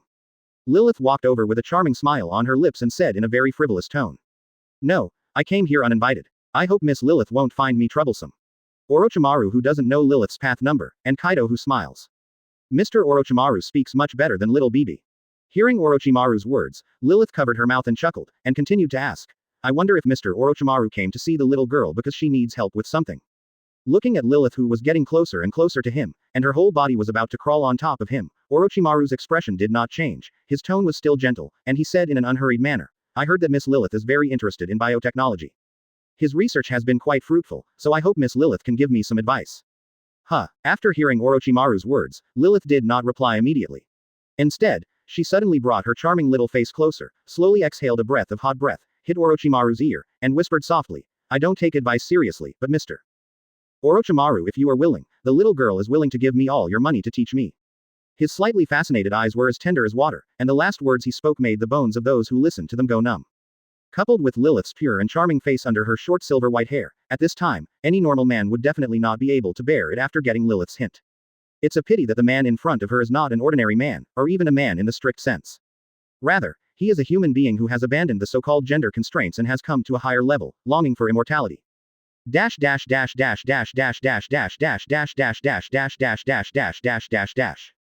Sorry, brothers, there is only one update today. If nothing else, there will be one update in the past few days. I suggest that you all keep it for a while, so that it may look more comfortable. If nothing else happens, it will be finished next month, which means there is still one last big story to end. I originally wanted to write quickly and finish it this month, but my head has been feeling uncomfortable, so I can only take a breather. I haven't written another new book for more than a week. My head really hurts, woo woo. However, I don't know how to be a eunuch, because the ending has already been thought out, so you can take a guess, hee hee. Finally, I really appreciate your concern and gifts. Thank you. ORZ. Chapter 319b. A. S. X. Orochimaru's expression remained unchanged, but his body was like a snake. He easily avoided Lilith's physical contact and said in a very gentle tone, I wonder what Miss Lilith needs me to do. As long as I can do it. Of course we will do our best to help. Seeing Orochimaru's, I don't understand what you're saying. Look, with even the muscles on his face and tone of voice not changing at all, Lilith knew that the man in front of her was not that easy to play with. I really don't understand the style, that's all. I guess Mr. Orochimaru doesn't like the little girl's beauty. Seeing that the charm failed, Lilith leaned against the wall and pretended to be pitiful. It turns out that Miss Lilith is worried about her physical condition. Seeing that Lilith's plan failed and she changed her plan, Orochimaru was not in a hurry and pretended to suddenly realize it. If there is research on the physical fitness of living things, I have done a lot of research. When I was studying the giant potion, I happened to develop a potion that can strengthen the body. Although due to material reasons, I can only make a potion that is comparable to the strength of Colonel Marine, but has less side effects. Quote. As he spoke, Orochimaru actually took out a bottle of purple liquid potion from the pocket of his arms and continued to explain. This is the only potion that has no side effects and can directly reach the level of Marine Brigadier General's physical fitness. Unfortunately, I have too little material to reproduce it yet. Speaking of this, Orochimaru pretended to look regretful, handed the potion in his hand to Lilith, who was a little stunned, and said, However, since Miss Lilith needs it, I will naturally be willing to give it. Seeing Orochimaru's expression of reluctance, but still willing to give up his love for her, Lilith frowned and secretly sighed in her heart. This time I really met my match. Originally, Lilith would not refuse Orochimaru's request. After all, Orochimaru is the one Vegapunk favors, and he is even the first outsider to join the entire island's defense system. Therefore, as one of Vegapunk's loyal supporters, she naturally has a certain fondness for Orochimaru. Although not much, at least she will not particularly embarrass him because of it. However, what Lilith, who has a somewhat special personality, likes to do most is tease others, and then watch them look embarrassed and overwhelmed, in order to get a different kind of pleasure. Because of this, Pythagoras, who has the softest personality among the clones, is always the target of ridicule. So he hates Lilith and Atlas, especially Lilith. After all, Atlas didn't have much else to do except ask him to help with experiments, but Lilith was different. If it didn't work out, it would be a shameful past. Advertisement. Forget it, what a boring man. EX2 is the guy named Rox, but because the battle was too brutal, a few parts of his body are left behind now. As for the ending, although it was fun to tease the Straw Hats, I still felt that a grander ending might be more appropriate for this kind of behind-the-scenes story. It has to be said that with the support of the largest official organization in the world, experimental materials are abundant. Each row of utensils is marked with letters and numbers, such as S1, A-1, etc. At the very end, there are even labeled utensils starting with X. Regardless of whether the world's government is good or bad, in terms of collecting materials, it is indeed the number one. Hey, as expected of the old man's favorite person, he is really special. Rows and rows of utensils were neatly placed throughout the room. Soon, the two passed the identity verification and arrived at a laboratory. It is rare to meet such a guy who is not flattering and does not please her. Lilith still feels a little strange. Dash dash dash dash dash dash dash dash dash dash dash dash dash dash dash dash. Seeing that Orochimaru didn't take the bait, Lilith didn't bother to pretend. She stood up straight and pouted the corner of her mouth, making an expression like a girl who was unhappy. There are very few guys like Orochimaru who are young, knowledgeable, and whose key character seems to be a little bad. This is quite attractive to Lilith, who is born with evil as her foundation. These symbols are arranged according to their highest strength during their lifetime. Just look at the letters. The order is the time they entered the laboratory. After all, only people with similar interests and abilities can burst out different sparks of inspiration, right? The S-level labels are all the previous Marine generals and the equally famous Sea Warriors. Although it is said that, in fact, there are only the cell storage of the 3 current Marine generals and the 2 previous generals. Before, the old man did not have join in. That's it. EX1 belongs to Lieutenant General Garp, because he has reached an unprecedented level purely by relying on his physical body. He is currently the most cost-effective target for research. Advertisement. As for Garp, the manga was quite outrageous, so I decided to write it according to the tone I set at the beginning. The A-level label refers to some strong men at the level of Lieutenant General, and the B-level label refers to some guys who are not very strong, but have special physical talents. Not only are there cells of Marine generals such as Garp, Sora, Sengoku, Zephyr, Porosalino, Kuzan, and Sakazuki, but there are also cells of Rocks, Roger, Whitebeard, Kaido, and Linlin who are galloping in the sea. Some of the remains are cells of the king almost made Orochimaru laugh so hard. Speaking of this, Lilith's expression was obviously full of regret. After all, the other guys who came to the island were either very old men, or young people who were not very old but had a bad mentality. Come with me, everything you want is in the laboratory. A glint flashed in Lilith's eyes again, and she pretended to be nonchalant, picking up Orochimaru's well-jointed, slightly cold hand, and led him towards the laboratory. Orochimaru remained unmoved by this. He just shook the purple potion like a gem in his hand and asked with a smile, "Miss Lilith, do you still need this potion?" Seeing that Orochimaru's expression remained unchanged, but his tone was a little more playful, Lilith knew that she had been seen through by the thin and fair guy in front of her. EX3 is. As for X, it can be seen that she is really devoted to this kind of research and likes it very much. This time, Orochimaru looked at Lilith's back and didn't know what he was thinking, but he didn't break away from Lilith's physical contact. Soon, Lilith introduced the specimen information stored in the few EX-level vessels and S-level vessels. The above is a way of saying it. The main reason is that it has been almost 2 weeks since the new book was published, and I can't do it if I don't write it anymore. Speaking of this, Lilith showed a rare trace of longing in her eyes. While stroking the utensils representing the X level, she explained, each of the X level labels is the top strong person in the sea. Even me, for the time being, it can't be used effectively either. Seeing Orochimaru's eyes full of enthusiasm, Lilith smiled, let go of his hand, and explained to him. Above. Chapter 320 Nadia's Treasure. After seeing Lilith's rich collection, Orochimaru temporarily stayed here for the convenience of experiments. Not only did Lilith not object to this, she even enthusiastically helped him pack up a temporary residence. This made Orochimaru a little confused. But it doesn't matter. After he collects these materials, he will leave here. New World, Nadia Sea. This is a sea area where there are basically no franchised countries. In other words, the countries here basically do not have to pay expensive heavenly gold. But even so, the standard of living here is not rich. Even without all kinds of harsh miscellaneous taxes, for countries living in the New World, being weak is the reason why they are poor. In this notoriously vulnerable sea area, each country can only afford to provide an entire escort force to protect the country only when living conditions are very difficult. Even so, when farming is busy, these countries can only temporarily put the guards back into the fields to cultivate. Otherwise, they may die from food shortage before the pirates attack. Therefore, during this period, many countries could only resort to hiring some bounty hunters at sea to carry out protection work for a period of time. Therefore, this is also the time for a large number of bounty hunters who know the news to come here to look for food. Although there is a certain degree of danger, there are still a large number of bounty hunters who come here with the intention of making free money. After all, pirates are not robots, and they will not attack on time every year. In fact, according to past records, in most countries in this sea area, only about half of the countries will be invaded by pirates during this period, and the rest will just muddle along and be able to live a peaceful life for a while. However, no king wants to bet on whether his country will be the lucky one this year. This also leads to the fact that this time of year is also the time when a large number of bounty hunters are hired.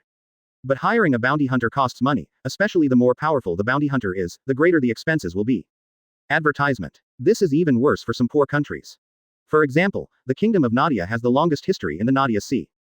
To be able to name a sea area after a country, or to name a country after a sea area, either the country is powerful and can name it unscrupulously, or the country has a long history and can be used the name. Obviously, living in this weak and poor sea area, the Kingdom of Nadia is definitely not the former. After all, When a strong person emerges from a place where weak people gather, it is difficult not to be ostracized. Even a powerful country in the past can only decline helplessly after being squeezed out by many forces. Originally, based on past circumstances, he would not consider such a bounty hunter who was obviously too powerful. So they teamed up to offer a high reward in the underground world, and he unfortunately died during a sea escort. Since then, the Nadia Sea has completed the first integration in history. For example, the scene was taking place in the palace of the Kingdom of Nadia at this time. If this person hadn't happened to be here today, he wouldn't have dared to hope to hire a strong man of this level. A man with slightly messy black curly hair, a pair of black sunglasses, a tall and muscular figure, and a tattoo on his left chest said impatiently. Is there really nothing we can do? This person is the current king of the Kingdom of Nadia, Nadia 61st. In fact, more than 100 years ago, the Kingdom of Nadia was still a powerful country, and there was even a guard captain who was as powerful as the Vice Admiral of Marine Headquarters. At that time, he was the uncrowned king of the Nadia Sea. But recently, rumors reached his ears, saying that a big pirate was eyeing Nadia's waters. This made Nadia 61st panic and clear him away from wandering in the city. Maybe it's because he doesn't want to see the Kingdom of Nadia stand up again. This, of course, whether it is the so-called treasure or the curse, there is no clear historical record. It is just a legend passed down orally in this sea, or it is the pride of the people of the Kingdom of Nadia. Here I have to mention the national branch of Nadia Sea. Is it true that it can't be lowered further? Advertisement. After all, it doesn't matter if you are living a miserable life, but it would be uncomfortable if the neighboring country in front of you suddenly had a better life. No matter what glory they had in the past, their life now is indeed not very satisfactory. Because the name of the first favored holder was Nadia, the newly established empire was named the Nadia Empire by the proud Nadia. 1 billion Baileys a month is already the lowest price I've ever sold. This is because I happened to pass by you and was in a good mood today. From then on, under the force of the first holder, all the surrounding countries were forcibly unified in just a few years. In the next 800 years, the Nadia Empire continued to decline, and several kings with cerebral palsy even said that their ancestors were cursed entirely because they took other people's territories by force, so they voluntarily returned them to those who had been demoted to nobles. Royal blood. Seeing that the man in front of him was obviously impatient, Nadia 61 didn't know what to do. Hearing this, a smile appeared on the man's lips. As long as you are willing to stay, I will agree to it no matter what the conditions are. This is also the reason why those small countries joined forces to target the Kingdom of Nadia. They were just out of fear for no other reason. At that time, their kingdom was not called Nadia and was just an ordinary small country. However, according to legend, their ancestors received a god-given treasure. It was said that those who were favored could live forever and have immortal souls. Destruction, and can awaken magical abilities. In the end, considering the safety of the country and the names of its citizens, Nadia 61st gritted his teeth, lowered his head and begged. Oh, anything is okay. The reason why the original Nadia Sea area was named Nadia was entirely because there was a powerful country in this sea area, Nadia. In fact, 800 years ago, the Nadia Sea area was not the messy situation it is now, with large and small countries scattered around it. It's a pity that it didn't last long. It was said that the treasure not only had magical power, but also had this weird curse, which caused the powerful Nadia to be attacked by unknown forces and eventually disappeared. After all, the man in front of him was a famous bounty hunter, so it was understandable that he would be more expensive. Since then, the Nadia Empire has continued to shrink and became the Kingdom of Nadia. Later, it even became a weak country that was almost as powerful as other countries. A middle-aged man in slightly plain clothes, who did not look like a king at all, asked with a bitter look on his face. It's a pity that the good times did not last long, because the surrounding neighboring countries were afraid that the Kingdom of Nadia would use the tyrannical strength of this guardian to forcibly regain control of other kingdoms. Chapter 321 I don't like worthless things, do you understand? I heard that your Kingdom of Nadia has a treasure that has been passed down for a long time. I am very interested in this kind of old object. If you are willing to show it to me, I can consider it. The man in sunglasses played with the vine ball in his hand and said with a half smile. Obviously, he is also someone who has heard the legend of the Kingdom of Nadia. He is still very interested in this kind of thing that can give people special abilities and even immortality. In other words, immortality is a huge attraction for every creature with a limited lifespan. Hearing the words of the man in sunglasses, Nadia 61st was stunned for a moment, and then stood there with an expression on her face. Obviously, he also understood the true intention of the man in front of him, which was to get his hands on their country's legendary national treasure. However, the problem is that he doesn't know where the national treasure is, or even what it looks like. As early as when Nadia I disappeared, the legendary treasure disappeared together.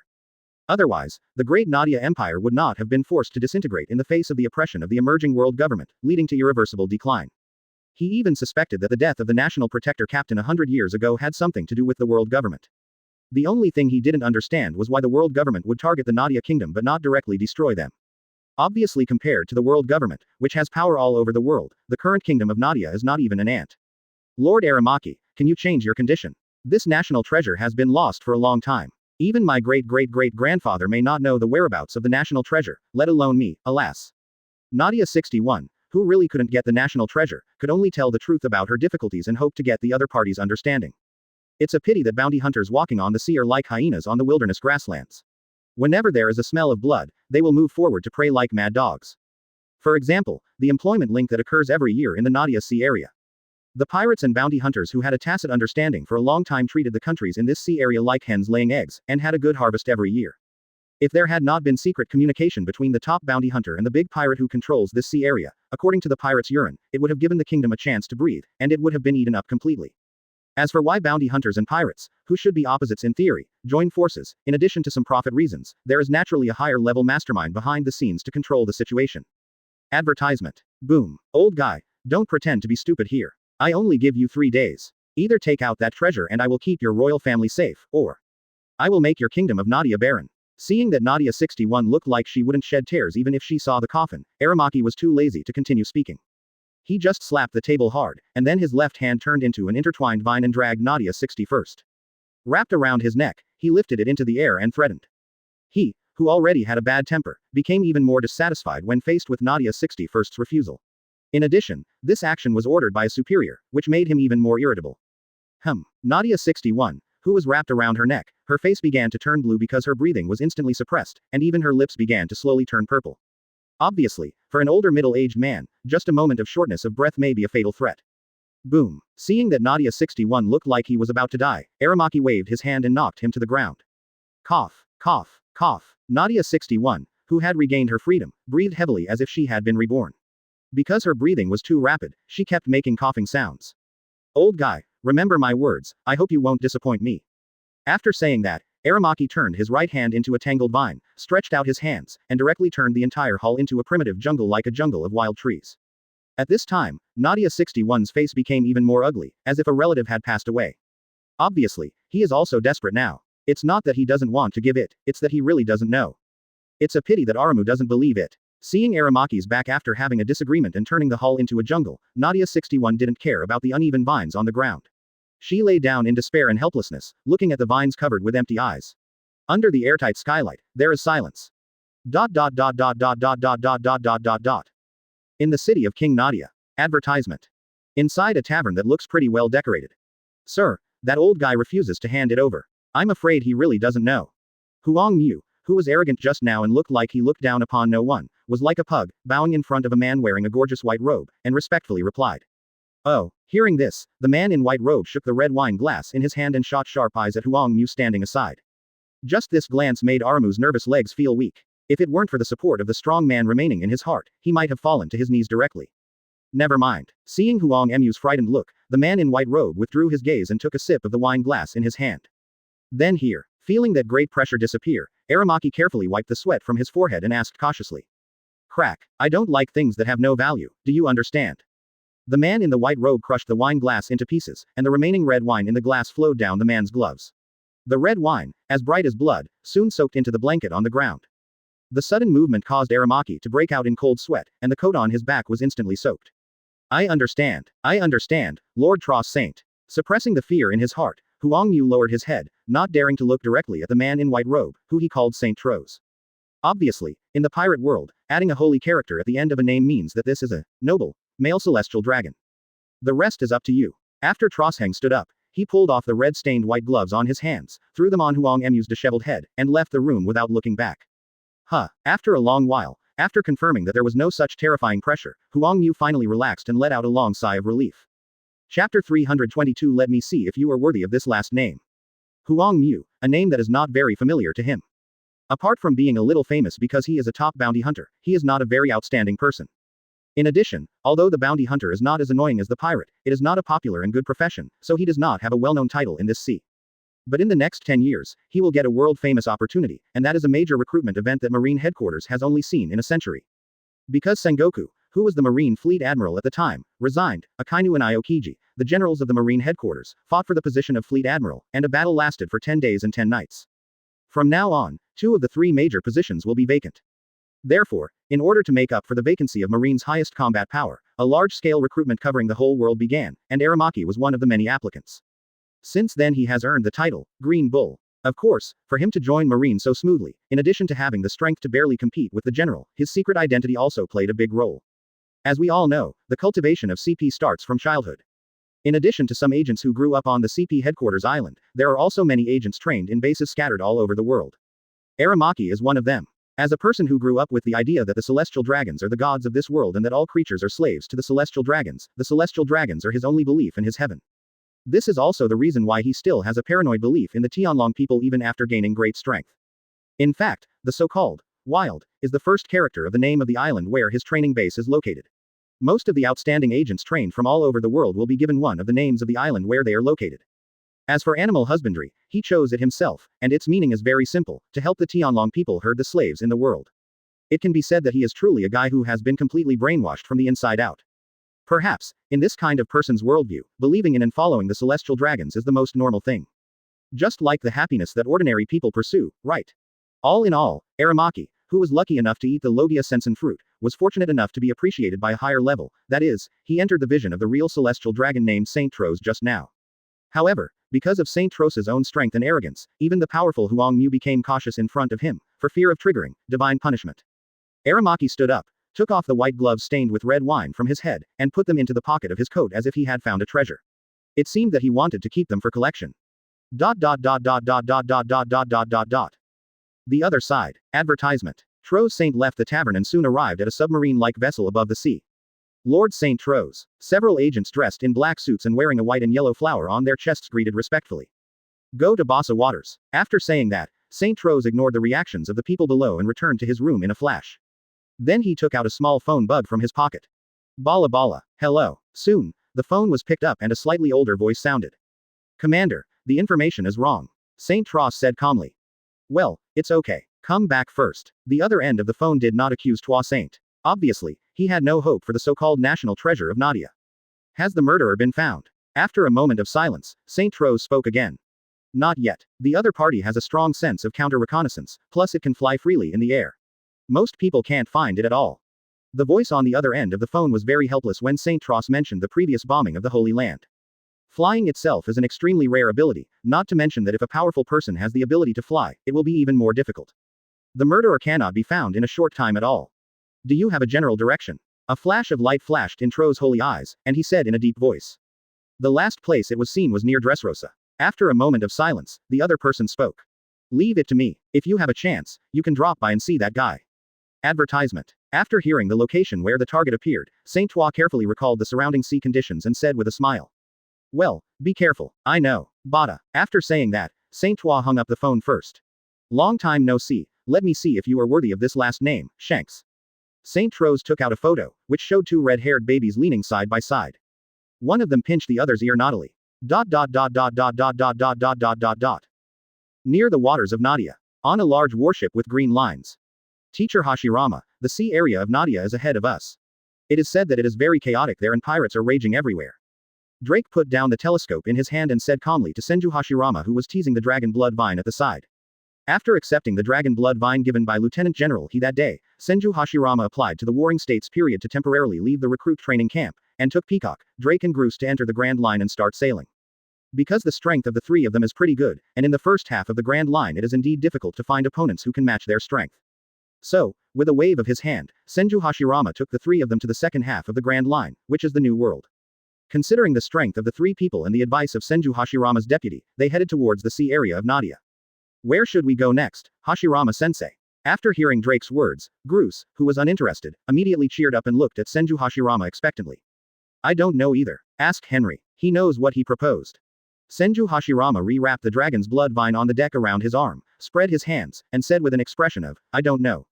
When the three peacocks asked Senju Hashirama, he had no idea. It was his deputy, the colonel named Henry, who was advising him and mentioned the situation in the Nadia Sea area. It is said that there are pirates here every year, so it is a good place for training.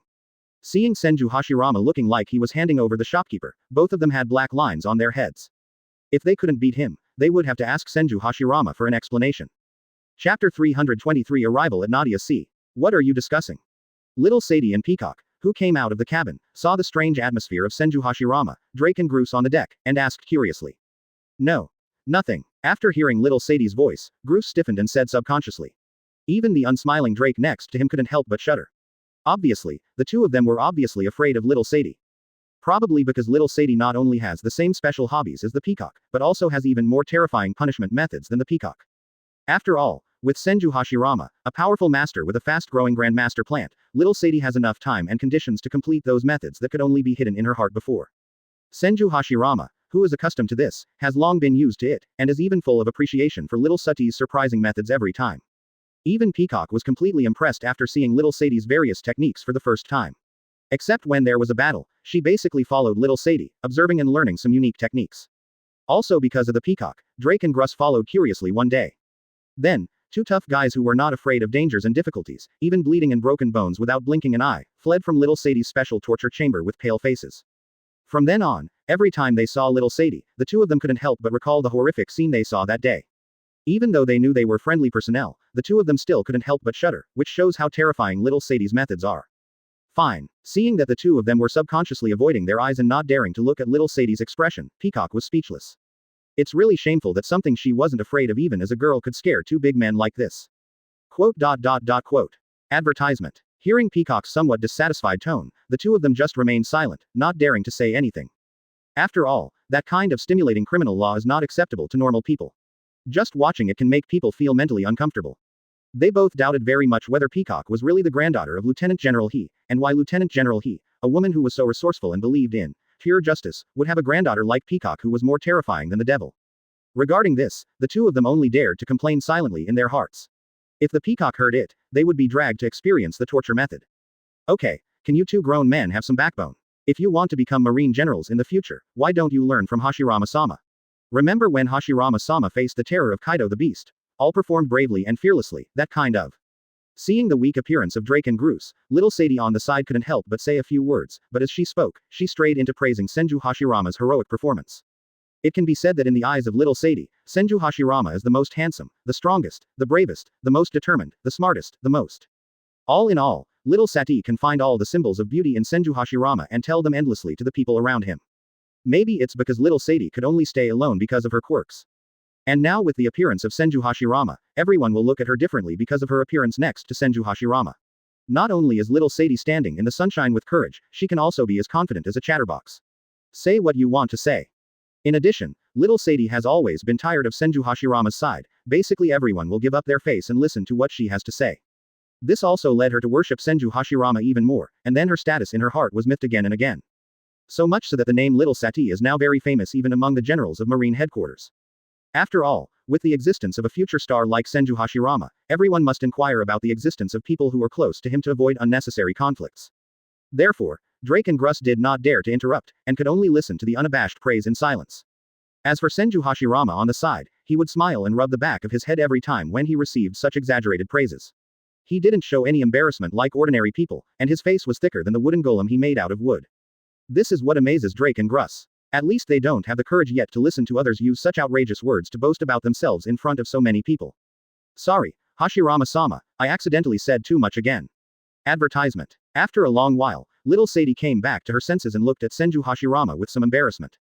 Ha ha ha ha ha, it's okay, I like to listen. Senju Hashirama smiled heartily, his tone was full of sincerity, and it was obvious that he was not talking politely at all. Hashirama-sama, seeing Senju Hashirama defending herself in such a way, little Sadie couldn't help but her cheeks turned red. She lowered her head shyly and twisted the corners of her clothes. The three peacocks were already used to this. In fact, if the two of them really looked at each other coldly that day, they would be afraid that something was wrong with the world. Fortunately, this extremely embarrassing situation for outsiders did not last long. Senju Hashirama's deputy, Henry, ran over quickly. In fact, he arrived more than 10 minutes ago, but after seeing the little Sadie incident that happened almost every day, he waited obediently. After all, as Senju Hashirama's deputy, he knew that this seemingly mentally disturbed woman had an extraordinary talent for torturing people. Lord Hashirama, the Nadia Sea area is ahead of us. Where should we go next? Henry came to Senju Hashirama's side and asked respectfully. For Henry, who has witnessed Senju Hashirama's amazing performance as a god and demon, if you ask him what a god is like, he will tell you without hesitation that Senju Hashirama is a god on earth. Anything is fine, as long as there are pirates around, just go ahead and do it. As my deputy, I believe you can make the best judgment. Senju Hashirama reached out and patted Henry on the shoulder, saying that I believe in you, you have the courage to do it. Yes, Lord Hashirama. Seeing that the person he admired the most believed in him so much, Henry promised loudly and excitedly. In fact, Senju Hashirama just wanted to be a hands-off shopkeeper so that he could have time to talk with the imprisoned pirates. Anyway, there are no famous pirates in this sea area. In addition, the three of Drake are extremely talented and strong, so there is probably nothing wrong with them. Chapter 324. Defeat Nadia for me. On an island near the kingdom of Nadia, there were several ships docked at one place, which were not visible from the outside. Boss, you're back. A group of people who were chatting and spanking saw Aramaki's small raft running over. A guy who looked like a small leader quickly got up and ran to the shore to greet him. Head, what should we do next? Seeing Aramaki jumping off the raft with a gloomy expression, the little boss immediately saw that the operation must have failed, so he didn't have the sense to ask what happened, and directly asked Aramaki for his next instructions. Get ready. In 2 days, you can defeat Nadia for me. Follow your orders, head, and I promise not to leave anyone behind. Although Aramaki's tone was as calm as possible, the little boss still heard the anger that he was trying to restrain, and immediately assured loudly. Then, they hurried back to the place where they had just gathered and started giving orders. Soon, the ships that looked ordinary just now were all hung with black flags representing pirates. If Nadia 61st saw this scene, he would be shocked and speechless, because these people dressed as pirates and preparing to attack him were also the people who were entrusted to protect him in the past. It really goes with that sentence, those who protect you and those who hurt you may be the same people. 2 days later, in the waters of Nadia.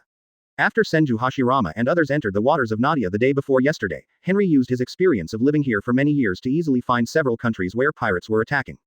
It's just that some of them arrived early and the pirates had just arrived, while some arrived a little late and the pirates had already looted them. However, whether it is fast or slow, it does not matter to these countries. After all, the annual reservation activities have made them accustomed to it. As for Henry, he has even less feelings. As a Nadian, he has no good impression of the countries in the surrounding seas. Advertisement. If it weren't for helping Senju Hashirama find suitable battle targets for the three little ones, he wouldn't want to pay attention to the pirates at all. If they hadn't joined forces to kill the guard captain, how could they have been bullied by a random group of pirates now? Although Henry has no evidence, the historical hatred is enough for him to speculate on these guys with the greatest malice. Lord Hashirama, the kingdom of Nadia is ahead of us. According to past situations, the kingdom of Nadia is always the last one to be plundered, and it is also the strongest force among the invading forces. If one day, dragon blood vine can grow into the size of wooden dragon and hover on Mars, then even the strongest ship on the sea, the Pluton, will probably be hard-pressed to defeat the dragon blood vine version of Mars. Erza. The first time he heard Henry talk about the hundreds of years of tradition here, Senju Hashirama felt that this sea area was strange. After hearing what his deputy Henry said, Senju Hashirama asked curiously. As for the safety of the kingdom, he was not worried at all. Henry didn't say anything else, but his meaning was very obvious. If Senju Hashirama himself wanted to have an enjoyable battle, it might be a bit difficult. Miraculously, the dragon blood vine turned out to be normal, swaying around excitedly. You know, Henry has also seen the three little ones take action. Henry came to Senju Hashirama and said with a worried look on his face. Interesting, no wonder people come to such a remote place every year. However, under Henry's matter-of-fact tone, everyone subconsciously ignored it. Thinking of this, Senju Hashirama's face showed a rare expression of expectation. Although Henry himself is not very strong and is only a civilian, so he cannot clearly understand the strength of the three little ones, but after watching it for a few days, he should have a general understanding. Thinking of this, Senju Hashirama intimately touched the dragon blood vine wrapped around his arm. It was not until just now that he stepped into the sea area of the kingdom of Nadia and the extremely rare mood swings of dragon blood vine that Senju Hashirama figured out the general context of the matter. Pirates attack every year, but they only plunder financial assets and seldom harm anyone. This is simply outrageous. Advertisement. It was rare to get to his deputy's hometown, and Senju Hashirama, who had not been off the ship for a long time, also wanted to see what interesting scenery there was and take care of the three little ones.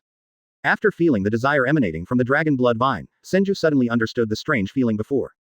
After all, New World is the deepest place in the world, and there might be some good opponents popping up somewhere for Senju Hashirama to stretch his muscles. After all, the toughness and solidity of dragon blood vine are rare in the world. I don't know if it's because it's been too long, but under the nourishment of Senju Hashirama, the life of dragon blood vine is more obvious, but the growth of body size is very slow, and it is completely unable to fight effectively. On this basis, Henry still showed a worried look, which shows that this opponent may be a bit tricky. Even the very nervous Senju Hashirama understands that apart from the ignorant IM and a few equally powerful colleagues, the only remaining leaders of the Imperial Group, the generals and the mysterious knights can pose a threat to him. After all, after so many years, apart from the looting of food and money every time, there have been very few casualties. What he is more concerned about is whether the three little ones can deal with this powerful force. Ha ha ha ha ha. Yes. After hearing Henry's words, Senju Hashirama didn't feel embarrassed at all. He laughed directly and said nonchalantly, "Then let's make the same arrangements as before, but this time I am also doing some activities, just to take a look." The scenery of the kingdom of Nadia. Of course this is for the three little ones. Basically, the residents of this sea area have acquiesced in the act of handing over protection fees once a year. At least in their eyes, losing something external is better than losing a life. Oh, is it very strong? Since there is a layout that lasts hundreds of years, there must be powerful enemies here who can move around and maybe help Dragon Blood Vine grow in size. It's not that he is worried about his own safety. After all, there is Senju Hashirama, and he doesn't think there will be any danger that Senju Hashirama can't solve. However, there are no absolutes. Also, if there wasn't some treasure, why would people put so much effort into it? Well, Hashirama-sama, even the strongest pirate invasion in history was only about as powerful as the Marine Headquarters Lieutenant General, and it happened 100 years ago, so. After all, he accepted Lieutenant General He's gift, so he couldn't really be a shepherd and just keep free range. Henry had not shown any worry in the past few days, but today he was unusually worried. Chapter 325 Yutan. Under the navigation of Henry, a local, everyone quickly sailed to a few kilometers near the island where the kingdom of Nadia is located. Drake, let's see who kills more pirates this time. Gruss said enthusiastically to Drake, who was expressionless on the side. Drake glanced at Gruss and said calmly. Obviously, he has long been accustomed to Grouse's energetic performance. Boom. Suddenly, a huge roar of artillery shells came from the direction of the island. What's going on? Why is there the sound of shells exploding? Hearing the explosion of the bomb, Henry ran to the bow of the ship immediately and exclaimed in disbelief. Before joining Marine, he had lived in Nadia for nearly 20 years, and he had never once encountered a situation where pirates ignored him and directly attacked with cannons. Is something wrong, Colonel Henry? Seeing Henry's surprised expression, Drake asked with some confusion. Although they basically didn't encounter pirates with heavy firepower in the past few days, isn't it normal for pirates to have heavy firepower? Is there anything worth making a fuss about? It's nothing, it just feels a little wrong. The pirates who attacked the Nadia Sea Kingdom in the past have never had direct bombardment. They basically focused on robbery, so I am a bit surprised. After the shock, Henry came back to his senses after hearing Drake's question. Although this kind of thing seems surprising to him as a local, there seems to be nothing wrong in the eyes of outsiders. Moreover, he has served in the Marine for more than 10 years and has not returned. Perhaps the attacking pirates are not the same as they were more than 10 years ago. They like to fire cannons first to demonstrate. Henry, who didn't dare to think the worst, could only hypnosis himself. But even so, the tangled look on his face still made the three little ones look a little confused. Colonel Henry. Advertisement. Colonel Henry. Seeing that Henry remained silent after finishing speaking, with an uncertain look on his face, Drake stepped forward and shook Henry's shoulders and shouted repeatedly. Ah, sorry, I was a little distracted. Henry was stunned for a moment, and then said apologetically. Then, he glanced at the young faces of the three little ones and said in a deep voice, be sure to pay attention to safety when we fight. I always feel that something is wrong. Don't worry, Colonel Henry, we are strong. Seeing Henry's worried look, Gruss smiled and twisted his shoulders and said confidently. I'll keep an eye out, Colonel Henry. However, Drake assured Henry very seriously. It was obvious that he was concerned about Henry's abnormal behavior after seeing the bombardment, and knew that the next step might not be so smooth. Well, but you don't have to worry too much. As long as Lord Hashirama is here, nothing will happen to you. Perhaps because he was afraid that the three little ones would be too worried, or to comfort himself, Henry directly moved the giant Buddha between the Senju pillars to stabilize the morale of the army. That's right, Teacher Hashirama is here, what are you afraid of? The peacock on the side also echoed helplessly. 2. Hearing this, Drake also showed a rare relaxed smile. After all, only by witnessing Senju Hashirama's strength with your own eyes can you understand that in this world, there really is that kind of person who will make you feel at ease as long as he stands in front of you. There is no doubt that Senju Hashirama is as important to them as Garp is to Marine. After all, Garp is the spiritual belief of the previous generation of Marines. For many young Marines, they have only heard the legend of Garp. But they have actually seen Senju Hashirama's huge figure that stands proudly in the world. The other side. Under the guidance of the Dragon Blood Vine, Senju Hashirama arrived at the capital of the Kingdom of Nadia first.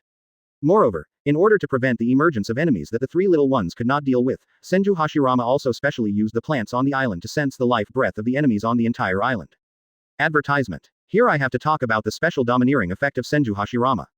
After reaching advanced proficiency in Senju Hashirama's Haki, with the blessing of the essence of the ancient tree of life and wood style, Senju Hashirama awakened a super wide range of perception capabilities similar to the heart network. However, Enel used the thunder fruit to expand the range of perception to the entire Sky Island, while Senju Hashirama used all plant life. It can be said that any plant, even a newly born weed, can serve as Senju Hashirama's eyes to sense the breath. At present, the limit of Senju Hashirama's perception range is not yet clear.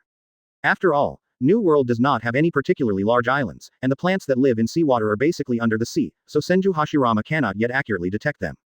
Position your own range of perception. However, it is more than enough to cover a large island. In fact, In Senju Hashirama's perception, a guy who looks like a humanoid plant is the object of his focus. That is a guy with extremely strong vitality, even more vigorous than the creatures with strong natural vitality like the giant family. He is just like a walking towering ancient tree. Senju Hashirama guessed that this should be the guy who ate the devil fruit, but he didn't know whether it was Logia or Paramesha. However, this guy did not join the pirates in the looting process, he just watched quietly in the dark, and Senju Hashirama did not go there. According to his idea, Senju Hashirama will not help as long as there is no one who far exceeds the strength of the three little ones. Otherwise, there is no need to practice. Having said so much, in fact, for Senju Hashirama, not enough is just a matter of thought. Under the guidance of the dragon blood vine, Senju quickly passed through the inner city of the kingdom of Nadia and came to a jungle full of huge trees.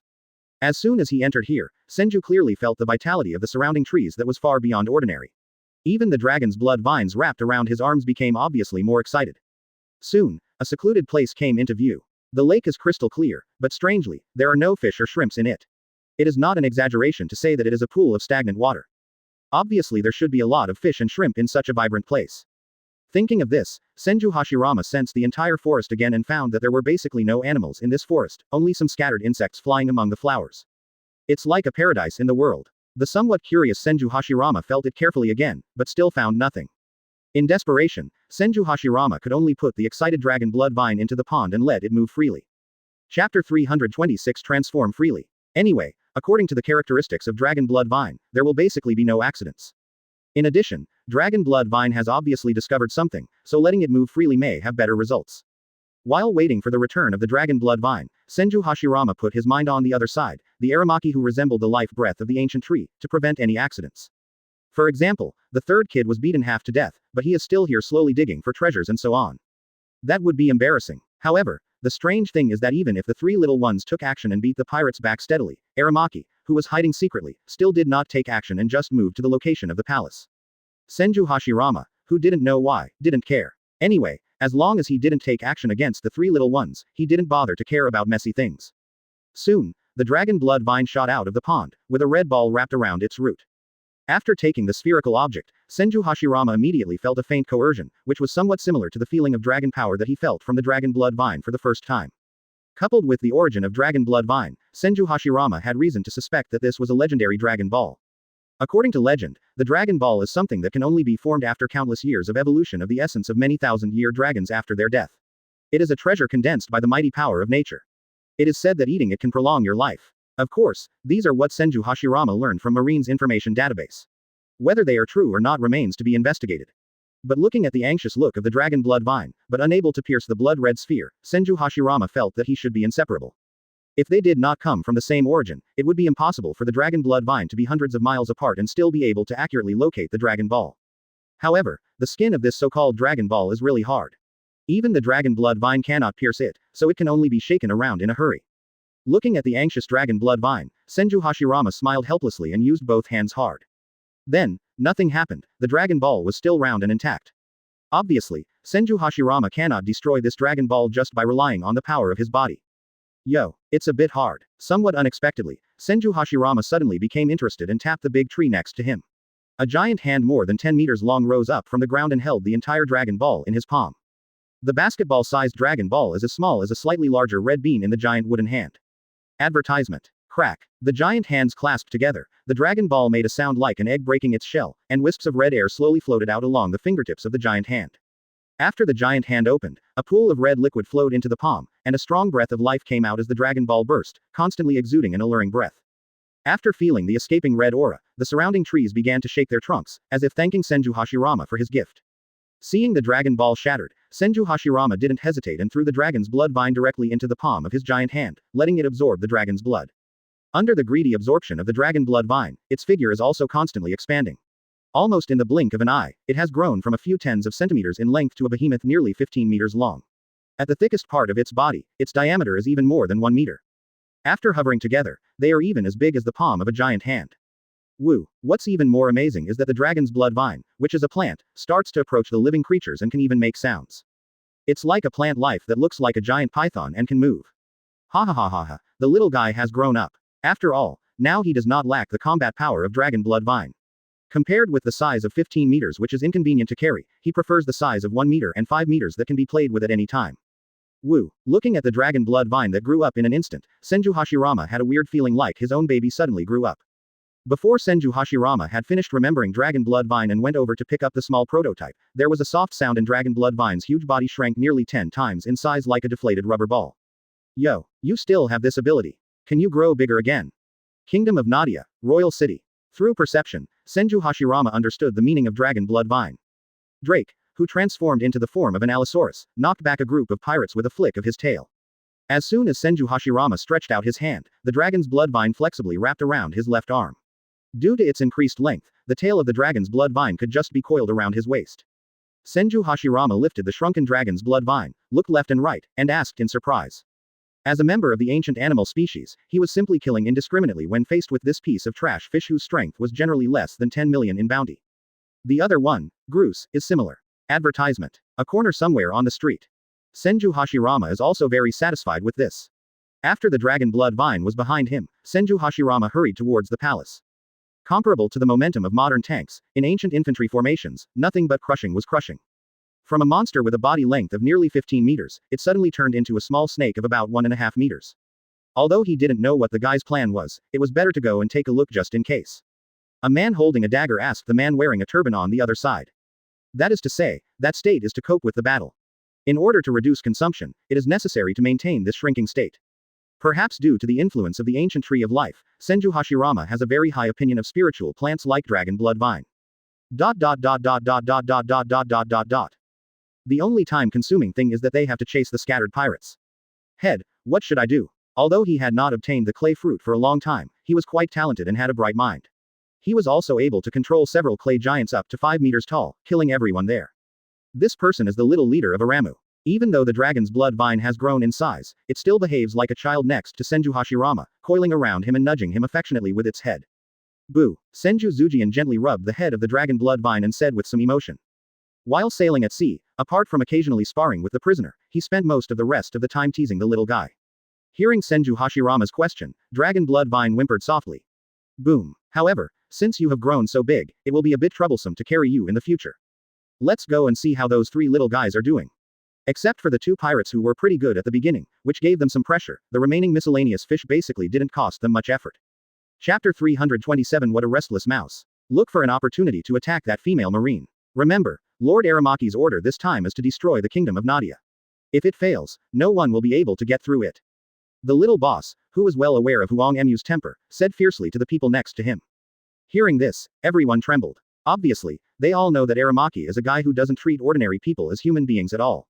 If he hadn't been so powerful and didn't care about treasure at all, so that working under him would make more money, no one would want to work under such a pervert.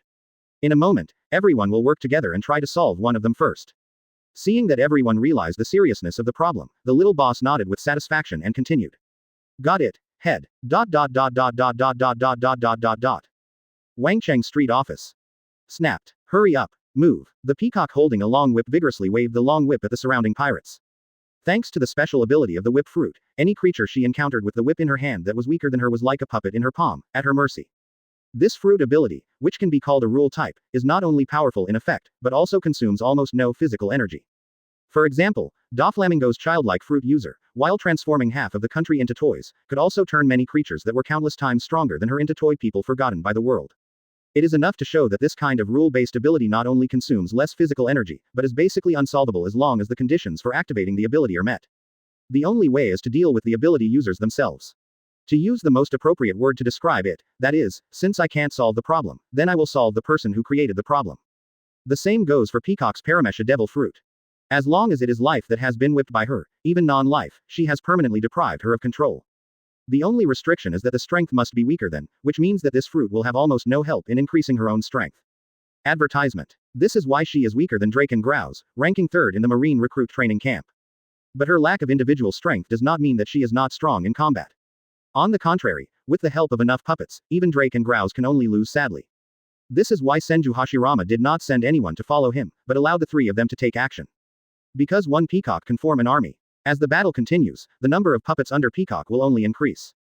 Therefore, in every battle, except when the Peacock finds a suitable opponent, the Peacock himself will take the field, and the rest of the time, he will just whip a few times and sit in the building to watch the show. Now, do it. Suddenly, a loud roar sounded in front of the left side of the Peacock. It was the little leader who took action with 4 of his men. What a restless mouse. Seeing 5 good guys rushing out, Peacock calmly raised his red lips and said jokingly to himself. In fact, before the battle began, Drake told them to be careful. Initially, Peacock didn't take it seriously, but when faced with this gang of pirates who had no obvious leader, she began to be secretly vigilant to prevent anyone from making a sneak attack. Therefore, every time she chooses to watch a battle, the building is of a size that she can control to prevent accidents. As the 5 men in turbans rushed forward quickly, the building under Peacock's feet suddenly rose from the ground and slid quickly towards Drake and Groose. That's right, it's slippery. If you haven't seen it with your own eyes, it's really hard to imagine that a building with its foundation pulled out can be as smooth as ice skating on the ground. Groose. Hearing the movement on the other side of the Peacock, Drake smiled contemptuously and shouted in the direction of Gruss. In fact, the reason why the Peacock kept a relatively long distance from the 2 of them was to fish. This is also their plan for every battle. Advertisement. With Drake and Groose taking the lead, Peacock swept in from behind. It doesn't matter if there are no hidden enemies. If they happen to meet the 6th person who is hiding like that and want to take the opportunity to sneak attack on the weakest Peacock, then they will let the 6th person know what fishing law enforcement is. While Peacock controlled the building to slide, all 5 people in the turban were stunned by the sight of the building running away. Even though they had traveled around for countless years and read countless anecdotes, they were still a little stunned when they saw the long-legged building. It's a pity that they would freeze in place in surprise, but not Drake and Gruss. First, the jet-black dragon tail came with the sound of howling wind, and then it broke into pieces. The iron fist of the 10-meter-tall clay giant hit hard, catching the 5 people off guard and directly injured on the spot. The man in the turban, who was originally as strong as them, was directly and seriously injured by this sneak attack.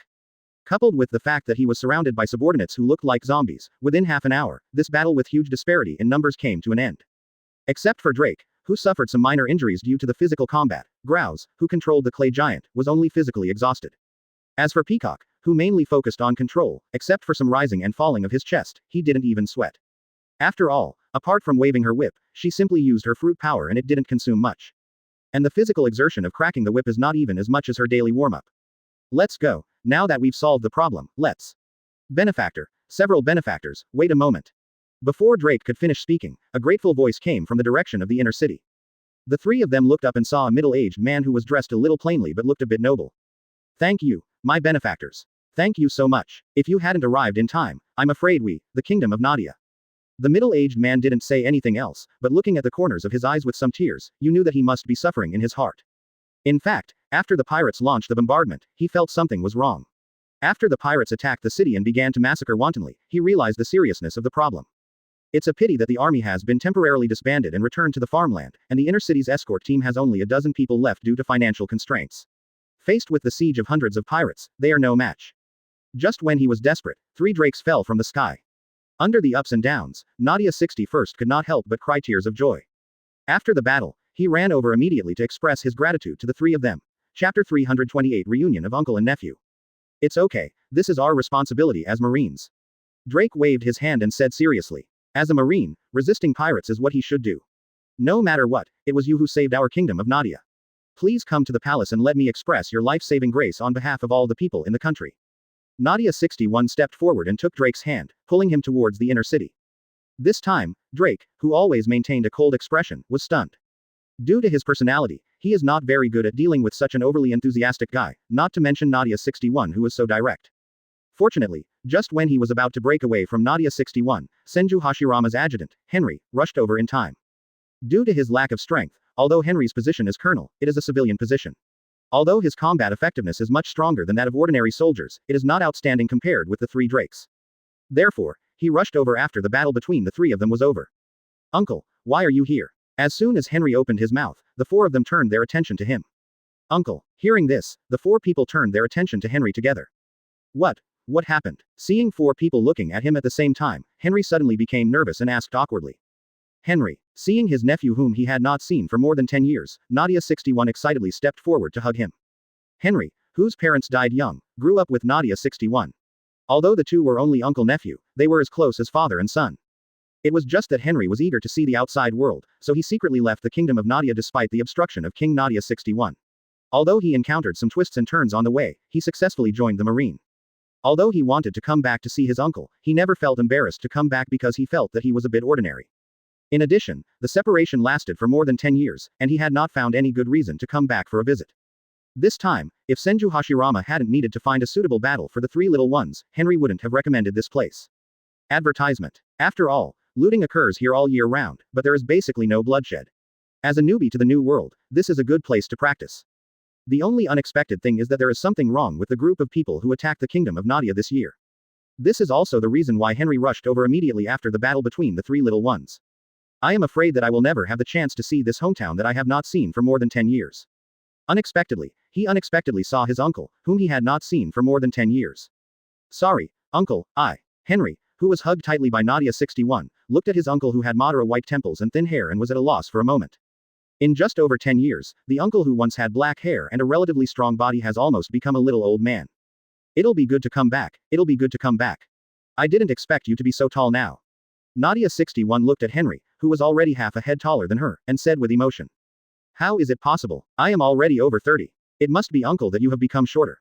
Perhaps after a long separation, Henry was so nervous that his mind went blank and he subconsciously said this sentence. As soon as the words came out of his mouth, Henry wanted to slap himself. Ha ha ha ha ha, uncle, I'm almost 60, so it's normal to be shorter. Unexpectedly, Nadia 61 just laughed and said indifferently. It's just that in the laughter, there is inevitably some lamentation that things are different and people are different. By the way, why is Colonel Henry here? Does Mr. Hashirama have any orders? Seeing Henry's slightly annoyed look, the peacock on the side quickly spoke to him. Ah, yes, Mr. Hashirama left the warship after you set off. He said that after you resolve the battle, you can move freely for the time being. The next mission will be arranged when he comes back. After hearing what Peacock said, Henry also said quickly. Before Senju Hashirama set off, he specifically gave Henry instructions because he was afraid that they might be worried. That's just right, Henry, please call everyone on the boat together. Our uncle and nephew haven't seen each other for more than 10 years, so we need to have a good chat. Your aunt is only thinking about you. Hearing Henry's words, Nadia 61st's eyes lit up and she found every opportunity to speak. Advertisement. This. The three little ones looked at each other and then looked at Henry. Although the three of them are stronger, Henry's uncle is inviting them now, and they don't have any plans for the future, so they want to see Henry's opinion. After all, he is Senju Hashirama's adjutant, and he should be given a certain amount of respect both emotionally and rationally. Okay then, uncle, you take them in first, and I'll go back and call everyone on the boat. After thinking about it, Henry readily agreed. One is because he really hasn't seen his relatives for a long time and misses them very much. The second reason is that he knows his uncle very well. If he is not allowed to express his gratitude to his savior, he will probably feel a little guilty. The few people who reached an agreement split into two groups. Henry was responsible for turning around and calling those who were not guarding the warships to come out for a meal. The three drakes followed Nadia 61 and arrived at the palace first. Although it is said to be a palace, it is because the ancestors of the kingdom of Nadia were once wealthy, so they were able to leave behind a palace complex covering a huge area. However, due to the ability of future generations, there are not many luxurious decorations in the palace today. However, the three little ones didn't care about this. Instead, they had a certain idea of the former glory of the Nadia Kingdom Palace. You must know that in this world where the development of science and technology is extremely uneven, the establishment of a palace complex of this scale is enough to illustrate its past prosperity. Even if the tiger falls in peace now, it cannot cover up its glorious past. Maybe, one day, they will ride on the wind and rise upward like their ancestors, maybe. You guys are a little shabby, please forgive me. Nadia 61, who had just pulled Drake enthusiastically, looked at the simple decoration of her home and said with some embarrassment. It's okay, it's okay. We don't have to be well dressed and well fed. We just do as the Romans do and eat whatever they have. Don't be so polite, old man. The peacock on the side waved his hand. As a marine, hard work are one of the qualities you must have. After all, as a soldier who often sails on the sea, it is possible to live like an aristocratic gentleman every day.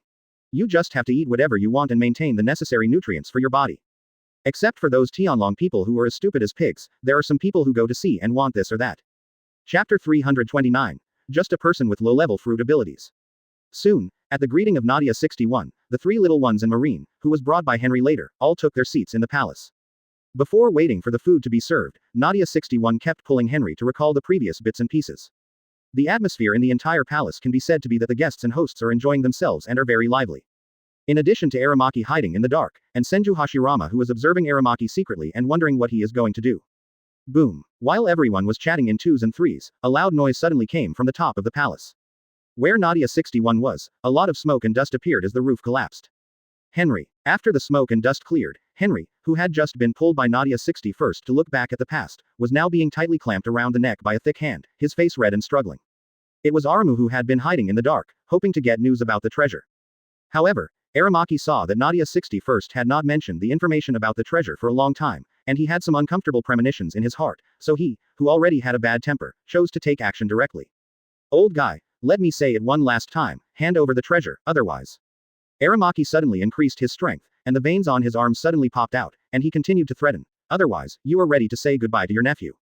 Treasure. After hearing Aramaki's words, Senju Hashirama, who was hiding in the dark, was also stunned. This place is so poor. If there were treasures, he wouldn't have exchanged them for money. Why would he have to live such a miserable life? Senju, who was a little confused, did not choose to take action immediately, but was ready to continue to see before talking. One reason is that he is curious that if such a down-and-out country really has treasures, what makes them, the royal family, would rather live such a life than hide them and not take them out. The other is because Senju Hashirama already has a very clear understanding of the strength of Aramaki, who has similar abilities, and he can suppress him at any time if he wants. Coupled with the rare opportunity, it just allowed the three little ones to experience the true feeling of fighting against a strong enemy. Advertisement. As for Henry, although his own strength is average, the people in this world are still in good health after all, and there will be no accidents due to short-term suffocation. If it's too late, Senju Hashirama will take action directly. Who are you? Let go of Colonel Henry. He is Lieutenant General Shanmu's adjutant. I advise you to think clearly about the consequences of attacking him.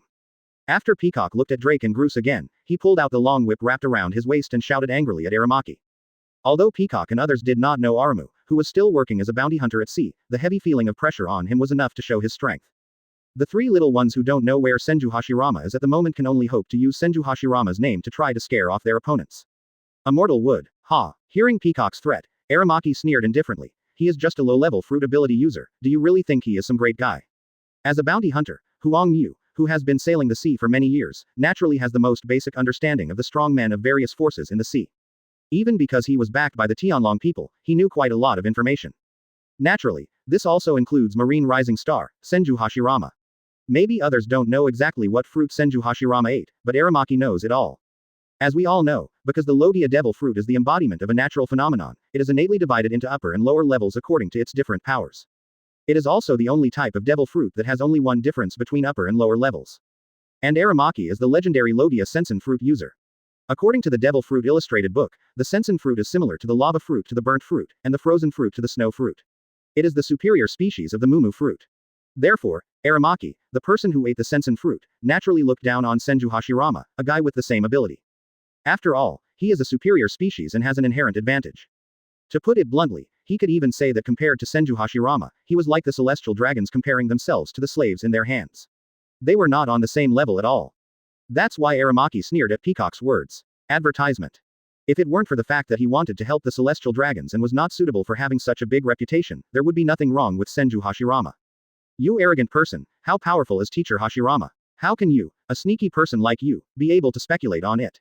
Armed axe hunting ground. Drake, in the form of an orc, holds a sword in his right hand and an axe in his left hand, carrying a murderous intent, attacking from behind Aramu. The exchange of glances between the three of them just now allowed Peacock to attract Aramu's attention, and then Drake and Groose, two of the more powerful individuals, launched a sneak attack. After all, Teacher Senju Hashirama is temporarily unavailable. Facing a powerful enemy, if he cannot strike hard and inflict serious damage on the enemy first, then the next battle may not be easy. The subordinates of the weak are just weaker. Aramaki threw Henry aside casually, and then his right hand instantly transformed into a shield made of twisted vines, easily blocking Drake's sneak attack. Humph. He is indeed a self-righteous guy. Seeing that his sneak attack was blocked, an unexpected smile appeared on Drake's stern face. Armed hard clay punch. A huge clay figure 12 meters tall, comparable to an adult giant, suddenly appeared from behind Aramaki, mustered all the strength in his body, and hit him hard. It was while Drake was making noise on the side that he built the largest clay giant currently after a short period of energy accumulation, hoping to defeat the enemy with one blow. Boom. I don't know whether it was because he was unexpected and underestimated the enemy, or because he was simply too lazy to dodge. Aramaki watched helplessly as the fist, which was much larger than his own body, hit him.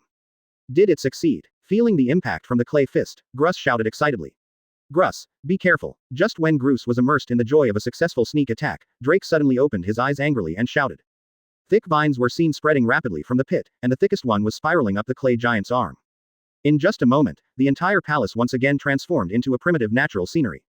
Chapter 330. My dear subordinate, I really appreciate your care. What a great massage. Aramaki came out of the hole by stepping on vines, twisting his neck while looking at Groose, who left the clay giant in time under Drake's reminder, and said sarcastically. Apart from being stained with some dust similar to clay, there were no wounds on Aramaki's body. It can be seen that the massage in his mouth is both a ridicule and a fact. How can it be? Seeing the unharmed Huang Mu, Bruce, who had just escaped from danger, shouted in disbelief. You must know that it was a full blow made by him with all his strength, and it was a full blow from a Nendoroid with the size of an adult giant. Even if he was as strong as the Lieutenant General of Marine Headquarters, he would not be able to withstand this blow just by relying on his physical body. Not to mention a serious injury from one blow, it must have been at least slightly injured. But the sloppy man who suddenly appeared now was actually unscathed. Even judging from his relaxed appearance, there was a high probability that there was no injury inside his body. You know, the internal organs of the human body are quite fragile. And if he was still able to remain unscathed in the face of this huge impact, it would mean that his physique was extraordinary, and the internal strength of his human body was also increased. Otherwise, his own recovery power is amazing, similar to Kaido of the Beasts. But no matter which one it is enough to show that Huangmu is not enough to deal with the current three little ones. After thinking about this, Drake looked with a heavy expression at Aramu, who was held up in the air by the vines and looked down at everything. Old guy, I'll give you one last chance. Hand over the treasures and I will spare your lives. Otherwise, everyone will be turned into fertilizer for me today. Aramaki locked all the surrounding exits with vines, and said calmly to Nadia 61, who was already frightened and at a loss. Ahem, treasure. How can there be any treasure in our kingdom of Nadia? After coughing violently, Henry looked at Nadia 61 aside with some confusion. As a member of the royal family, I have lived here for so many years, but I have never heard of any treasures in the Nadia royal family. Mr. Aramaki, we really have no treasure. That legendary secret treasure really disappeared with our ancestors. I really don't have it. Nadia 61 helped Henry up and shouted to Aramu desperately.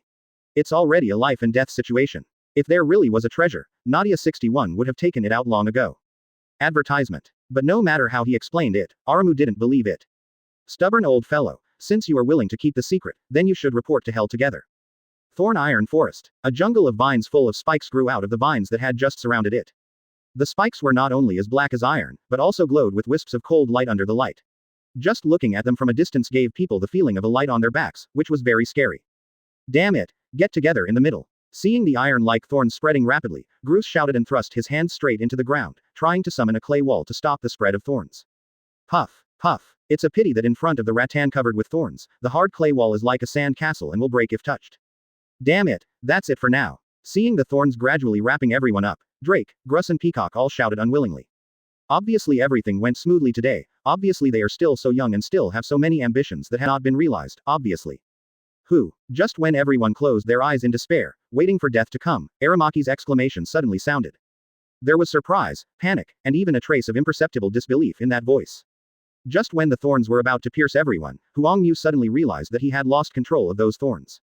It's as if the soldiers met a king who was a higher level than the general, and they all knelt on the ground respectfully and bowed their heads.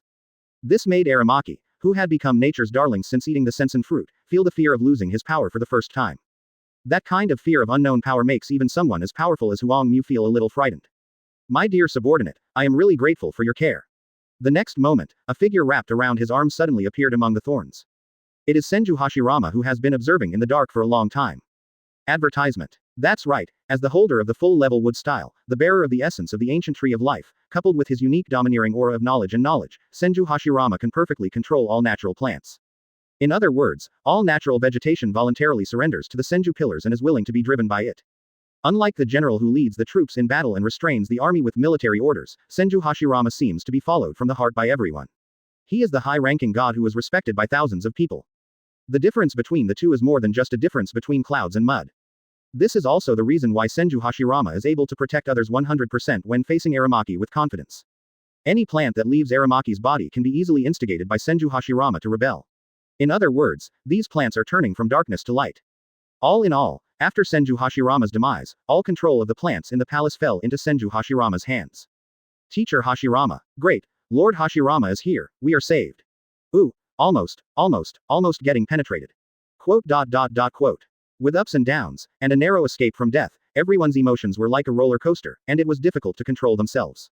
What's worse, he cried directly. It can be seen that the pressure just now was great. Teacher Hashirama, be careful. This guy managed to withstand a punch from Bruce without getting hurt. Drake, who was not very sure how Senju Hashirama saved them, calmed down as soon as he was rescued and told Senju Hashirama the specific information he knew about Aramaki.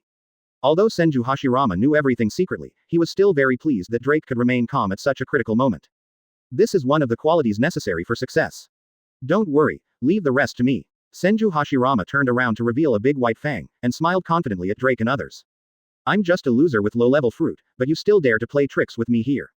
Because of the loss of control over the plants, and the fact that Senju Hashirama ignored him and talked to the ants after his appearance, Aramaki, who was originally full of fear, was directly ignited with anger in his heart. Forbidden Hatred. Chapter 331 I am the incarnation of nature, and I am the master of the earth. Forbidden Hatred. Along with the roar spread throughout the palace. Aramaki's arms also began to expand, and thick vines gradually emerged. His entire body was entangled with dark green vines, and huge vines began to grow on the surrounding ground. Soon, 10 huge arms wrapped in vines appeared on both sides of Aramaki, and Aramaki's body turned into a super large ancient tree with a height of more than 80 meters. He's just a low-level fruit ability user, and he dares to play tricks on me. Die to me. With fear and anger intertwined, Aramaki directly controlled 10 giant hands rising from the ground and swung them towards Senju Hashirama. Sage Art Wood Style Wooden Golem's art. Red lines instantly appeared on Senju Hashirama's face. As he clasped his hands together, a wooden golem that was far larger than the super large ancient tree that Aramaki transformed into, pierced the top of the entire palace, and looked down from a high position, which could reach the wild animal around the waist of wooden golem. Faced with Aramaki's hateful attack, Senju Hashirama didn't even make too many defensive moves, and only relied on the strength of the wooden golem itself to resist its attack. Boom, boom. As the fists and legs collided, sawdust flew. Aramaki's seemingly powerful attack, under the wood style that far exceeds its quality, is just equivalent to a scratch on the skin of an ordinary person. As expected of the power of the sensen fruit, it can attack to such a degree. Senju Hashirama looked down at the damaged skin on wooden golem's thigh and sighed. The next second, with the blessing of abilities, wooden golem completed self-repair almost in the blink of an eye. The smooth skin, not even a trace of scars can be seen. Impossible, absolutely impossible, how could this happen? Looking at Senju Hashirama who was mocking him, and wooden golem who was almost undamaged by his full attack, Aramaki shouted with red eyes. Advertisement. The complicated emotions in his tone made even Drake and others, who were Marines, sigh. In the field that you are best at, being crushed by others without any suspense, that feeling is really known to everyone who has experienced it. I am the king of the forest who has eaten the fruits of the forest. I am a source of nature that can rival the sea. Ha ha ha ha ha. Yes, I am the real nature, this is all fake, you are just an inferior person who was lucky enough to eat the inferior fruit. Ha ha ha ha ha. I don't know if the mood swings were so severe that he had a mental breakdown. Aramaki started talking nonsense and even mocked Senju Hashirama in turn. I am the incarnation of nature, and I am the master of the earth. Faced with this kind of monster, do we still have a way to survive? Just by exploding all of it, he had suffered near fatal injuries to his body with such strong strength and recovery power. With a hoarse voice filled with crazy roars, Aramaki's hair that turned into a tree crown began to gradually turn gray from the roots, and the tight skin on his body also gradually aged and relaxed. Before Peacock could finish his words, Drake interrupted first and said with the same firm tone. At the beginning of the period, when he was still weak, this energy accumulated at any time saved his life countless times. Originally only half the height of wooden golem, he instantly climbed to almost the same height as wooden golem. Even the broken parts of the 10 giant hands that were shattered by the shock due to the attack on wooden golem were instantly restored to their original state. Not only did he become bigger, even the color is gradually approaching the ink color. Alas, what a pity for this ancient building left over from history. Nadia 61, looking at the devastated ruins and the huge objects that were spread all over the ruins, but could not see the edges at a glance, lamented with a pale face. I stand on the earth and will never lose. Believe him, he is the immortal general who once defeated Kaido and destroyed Whitebeard. No, don't get me wrong, I also believe in Teacher Hashirama, but in this level of battle, can we survive? Yes, I also agree with what Drake said. Teacher Hashirama's strength is definitely beyond our imagination. No. Don't worry, Uncle Hashira. Lord Hashirama is invincible. This is Aramu's last and strongest skill. Advertisement. After all, the terrifying power of those hundreds of giant hands waving wantonly and flattening the buildings was something they didn't expect they could resist. Not to mention a mere wild animal, even Senju Hashirama leveled the world government tomorrow and planted the Red Earth continent with forests. Even Henry had to say, long live Hashirama-sama. As someone who has witnessed almost all of Senju Hashirama's scenes of overwhelming powerful enemies, Henry has almost fanatical trust in Senju Hashirama. What kind of monster is this? But because of this, he once again felt the almost endless powerful energy flowing through the limbs and bones of his body. Drake, then countless identical giant hands burst out of the ground, and nearly 100 super large arms waved throughout the palace complex, causing all the remaining luxurious palaces in the kingdom of Nadia to be destroyed. Sen King Balian, such a strong man is so unknown on the sea. As she said, she naturally believes in Senju Hashirama's strength, but they don't have such strong strength. In this level of collision, can they leave alive? As Huang Mu spoke, streams of hot water vapor spurted out from his body. Life released. Peacock looked at the countless giant hands raging with worry, and asked Drake with a trembling tone. But the heart, which was originally beating slowly, calmly and powerfully, suddenly started beating like a passionate drum, making the blood flow gushing out under the skin that was already full of wrinkles, as if it was about to burst out of the body. But as time goes by, his strength increases day by day. He can no longer remember how many years he has not used this power. He even does not know how powerful this long-hidden power has become. Henry, who was in severe pain all over his body and fell into the arms of Nadia 61st, looked at the tall figure of wooden golem with a feverish expression and said firmly. It is a feeling that is almost paranoid, even to the point of belief. After everyone witnessed Huang Emu's madness, they couldn't help but sigh that this man's strength was extraordinary. Since he ate the sensen fruit, he has been like a real ancient tree, taking root all the time to absorb the nutrients of the earth, turning it into the purest energy, condensed in the heart, and turning into a source that can explode at any time. Seeing that Drake and Gruss misunderstood him, Peacock quickly explained. Recalling the memory of the Senju Hashirama who stood tall in the training ground, looking down at everyone, as if he had everything under control, Gruss also echoed. Chapter 332 Sage Art Wood Style Senju. From the moment first joined Marine, I have already made up my mind about my personal life and death. Drake took a deep breath, clenched his fists, and said in a deep voice. Looking at Drake with a solemn look on his face, Peacock and Gruss were silent for a moment and then nodded vigorously. At this moment, they truly felt the feeling of being weak. It was not the pressure that overwhelmed them when Senju Hashirama was at the training ground, but the helplessness of being helpless and praying to God when faced with the threat of death so close at hand. After all, Senju Hashirama, as Marine Lieutenant General, must be measured in his actions, and no one will be killed. If it's serious, the worst he can do is get a beating. But when you actually go to sea, you have no choice but to do it yourself. At that time, you will really have nothing to rely on except your own strength. Is this the true face of sensen fruit? It's really an incredible ability. Above the wooden golem, Senju Hashirama said in admiration as he looked at Aramaki, who suddenly increased in size until he was as tall as the wooden golem. Obviously, he recognized the strength of Aramu, who had similar abilities to him. In this case, I will also use my strongest moves to respond to your fighting spirit. Sage Art Wood Style Senju. While speaking, Senju Hashirama suddenly leaned down and slapped wooden golem on the head. What big talk are you talking about? This is the strength I have accumulated for more than 10 years. What are you using to fight against? Hearing Senju Hashirama's arrogant words, Aramaki, who transformed into a huge ancient tree, shouted with some disdain. However, before he could finish his words, he saw that the wooden golem, which was originally as tall as the huge ancient tree, instantly straightened up.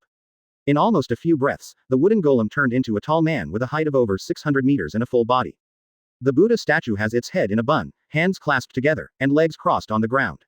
However, this is not over yet. Behind the Buddha statue that is nearly 600 meters high, just sitting cross-legged, countless arms are spread out layer by layer like a peacock spreading its tail. Against the backdrop of countless arm barriers, the cross-seated Buddha statue with a height of more than 600 meters is even less than 1/3 of the radius of the arm barrier. Advertisement. At this moment, not to mention the people on the island, even the ships that are more than 10 kilometers away from the island, if you look at the kingdom of Nadia at this time, you will see this behemoth with a total height of more than 2,000 meters. In other words, the length of the longest arm in the outermost circle of this giant thing called the true number Senju is probably more than 2,000 meters. What is this concept? According to the proportions of ordinary people, one hand of the Buddha statue alone is more than 500 meters long. It is no exaggeration to say that the width of just one palm is wider than the wooden summoned by Senju Hashirama before. Golem is even bigger. And this is the most powerful move that Senju Hashirama's wood style can perform after reaching the full level, combined with Sage Mode and the immortal body, the real number Senju. As the name suggests, in theory, there are as many as 1,000 arms like this. Inside the ruins of the raised palace. Drake, am I dreaming? Why did I see Mr. Hashirama go up to the sky all of a sudden? Ouch, why are you pinching me? When Gruss looked up at Senju, whose body broke through the clouds, and spoke blankly, the peacock pinched Gruss subconsciously after hearing it. It hurts so much, I must not be dreaming. Seeing Gruss crying out in pain, Peacock said seriously. Then why are you pinching me? Gruss innocently rubbed the red spot where he was pinched and said aggrievedly. Sorry, I'm afraid of pain. Quote. Seeing Grouse and Peacock returning to their normal state, Drake also showed a relieved smile. However, it was also at this moment that he truly realized the top strength of this sea, and what kind of existence the legendary generals and 4 emperors were. As this Hashirama sensei's true strength. Sure enough, the 100-meter wooden golem is just a toy for training us. Alas, we are still far behind.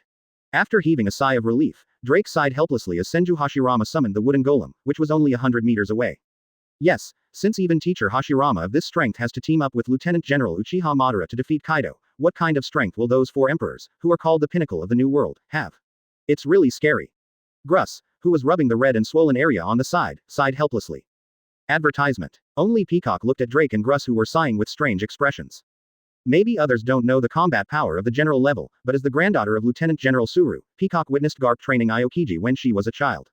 Although she was still young at that time, and Garp and the others were training and did not use their strongest strength, no matter how you think about it, this kind of monster that is more than 2,000 meters is beyond the scope of normal human confrontation. Even if it is Lieutenant General Garp or the three major futures, it will probably be a headache. Looking at the giant thing that couldn't even be seen when looking up, Peacock thought with some uncertainty. What the hell is this? No, this, you, he, this.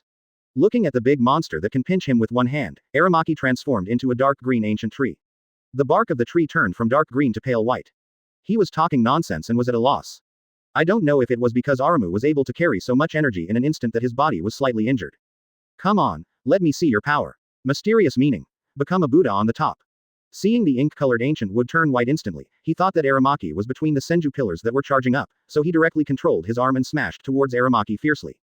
Boom, boom, boom. Violent roars like the collapse of a mountain, the dislocation of the Earth's crust, a sweeping typhoon and other major natural disasters resounded throughout the island.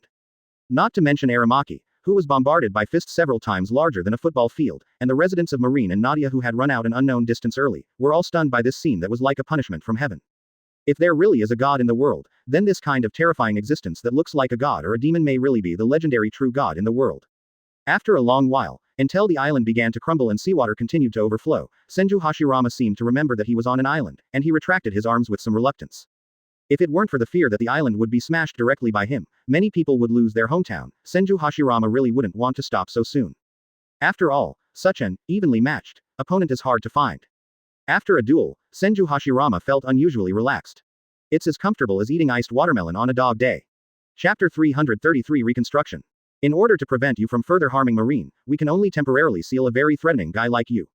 Sage Art Mayayanman. Looking at Aramaki who still had a trace of life under the ruins, Senju Hashirama shouted seriously. Then, Senju Hashirama clasped his hands together, and red wooden stakes completely restrained Aramaki, who had returned to his human form. The Myojin Gate, which was originally able to restrict chakra, has been transformed through system modifications.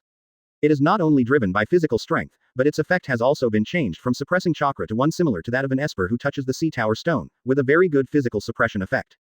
But it does not have the effect of eliminating the fruit's ability, it simply suppresses the physical strength of the person being restricted. This is why Senju Hashirama can imprison all kinds of powerful pirates anytime and anywhere. In addition to his own powerful strength and ability to suppress other pirates, Mingshenman also plays a big role. Quote.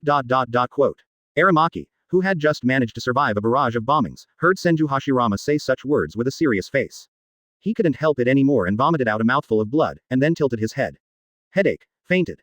If he hadn't fainted and couldn't speak, he would have shouted loudly. You could crush Lousy to death with one hand, and you even licked your face and said Lousy was a great threat. Do you want to listen to what you said? It's a pity that Senju Hashirama doesn't know about Aramaki's thoughts. After all, Senju Hashirama's domineering ability is not to listen to the voice of all things, so he doesn't know what others are thinking. This island, alas, Sage Art Wood-style deep forest creation. Looking at the center of the island, which was already turning into a lake within an island, Senju Hashirama sighed slightly and clasped his hands together helplessly again. Countless huge vines like earth dragons were seen, constantly shuttling between the cracked islands, like needles and threads mending holes in clothing. In almost a minute or two, the entire island was mended. If the original palace complex had not been turned into ruins, and if a small lake appeared in the middle of the island, everyone would really think that nothing happened just now. After looking at the entire island that had become complete again, Senju Hashirama nodded with satisfaction, and with a wave of his hand, he lifted the real number Senju under his feet. After holding the unconscious and tightly trapped Aramaki in his hands, he stepped on the moonwalk and in a few breaths, he arrived at the place where Drake and others took refuge. Advertisement. Teacher Hashirama, Lord Hashirama. Seeing Senju Hashirama coming back with a humanoid creature, everyone quickly stepped forward and said excitedly. Sorry, old gentleman, all your buildings collapsed. Seeing Drake and others surrounding him, Senju Hashirama scratched the back of his head in embarrassment and apologized. As soon as he finished speaking, without waiting for anyone to react, 3 buildings instantly rose from the ground above the ruins, which were exactly the same as the first palace that the 3 little ones and others were invited to enter. Although he is a high-ranking member of Marine, not all Marines are good people. Okay, since that's the case, we won't bother you anymore, Henry, remember to report back on time tomorrow. According to his idea, if there are blueprints, he can help him rebuild it by the way, which can be regarded as making up for what he just did. Boom. In order to avoid getting into unnecessary trouble, and in order not to implicate Henry, his nephew who was on duty at Marine, Nadia 61st naturally did not dare to blame Senju Pillar. Well, I happen to remember the internal structure of the palace just now. I will help you restore a few of them first, and you can build the rest according to the situation. Looking at the 3 palaces built in an instant, everyone looked shocked. Then, without waiting for Nadia 61st to refuse, Senju Hashirama clasped his hands together and said, wood-style row houses. Suddenly, I felt deeply inside. With this skill, wouldn't it be possible to build a building anytime and anywhere? Even if it's an adventure in the wilderness, it would feel like taking a home with you. That's it, that's good. Seeing Nadia 61's sincerity, Senju Hashirama breathed a sigh of relief, but after looking back at the ruins that had been razed to the ground, he continued asked, by the way, since you plan to rebuild, do you have any drawings or anything? After struggling in the new world for decades, this was the first time he met a strong but kind-hearted person like Senju Hashirama. That's it for now, you can build the rest as planned. After all, just because a strong person has good intentions doesn't mean you can push your limits. Advertisement. Ah, drawings. Because we have been busy recently, we haven't found a designer yet. I wonder what the use of Master Hashirama is to ask for drawings. No need to bother, Hashirama-sama, it's just building a house, we can do it. The most important thing is that he will take the 3 little ones to practice next, and it is impossible to stay here for too long. How can that be done? Seeing Nadia 61's frightened look, Senju said with a frown. As expected of Hashirama-sama, you are so awesome. Looking at the palace rebuilt from wood, Nadia 61st was moved. After saying that, without waiting for anyone else to react, Senju Hashirama left the place. Damn it, Hashirama-sama can still build buildings. After all, compared to the so-called building, it is obviously better not to offend the terrifying person in front of you. Thank you Hashirama-sama, I'm really sorry to trouble you. Looking at his masterpiece, Senju looked back at Nadia 61st and smiled kindly. After pondering for a moment, Senju Hashirama stood up and said, although Senju Hashirama seems to be very talkative and willing to help others, Nadia 61 is not a 3-year-old child who will not slap others just because they are friendly. It's okay, Lord Hashirama. It just so happens that these buildings have been aging for a long time. Even if there is no such thing, I still want to renovate it. This just saves trouble. Nadia 61 said with some fear. But if he didn't have drawings and didn't know their next plans for construction, he couldn't make a move rashly. Seeing Senju Hashirama apologizing to himself, Nadia 61, who had just witnessed the terrifying battle, stood up straight and shook his head constantly to explain. Anyway, I still have a certain responsibility for the destruction of your residence. I thought if you already have the drawings, then I can help you build it.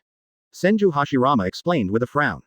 Nadia 61, who was not very clear about Senju Hashirama's intentions, didn't know what to do for a while, and explained in a panic. Chapter 334 Next Step. Looking at Senju Hashirama who left in a hurry, Nadia 61 had not yet recovered. After a while, she walked to Henry and said seriously, I will definitely do it in the future. You must work well under this master. Hearing this, Henry also nodded seriously. On the other side, after Senju Hashirama returned to the warship, little Sati quickly ran forward, looked at Senju Hashirama with concern and asked, Master Hashirama, are you okay? Just after seeing the huge wooden golem on the edge of the island that was far larger than before, little Sati realized that Senju Hashirama must have encountered some powerful enemy. But because of her own strength, she could only pray secretly on the deck that Senju Hashirama would be safe. So after Senju Hashirama came back, little Sadie eagerly stepped forward to observe whether Senju Hashirama was injured. Ha, it's okay. Although the enemy is very powerful, I also have some strength. Senju Hashirama scratched his head and explained with a laugh. Afterwards, he shook Huang Mu, who was tied up with dragon blood vines behind him. I don't know if it's because of the side effects of Huang Mu's ability, or because he was sucked some blood by the dragon blood vine on the road, so that his face is now as pale as a skeleton, and he can't see any of that arrogant momentum. It's okay. Seeing that Senju Hashirama was still as energetic as usual, little Sadie breathed a sigh of relief, patted her chest and said thankfully. Then where will this person be detained for now? Little Sadie asked after taking over the unconscious Aramu from the hands of Dragon Blood Vine. As for the enlarged Dragon's Blood Vine, little Sadie was not surprised.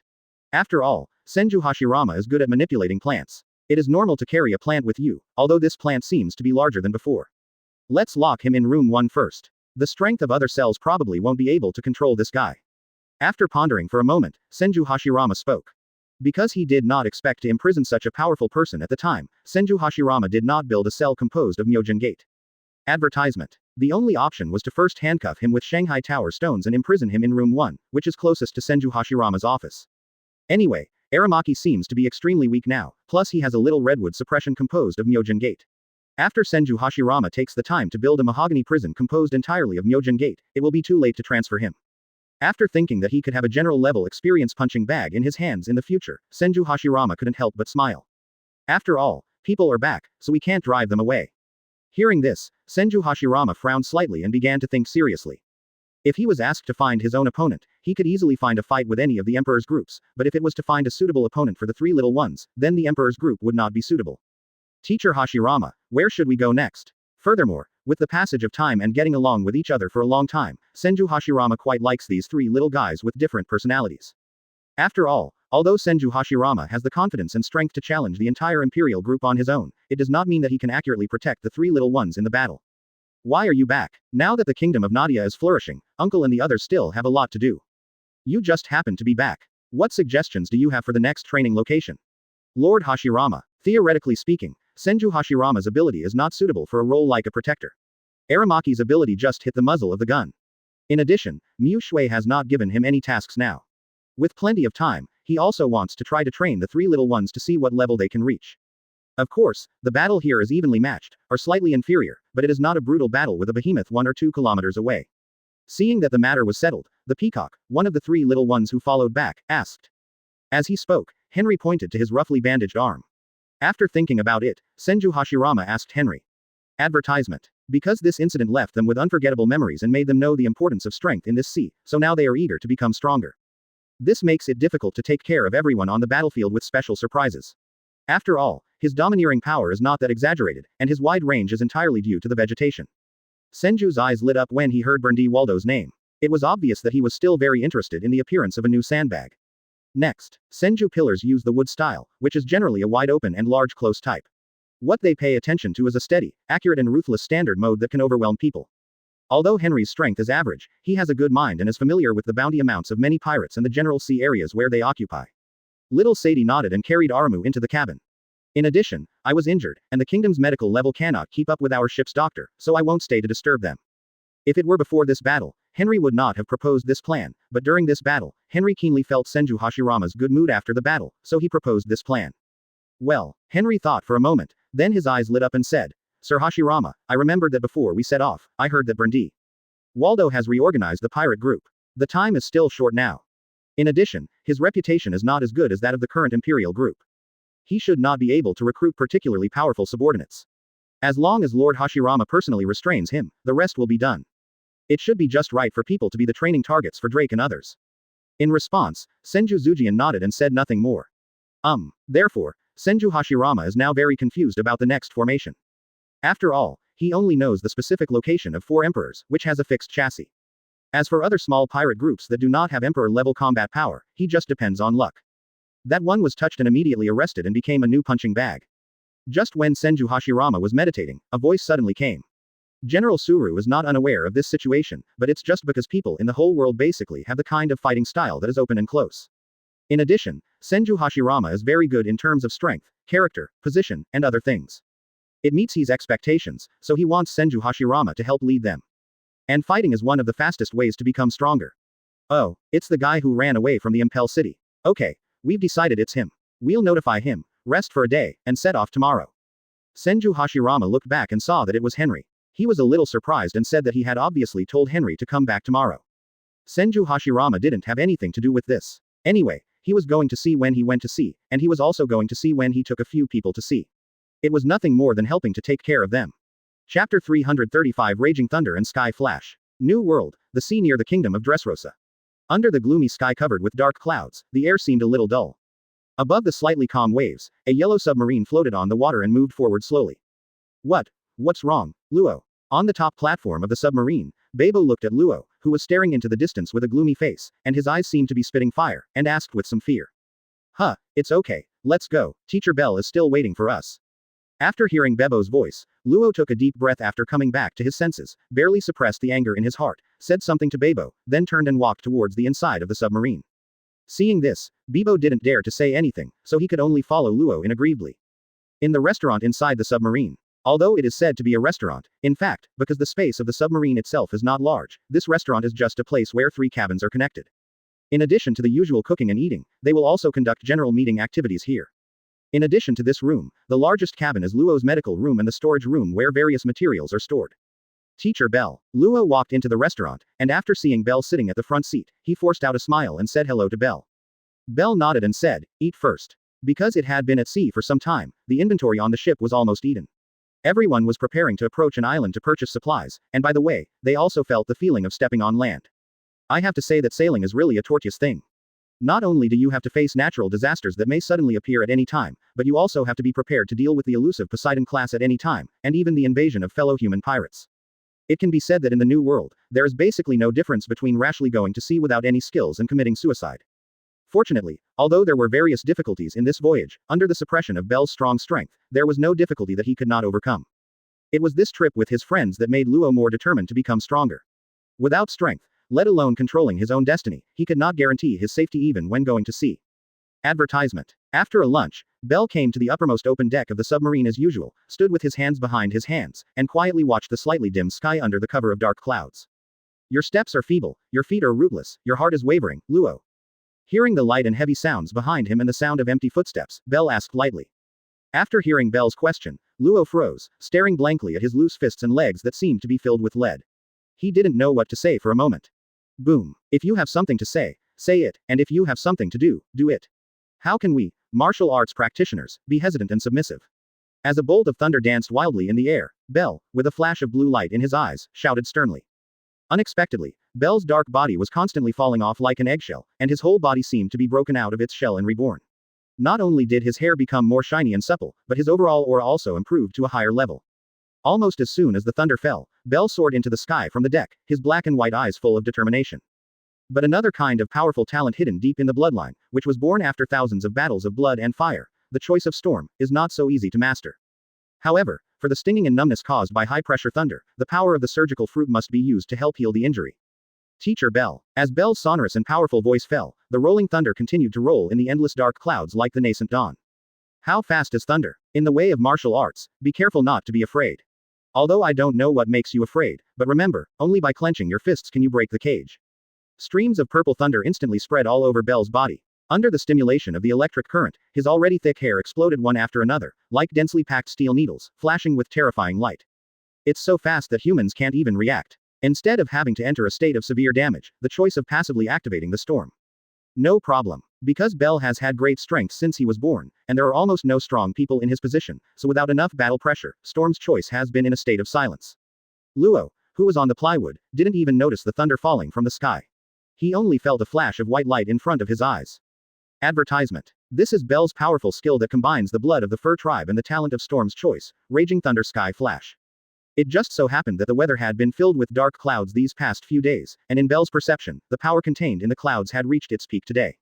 Rumble. Coupled with the obvious hesitation and wavering in Luo's heart, Bell decided to set an example today and rely on his body to fight against the power of God. Just as Luo stood there in a daze and looked at Bell's generous back, a thunderbolt flashing with azure blue light, as if it had been locked on long ago, quickly hit the submarine. And after this time, Bell can even start to practice controlling the power brought by the storm under normal conditions. You must know that the blood of the fur tribe comes with the power to master thunder and lightning. However, most fur tribes do not have a deep grasp of their own bodies. They generally need the power of the full moon to truly unleash their innate power. The way of martial arts cannot be broken or established. This is also part of the practice. Raging thunder and sky flash. In fact, although it seems dangerous to confront the sky thunder with your body, for Bell, who has the bug skills to survive, the defense skills to harden the skin, the blood of the fur tribe with affinity to thunder, and the ability to almost resurrect the storm, it is only a matter of seconds. Fatal injury, nothing more. Seeing Bell falling from the sky, covered in darkness and with bursts of electricity surging from time to time, Luo stepped forward worriedly. Even though they were far apart, Luo could clearly feel the involuntary urge to bend his legs, as well as the fear that came from deep in his heart and didn't know where it came from. The next moment. Yes, Teacher Bell. After transforming again, Bell stepped forward and patted the stunned Luo, speaking calmly. But Bell is different. With his strong physique and extreme physical control, he can easily use the power from the fur tribe's electricity. Bell's words rang in Luo's ears, bringing him back to reality. In Luo's dull eyes, the flashing purple Bell collided with the terrifying thunder falling from the sky. Under the shower of lightning, Bell seemed to be inspired by some kind of power, and a great pressure spread from his body. Boom. Rumble. Chapter 336. A creature tens of thousands of meters tall. Seeing Bell, who was unscathed and even felt as if his strength had improved, Luo opened his mouth and didn't know what to say for a moment. It was clear that he was in a charred and miserable condition 1 second ago, but why did he find that not only was he not injured the next second, but his strength had improved? Is it because I am not strong enough, because I am not miserable enough? Luo, whose brain was a little down, looked at his scarred arms and fell into deep thought. Seeing Luo lowering his head and remaining silent, Bell didn't say anything more. He just stood with his hands behind his hands and quietly watched the dark clouds gradually dissipating. In fact, Bell, who had the ability to listen to the sounds of all things, could clearly sense the strong hatred in Luo's heart. Especially in the last few days. Thinking about it, it must be that they were close to the sea or island near a person who Luo particularly hated, which made Luo's mood fluctuate so much these days. This is why Bell wanted to let Luo watch him bathe in thunder today. Bell just wanted to tell Luo that as long as he has the strength, even the mighty Tianwei can defeat it with force. Teacher Bell, I understand. After a long time, Luo raised his head, looked at Bell's back with a determined expression, nodded heavily and said. After discovering that the nearest voyage was close to the island of Dressrosa where Doflamingo was located, Luo was filled with anger and hatred, but also a trace of fear in his heart. He knows that Doflamingo is a murderous villain, but he is not strong enough to kill Doflamingo and complete his revenge. In addition, Luo didn't know Bell's true strength. Apart from that small attack, he didn't encounter any powerful guys during the voyage. Therefore, he was very afraid that if his group were discovered when they entered the kingdom of Dressrosa for supplies, the tragic situation of that year would be repeated. But it was different now. He had personally witnessed Bell's incredible ability to resist the thunder with his own body, and he had a clear understanding of the already mysterious Bell's strength. At least, even if they were really discovered in Dressrosa, with Mr. Bell around, nothing would happen to his friends. And he himself has already put life and death aside. As long as he can complete his revenge on Doflamingo, he is willing to die. As for asking Bell, who seemed very powerful, to help him take revenge, Luo had never thought about it. He himself felt very embarrassed that he had shamelessly asked Bell to help train him when teaching Bibo. If it wasn't for the purpose of getting stronger quickly, he wouldn't even bother Bell. Advertisement. Therefore, it is even less likely for him to trouble Bell to help him resolve this personal grudge. Yeah, looking at Luo, whose eyes became firm after suddenly feeling relieved, Bell frowned and nodded. Although Luo suddenly looked away, it was good, but his intuition told him that Luo's current mentality seemed to be a little wrong. But because listening to the sounds of all things is not mind reading, Bell doesn't know Luo's inner thoughts for the time being. After thinking for a while, Bell said in a deep voice, where is the island we want to land on next? The kingdom of Dressrosa, but some changes occurred there some time ago. It is said that the current king is Don Quixote Doflamingo, one of the Shichibukai. However, the specific situation is not recorded in the newspapers, and I am not very clear about it. Luo's expression said calmly. Yeah, Bell smiled slightly and nodded. Although Luo spoke in a very calm tone, and he was really relaxed in his heart just now, when he mentioned the name Don Quixote Doflamingo, he still felt uncontrollable hatred in his heart. For Bell, who had been observing Luo with a domineering attitude, he immediately noticed this. Obviously, Don Quixote Doflamingo is definitely the person who arouses Luo's hatred, at least he is one of them. Although Bell is not very clear about the grudges between them, he still has a certain understanding of the strength of the 7 warlords of the sea. Although Bell has not fought against the world's top strong men so far, according to the information provided by Muxue, he is confident enough to fight even a general-level strong man. The waters near the kingdom of Dressrosa. On a medium-sized ship flying a pirate flag. Captain, we have been wandering in this sea area for so long. Do you think that huge elephant master really exists? Lorraine, who looked hopeless, leaned against the fence like a little snake that had lost strength after being held down 7 inches, and complained to Kimimaro. After that collision with the old bad Baloric Redfield, Kimimaro and the two embarked on the journey again. Because their ultimate goal was to collect the red road signs leading to Loftru, they paid great attention to this kind of information along the way. Although in theory this kind of information is unlikely to be heard, when attending the auction in Sleeping Ancient Town, Lorraine did hear the people next to her say that there was a red road sign on the legendary Zou Island. The so-called Zou Island is a legendary elephant tens of thousands of meters high, and it keeps walking, so it is difficult to find traces. Advertisement. After hearing the news, Lorraine almost jumped up with joy, and then excitedly told Kimimaro the news. Kimimaro naturally knew the source and accuracy of the news, and nodded in agreement.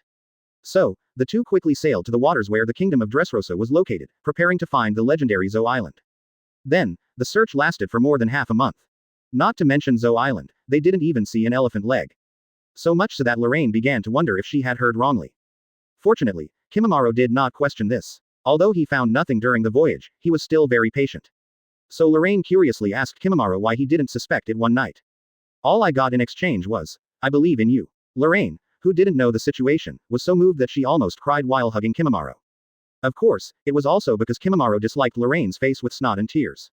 After gaining Kimimaro's trust, Lorraine searched passionately for Zou Island for many days. It turned out to be another week of futility. He has even begun to doubt that there are really elephants tens of thousands of meters high walking on the sea in this world. So what does it picture? Is it cool in the sea? If it weren't for the fear that he would betray Kimimaro's trust, Lorraine would really want to give up on this seemingly unreal thing. Not urgent. Kimimaro, who was exercising on the side, glanced at Lorraine, who looked like a wilted eggplant, and said lightly. Kimimaro, who knew clearly about Zuo's existence and the approximate sea area where he was located, knew that they were heading in the right direction. As for why I can't find it, it's probably due to bad luck. But this kind of thing is difficult to explain, so Lorraine can only let him do what he wants. Kimimaro has no task to do alone, so there is no rush. Chapter 337 Hey, hey, hey, hey, he's become more courageous, Luo. The port of Dressrosa Kingdom. A special boat slowly approached the shore. Pagan, who had a little red ball on his hat, looked around excitedly and said, "Wow, is this the legendary dream country? It's so beautiful." It's true, there are actually walking toys, it's so amazing. Sha-Chi, standing next to him and wearing a green hat, also shouted excitedly. You idiot Sha-Chi, it's even more magical if he's an animal that can talk. Pekin retorted. You are the idiot Pagan, obviously a moving toy is more magical. Sha-Chi retorted not to be outdone. Seeing that the conversation between the two affected him, Babo shrank back behind Bell, looking at these lively scenes of people and toys dancing with some fear. As for Luo, he watched all this with a blank expression. In fact, Luo had been expressionless since he came ashore. Although he could not see his emotions, Babo, who had a keen sense, still noticed Luo's suppressed emotions, so he could only hide behind Bell, hoping to feel a little sense of security. Seeing Bebo's cowardly look, Bell frowned. However, after seeing Luo's state, Bell did not choose to speak out, but just watched quietly. Babo, Pekin, Sha-Chi, don't act without authorization for a while. Let's replenish the needed supplies together and leave here quickly. Luo said expressionlessly while looking at the excited duo. Although the tone when speaking was very calm, it still made Pagan and Sha-Chi shrink their necks subconsciously. Yes, Captain. The two of them responded honestly, and behind Kaido Luo, he was no longer as excited as before. But it can still be seen from their eyes looking around that they are still quite interested in the magical phenomena here. Luo, I didn't wander around, did I? Babo, who had been hiding behind Bell, retorted in a low voice with some grievance when he saw that Luo was scolding Pagan and Sha-Chi and involved himself. Unexpectedly, Luo just turned around and glanced at Bebo, and Bebo immediately shut up and followed Bayer aggrievedly, without saying a word. It seemed that he was frightened by Luo's low-pressure atmosphere. It's no wonder that although Luo is usually very serious, he is rarely like this now. His tone is calm but full of irresistible flavor. Like a domineering captain who truly controls the fate of his crew. Teacher Bell, please be careful about a little girl with green hair and don't let her touch her. She has the ability to turn people into toys. Now these toys are all made by that person. See Bebo-san. After calming down, Luo walked to Bell's side and whispered. Advertisement. Because the sound was not loud, and the port was very noisy, except for Bell, who had a sensitive hearing, the three of them did not hear it. Probably Luo was afraid that the loud-mouthed Pagan and Sha-Chi would spill the beans and get into unnecessary trouble. After all, Luo now thinks that he does not have the strength to fight against the Don Quixote family. If it were not for insufficient supplies and with Bell on the side, he would never have entered Doflamingo's territory. Yes. Bell nodded seriously. Although he is a martial arts fanatic, it does not mean that he knows nothing. He also knew a thing or two about the strangeness of Paramesha devil fruit from Luo. Even he, in a relaxed state, was completely unable to resist Luo's surgical fruit ability. Apart from being covered in thick armor, or avoiding Luo's slashes in advance, Bell had no way to resist the fruits of the surgery for the time being. It can be said that Paramesha is a quite shameless ability category. So for a person that Luo took so seriously, Bell also took it seriously to prevent the boat from capsizing in the gutter. Just look at the arrangements. After thinking for a moment, Bell said to Luo. He just wanted to follow Luo and Bebo to the legendary Zuowu Island and look for the red road sign that Muxue mentioned. As long as he didn't get involved in other things, he didn't want to get involved. For example, there may have been a pre-existing hatred between Luo and Doflamingo, the Shichibukai. It's not that Bell is cold-blooded, but that he feels that since he wants to take revenge, he must do it with his own hands, so that the great revenge can be avenged. If you borrow it from others, you will only regret it for the rest of your life. After all, Luo is not the kind of person whose strength has come to an end and has no future. During this period of time together, Bell witnessed the changes in Luo's strength with his own eyes. Although it is a little impossible to surpass him in the future, compared with the two living treasures Pekin and Sha-Chi, and even compared with Bebo, a Shang with good talent. People have to be a lot stronger. Although due to his age, Luo has not yet fully mastered the two-color haki, and only the hearing haki is sometimes effective and ineffective, but relying on his physical strength and his good swordsmanship, he is enough to deal with pirates with a bounty of less than 10 million. Don't think that the tens of millions level is weak, you must know that Luo is only 15 years old this year, and he is still at the age when his body is developing rapidly. When he reaches adulthood, combined with the power of the surgical fruit, he can easily reach the strength of hundreds of millions. Even under a sneak attack, even a strong man at the general level will still hate the Northwest. Advertisement. Hearing this, Luo nodded heavily. Being as smart as him, he immediately understood what Bell meant, which was to reassure him that Bell would be there for everything. After some fiddling, the combination of 3 people and 2 bears, which was a strange combination in other places, easily integrated into the lively atmosphere of Dressrosa. After all, teddy bears are still very common here. Kingdom of Dressrosa, King's Heights. In a splendid palace covering a huge area. Hey, Dover, look what I found. A slovenly looking guy wearing a quilt-like cloak with a big snot nose walked up to Doflamingo, who was half leaning on the throne, and said. This person is none other than Toribel, codenamed Plum Blossom, one of the top cadres of the Don Quixote family. At the same time, he is also a powerful Paramesha fruit user. Oh, did you find anything interesting? Doflamingo put down the newspaper and asked with interest. Hey, the people below just said that they found traces of this guy. As he said that, Torbal took out a wanted poster from his arms. On it was a photo of a little boy wearing a white cotton hat. Trafalgar Law. Looking at the familiar face in the photo, Doflamingo's veins popped up on his forehead, and he said in a joking tone, "Hey, what a rare good news. So, tell me, where is he? Hey, they are on our island. According to the route analysis, they are going to the black market, and they should be replenishing supplies." Toribel said with a smile. Ha, I've really become more courageous, Luo. Boom. As soon as he finished speaking, Doflamingo, wearing a flamingo coat, jumped down from the top balcony. Strangely, there seemed to be countless steps invisible to the naked eye in the air. Not only did Doflamingo not fall freely, but he seemed to be able to roam freely in the air and quickly ran towards the direction of the black market. Chapter 338 Woohoo, no. That's right. Dressrosa, black market. Even in glamorous places, there is inevitably filth. Maybe it won't appear openly in front of you, but in the corner you can't see, it will definitely exist like a shadow. Even the kingdom of Dressrosa, which is recognized as a place of love and passion in the New World, is not immune to this. Even after Doflamingo came to power, this kind of underground transaction that originally existed in the most corner was brought to the surface by him. However, because of this, the environment of this area known as the black market has actually been improved. Not only is the phenomenon of burning, killing and looting rare here, but if the people doing business here are not all rough and fierce-looking guys, no one would think that this is an underground trading place like before.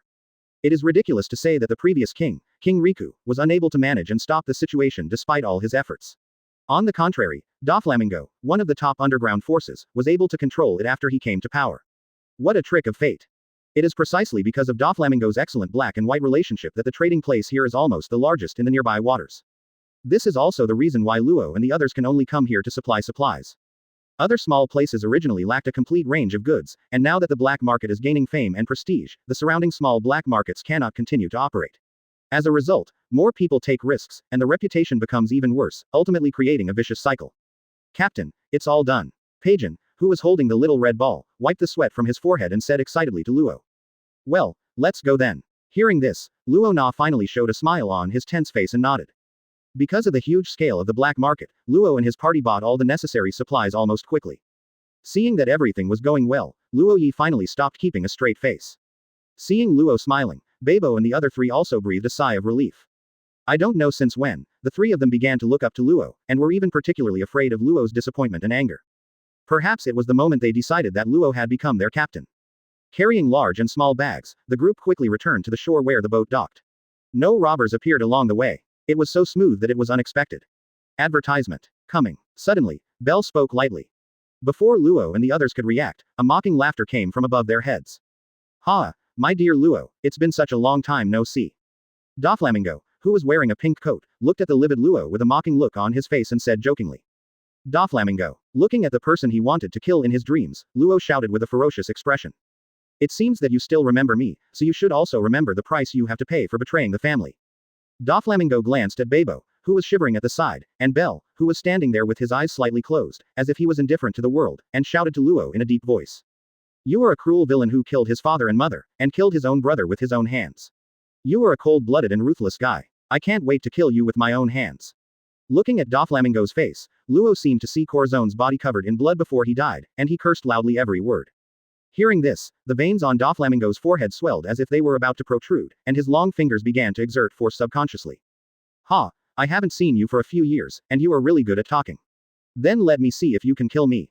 Whoosh, whoosh, whoosh. White lines shot out at a speed that was almost invisible to the naked eye, flying towards Luo. Damn guy. Room slaughterhouse. Almost as soon as Doflamingo finished speaking, Luo raised his left hand and summoned a huge transparent space covering hundreds of square meters with himself as the center. This is the surgical space that comes with Law's Devil Fruit ability, Paramesha Surgery Fruit. In this space, he can exchange anything with himself, and he can also reorganize anything that has been cut off by himself. Here, all the rules seem to have been changed. It can be said that in this space, as long as Luo is strong enough, he is almost a godlike existence. Boom. Advertisement. In an instant, a huge boulder whose body was replaced flew out in all directions. If Doflamingo hadn't been in midair and not within the casting range of the surgical space, Luo would have let him taste the power of his ability. You go away quickly and don't worry about me. Taking advantage of the opportunity to exchange places, Luo quickly took the time to shout to Pagan, Babo and others who were a little frightened. Ah, yes, no, we can't leave you, Captain. The stunned Pagan was stunned for a moment, and subconsciously followed Luo's instructions, pulling Shachi and Bibo away, but soon he quickly realized that the people in the sky were the legendary 7 warlords of the sea. If they left, Luo would definitely die. Yes, Pei Jin is right. It is impossible for the crew to leave the captain and survive alone. Don't you think so, Bibo? Knowing that he was ready to die at any moment. As early as after Luo ignored their past grievances and chose to save them and take them away from their uncle's house who was like a demon, the two of them secretly swore that they would obey Luo for the rest of their lives in repayment for saving their lives. Now, it is time for them to hold off the enemy for Luo. Woo, no. That's right, Luo, we won't leave you behind.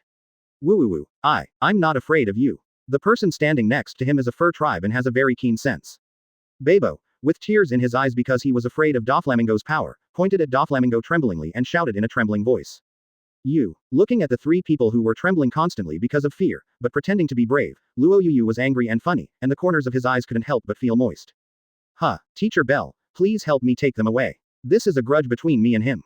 Don't involve them. Luo, who came back to his senses, shouted in a pleading tone to Bell who was silent at the side. I said, are you too complacent? Today, none of you can even think of leaving. Doflamingo in the sky looked at the 4 people who were selflessly immersed in the emotion of life and death, and laughed angrily. Super Strike Whip. Dozens of nearly transparent thin threads were intertwined and sprayed out from Doflamingo's hand. Boom. Captain. Lo. Looking at the smoke and dust rising from Luo's position, the 2-in-1 bear shouted in grief. Chapter 339 Defeat the enemy with one move. The smoke slowly dispersed. Bell used only one hand to hold the incoming winding silk thread, stopping it in midair. What a strength. Feeling the strength coming from the other end of the silk thread, Doflamingo narrowed his eyes slightly under his sunglasses and exclaimed in his heart. Unexpectedly, a guy with good strength came out of a mere fur tribe. Ignoring Doflamingo's surprise, Bell looked at Luo with a smile and said in a very pleased tone, I see your determination, Luo. However, your journey has just begun. With this determination, continue to become stronger. As soon as he finished speaking, before Luo could react, Bell flashed and came to Doflamingo's side in an instant. He punched him hard in the chest with a faint purple flash. The punch was so fast and powerful that it even caused a roaring wind pressure. Boom. Like a volleyed badminton, Doflamingo was blasted to the ground, causing a burst of flying sand and rocks. Even the ground spread out cracks that were tens of meters long, which showed how powerful Bell's blow was. It's amazing, as expected of Mr. Bell, Shachi and we are saved. Seeing Doflamingo being knocked away without any resistance, Pagan hugged Shachi excitedly and cheered. Great, we survived, Mr. Bell is so awesome. Shachi, who was hugged, didn't bother to push Pekin away, and cheered with tears of joy.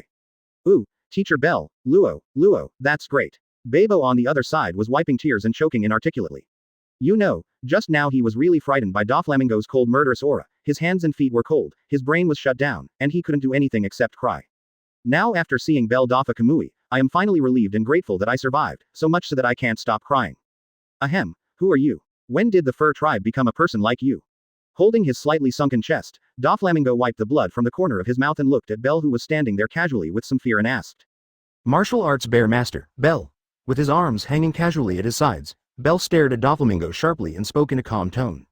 Advertisement. Those eyes that were as menacing as thunder made Doflamingo, a former celestial dragon and now the king of the underground forces, tremble inwardly. Those clear black and white eyes were like dark clouds about to rain thunder, and the silence was full of majesty. Bell, who has the choice of storm, has the bloodline to control the power of thunder and lightning. After resisting thunder with his body before, this power has been taken to a higher level. Even if the power of this hidden bloodline is not completely activated, you can still freely control this powerful power of thunder and lightning. In addition, the martial arts master Shang has always practiced the martial arts, which means that both the spirit and the body go hand in hand. Therefore, even if the eyes meet, the opponent can still feel the oppressive feeling mixed with the power of thunder. It can be said that this is a power similar to Conqueror's Haki, except that there is no operation like entanglement. Martial Arts Bear Master, Bell. Chewing this name secretly, Doflamingo found that he could no longer search for any information about this name in his mind. I remember you. I hope you will have such good luck next time we meet. Luo, Ba. The former sentence was said harshly by Doflamingo to Bell, and the latter sentence was said by him to Luo with a sinister smile on his face. Next time, I will personally take off your head. Luo also put down his cruel words not to be outdone. Bah, all he got in response was a disdainful sneer. Let's go. Seeing that Doflamingo didn't take action again, Bell said calmly. It's not that Bell doesn't have the confidence to keep Doflamingo, but because he is prepared to leave him to Luo as a motivation to improve and become stronger. Anyway, to Bell, the experience value of a Doflamingo doesn't matter anymore. It's only a few thousand points, and it's more than just destroying a pirate group. Come on, Captain. Pagan and Shachi also quickly picked up everything and shouted to Luo happily. Let's go. Looking at the tear-stained faces of the two people and one bear, Luo also showed a smile, and his tone when speaking was not as dull as when he came. Obviously, Luo's heart was deeply touched by the determination of two people and one bear to protect him even at the risk of their lives. The last time I had this feeling was when I was with Rosanandi a few years ago. Advertisement. Thank you, Teacher Bell. Luo stepped forward and bowed deeply to Bell with a solemn expression. Yes. Bell nodded slightly, then put his hands behind his back. Remember to practice more when you go back. Yes, Teacher Bell. ... The other side. Cough cough cough. Doflamingo, who was holding his chest at Kaido Palace, couldn't help but start coughing and wheezing again. As violent coughing and wheezing sounded, wisps of blood flowed out from the corners of his mouth. Young master, are you okay? Diamante looked at Doflamingo who was coughing up blood and couldn't help but stepped forward and expressed concern. No problem. Doflamingo stretched out his hand to stop Diamante who was about to step forward, and said in a deep voice.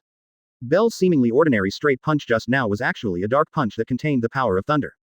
Combined with the almost penetrating real injury effect brought by the invisible punch, it was too late to use his abilities, so he could only purely Doflamingo resisted with physical force and suffered extremely serious internal injuries. If Doflamingo hadn't sewed up the broken internal organs with silk thread in time, and if Bell hadn't used all his strength, perhaps Doflamingo would have been seriously injured and fell to the ground, ready to be slaughtered. That's right, for Bell who has mastered the one-hit style, any character who is weak or lacks physical defense will basically be killed in one move. That is to say, he had the intention of letting Doflamingo be a whetstone, so he did not kill him, but this time, Doflamingo, who had a strong physique, was severely injured. This is why Doflamingo can only watch them go away even if he wants to kill Luo again. If the injuries to the internal organs were not too serious, Doflamingo would have chosen to take them down even if he had to fight for half his life. It's a pity that Doflamingo hasn't fully mastered the awakening state of the thread fruit yet. He can only slightly enhance the strength of the threads he creates. Otherwise, he won't give in at all in this battle. After all, the awakened state is the most powerful power of a fruit. Once mastered, the strength will undergo earth-shaking changes. It's a pity that Doflamingo didn't know that, and Bell didn't use his full strength. Otherwise, I don't know if he would have collapsed all of a sudden. Chapter 340 Training. The waters near the kingdom of Dressrosa. On the sea, a yellow submarine was floating quietly on the sea, drifting with the current. Bang, bang, bang, bang. It's not enough. Hurry up, hurry up. Bell, who kept spraying water droplets from one hand towards Luo and Bibo, kept yelling loudly. Ah, it hurts. Bebo, who was hit by the water droplets, screamed in pain, but he had no intention of stopping, because if he stopped, what greeted him would not be small water droplets, but Bell's fist as big as a sandbag. Luo, who was also unable to dodge and was hit, just frowned and let out a muffled groan, then concentrated on sensing the sound of the wind coming from the water droplets, and the sense of crisis brought by the sixth sense. That's right, Bebo and Luo were wearing black blindfolds at this time, and with the help of Bell, they were training in hockey. This ability, which is more on the spiritual side, requires the user to have strong spiritual perception. It is not the kind of spiritual consciousness that can be released from immortality, but is similar to an extension of the sixth sense. Therefore, users need to use beatings to remember the pain in the early stages of training, so as to gradually activate, adapt, and control the power of seeing, hearing, and color domineering. Compared to Luo, who has mastered the power of the surgical fruit, and has already mastered it to an intermediate degree, Bebo, the poor bear, is quite miserable. Although as a fur tribe, Bebo has a perception far beyond that of ordinary people, but whoever has the domineering power of knowledge and color has a perception that is far beyond that of ordinary people. Therefore, it can be said that Bebo's training in knowledge and color domineering has a long way to go. Take a 10-minute break and continue. Seeing that Bebo and Luo were covered in bruises, Bayer shook off the water drops on his hands and spoke slowly. After hearing Bell's words, Bebo screamed happily, ignoring the water stains everywhere on the deck, and lay directly on it, ready to enjoy this rare rest time. Advertisement. As for Luo, he began to control his breathing rate.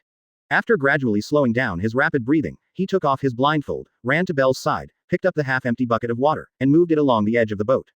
Next, he filled another bucket of seawater so that Bell could give it to them for training later. Whoosh, whoosh, whoosh. Although Luo and Bebo's talents are pretty good, they are far from being able to quickly control every muscle in the body.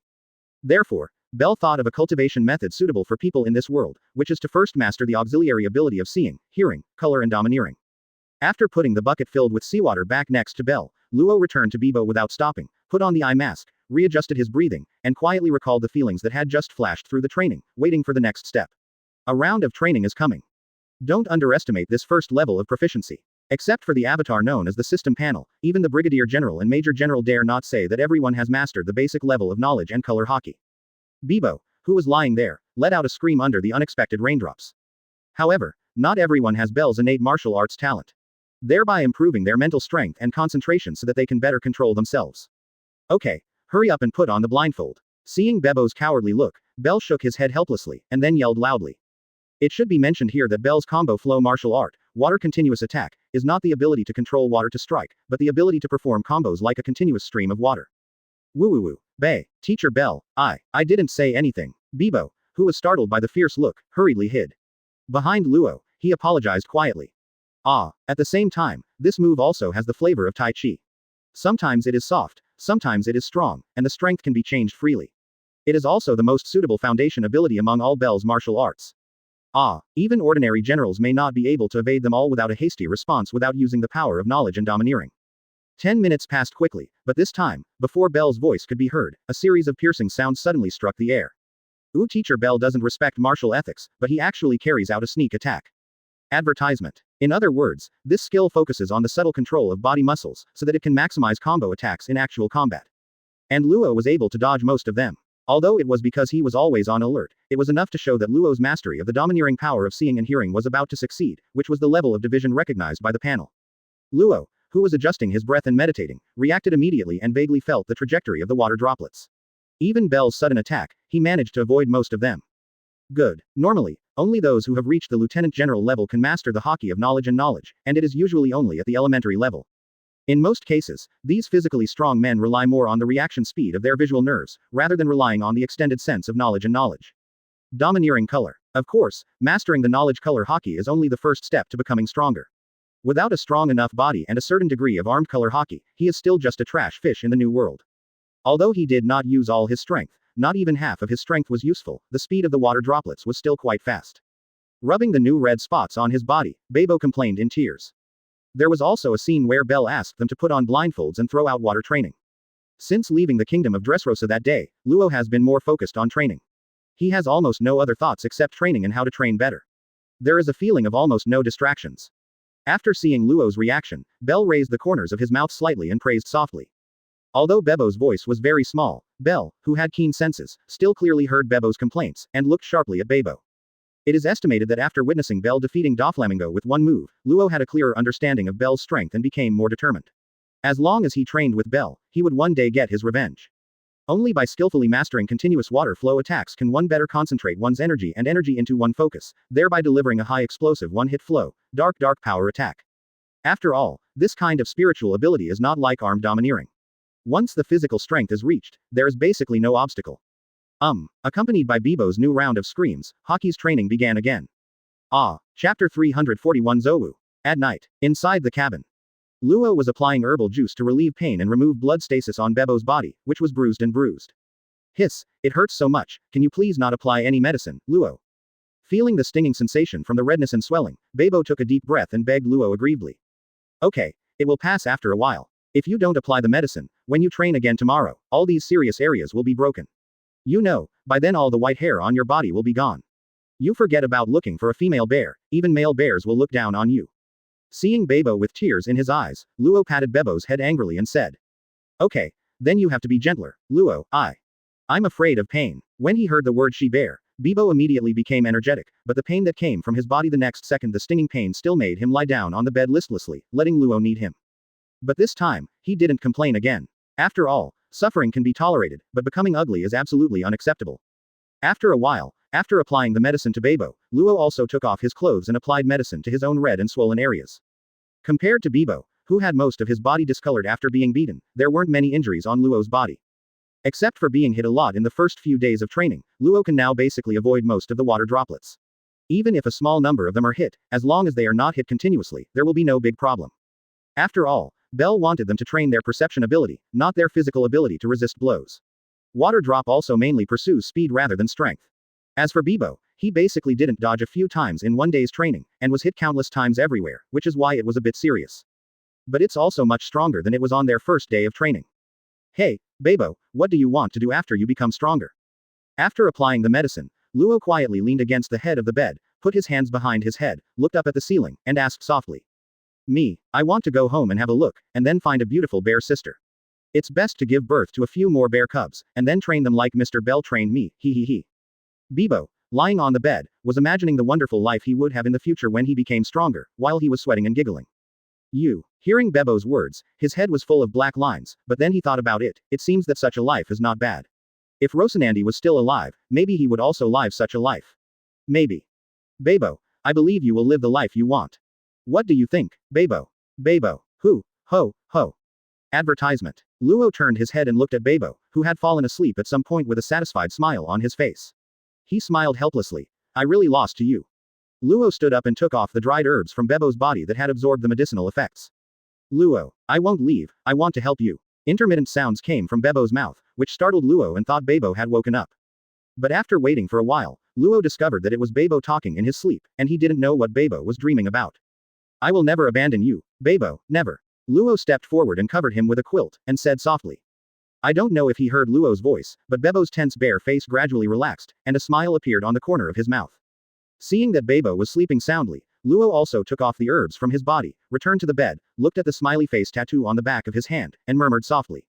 We will all live the life of our dreams, Bebo, I promise. ... With the first ray of sunshine in the morning, a new day begins. Just sleep a little longer. Feeling the dazzling sunlight shining directly on his face, Bebo frowned and turned over, whispering hypnosis to himself. It's just like some people who have early classes in the morning and are woken up by the alarm clock, but want to stay in bed for a while. Get up, Bebo. The clinical Luo rubbed his messy hair and said to Bebo, who was still curled up in the bed beside him. Well, Luo, you go first. I'll be up soon, Bebo said casually with his eyes closed. Well, then I'm going to eat first. After looking at the time, he found that it was still more than an hour before training time. Luo didn't say anything else, got up and put on his clothes, wiped his face casually, and left the bedroom. After having breakfast and preparing for warm-up activities before training, Luo came to the deck. Because the temperature difference between day and night on the sea is not large, even after one night, the temperature on the deck is still more than 10 degrees. Coupled with the sunshine in the early morning, the whole person feels warm.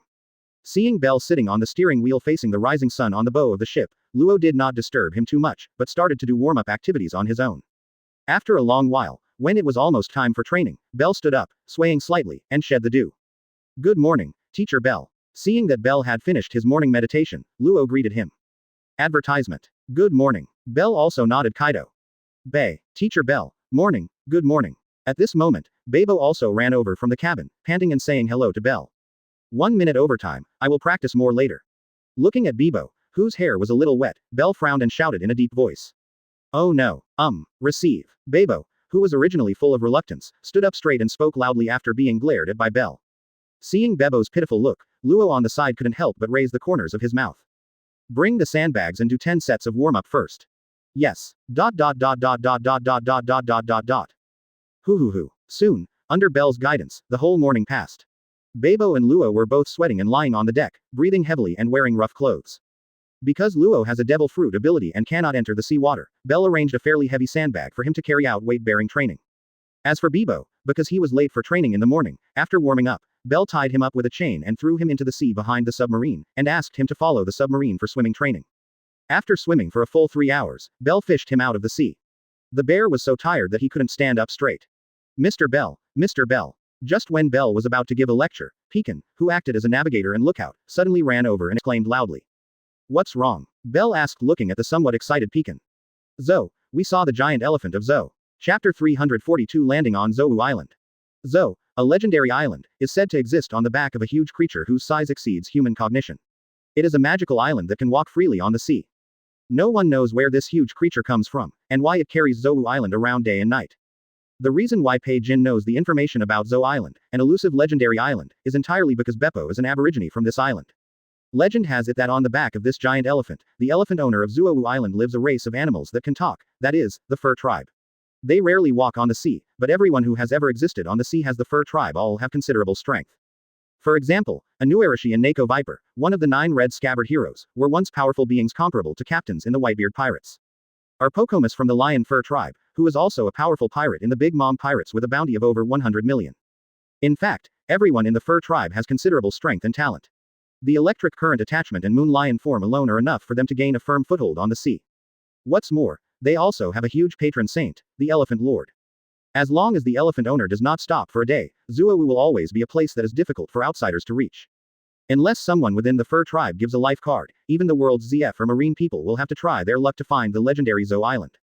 Just now, Paijin used his telescope to see a thick unknown object that penetrated the sky. If they had not learned about the elephant owner from Babo in advance, they would have only meant that it was some special climate phenomenon unique to New World. I don't think it's a living thing at all.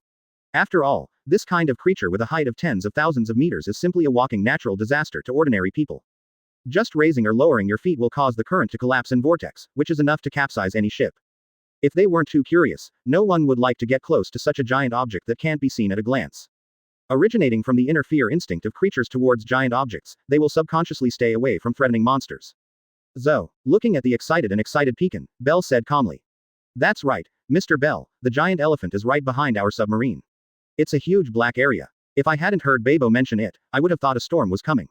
Pekin said, excitedly raising his hands. He gestured, trying to tell Bell that the dark area was quite huge. Luo, what did you say? Advertisement. After pondering for a moment, Bell looked up at Luo beside him and asked. After all, Luo, the current captain of this submarine, although Bell is his teacher, cannot overstep and make decisions for Luo. This is the rule Bell adheres to when practicing martial arts, and it is also the bottom line he abides by in his life and work. Then let's go to the legendary Zou Island. It will also happen to be the hometown of you and Babo. Luo wiped his sweat and said to Bell with a smile. Luo was also very curious about the hometown of Bell and Babo. Now that he had the chance, he naturally wanted to go and see it. Besides, Bebo has been away from his hometown for so many years and misses his hometown very much. Bell has also been living abroad since he was a child and has not yet entered the hometown of their fur tribe. Naturally, Luo also wants to take them back. Okay, you can go home. After hearing Luo's words, Bebo, who didn't know when to sit up, jumped up excitedly, clapped his paws and shouted happily. Even so, you can't stop exercising. Looking at the excited Bebo, raised the corner of his mouth slightly and said. Ah. ... As the saying goes, looking up the mountain is like running to death. Even though Bell and the others saw a large shadow in the distance from a distance, when they really drove the submarine to chase the giant elephant, they wasted a lot of effort. After all, for a creature tens of thousands of meters high, just 1 foot away is enough for a person to chase after it for a long time.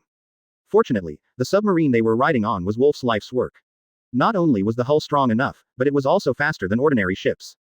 In addition, in order to catch up with the giant Zuowu elephant, Bell made an exception and allowed Luo and Babo to rest for a few days, and then quickly rushed to the vicinity of the Zuowu giant elephant at full speed. No, Captain, we can't get any closer. The vortex in front is too big. If we get any closer, our submarine will probably be in danger. Paijin and Shachi looked at the violent vortex outside the screen and said with ugly expressions. Well, let's float up. After hearing Paijin's words, Luo pondered for a moment and nodded. Since the submarine can no longer approach the giant elephant in the water, it can only take the risk of using a small boat to approach the giant elephant. Advertisement. Yes, Captain. After receiving the order, the two men quickly surfaced the submarine they controlled. As this Zuowu, looking at the elephant legs that were so huge that it was difficult to accurately calculate their width and height, even a powerful and mentally prepared person like Bell couldn't help but marvel in his heart.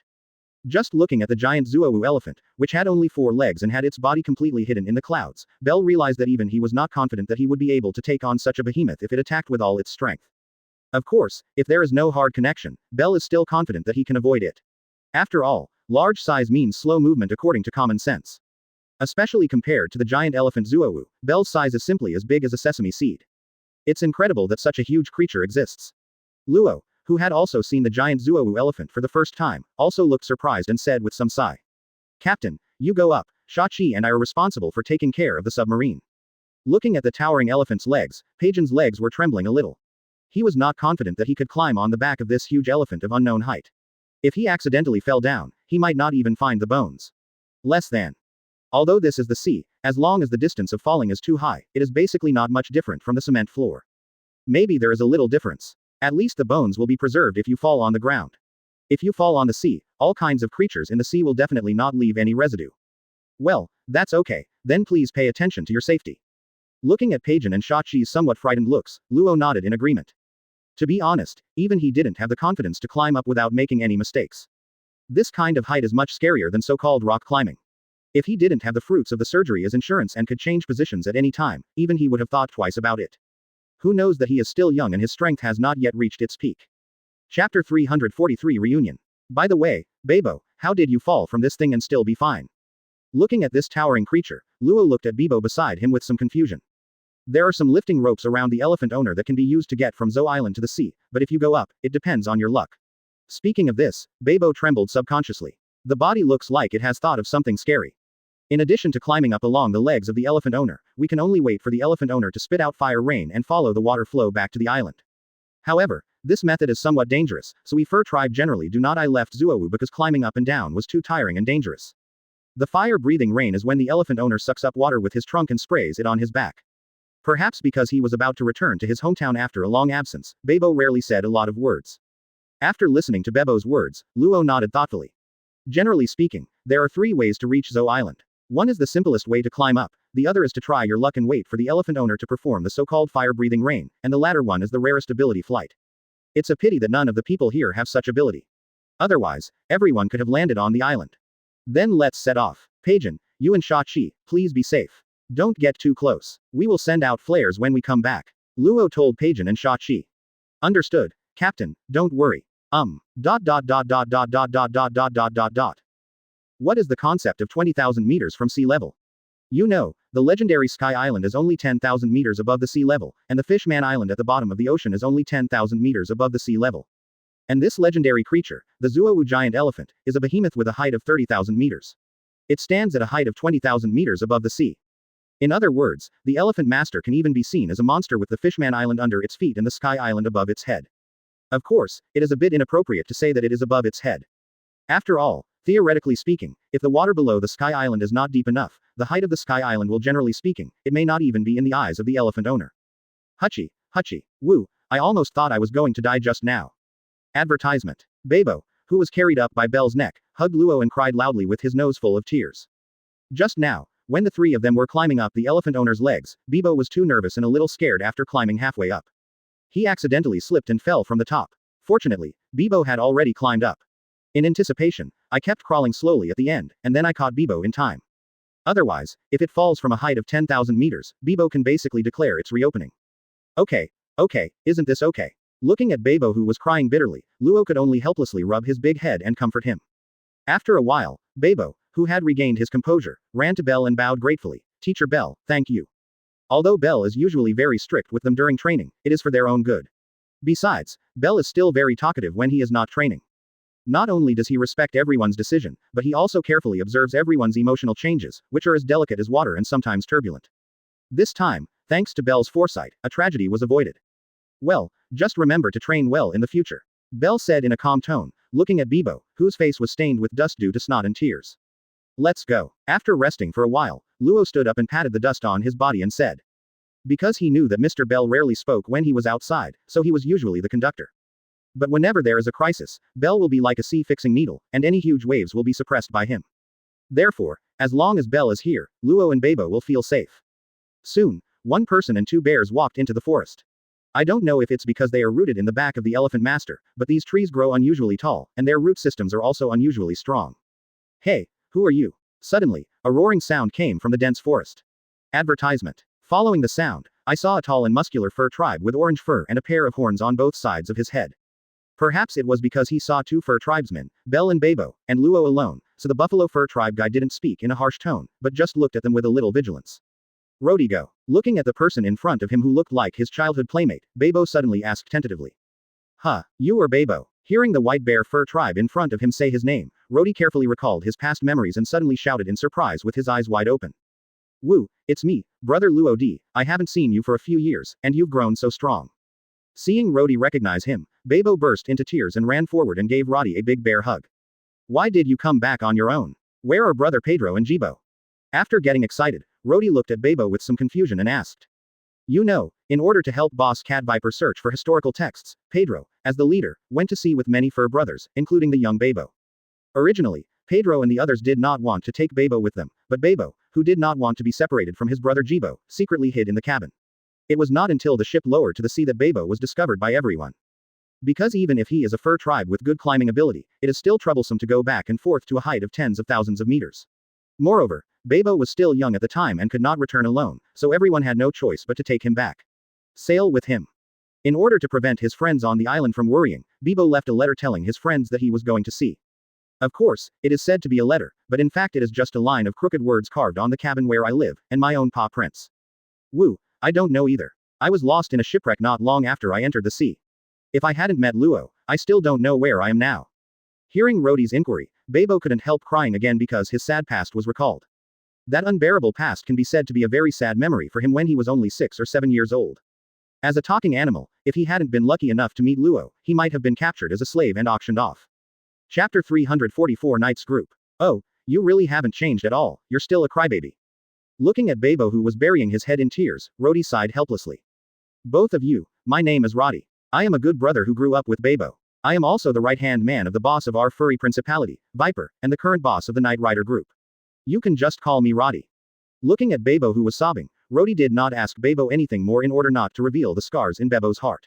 Instead, he looked at Belle and Luo and introduced himself. The Furry Principality is a country established by the fur tribe living on the back of the giant Zou elephant, and Cat Viper is one of the leaders of this country, also known as the King of the Night, who controls the night. The Night Riders are a force under Cat Viper. Although, most of the fur tribe affiliated with Cat Viper appear at night, that is, between 6 o'clock in the evening and 6 o'clock in the morning. But there are also fur tribes like Roddy who serve as the eyes and ears of Cat Viper day and night. On the one hand, they are guarding the whale forest, and on the other hand, they are afraid of what danger Duke Orochi and the others may encounter, and they don't know yet.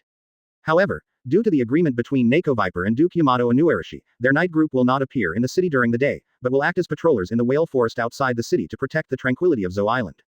Hello Mr. Roddy, my name is Luo, I am Bebo's partner, and this is my teacher Bell. Mr. Bell, are you also from the fur tribe of Zou Island? After hearing Luo's self-introduction, Rodi asked Bell cautiously. Because of the innate keen perception of the fur tribe, when Roddy faced Bell, he felt a feeling similar to that of meeting the boss of Cat Viper. No, even more pressure than the boss of Cat Viper. A greater sense of oppression is like the feeling when a big wave sweeps in when the elephant is spitting fire and rain. In fact, Roddy's feeling is correct. Although fur people walk upright and are eloquent, except for their appearance, they seem to be the same as ordinary people, but in a strict sense, fur people are also animals. Advertisement. Animals will subconsciously feel fear when faced with creatures whose strength far exceeds their own. However, as a fur tribe, Roddy still has the sense to control his body actions. In addition, the relationship between the fur tribe is very friendly. Even if they are strangers, the hugging and warmth coming from the bones will make them subconsciously close, so Roddy is not nervous in the past, but he still faces Bell. Keep respect for the strong. I grew up on the sea. Maybe my ancestors were once a member of the furry principality, but that was a long time ago, so I wanted to come to this ancestral land to have a look. Bell shook his head and explained. According to the background story that Muxue designed for him, he was a member of the fur tribe who was living abroad. He was curious about the furry principality that his deceased parents had passed down from generation to generation, so he was curious about the legendary Zou Island and wanted to have a closer look. After hearing Bell's words, Rodi nodded and did not ask any further questions. Because in the early years, many fur tribes who were curious about life at sea chose to migrate to the sea, so many fur tribesmen were curious about the existence of Zou Island. In that case, everyone, come with me. After saying that, Rodi led the way. Soon, following Rodi's footsteps, everyone arrived at a gathering place deep in the forest.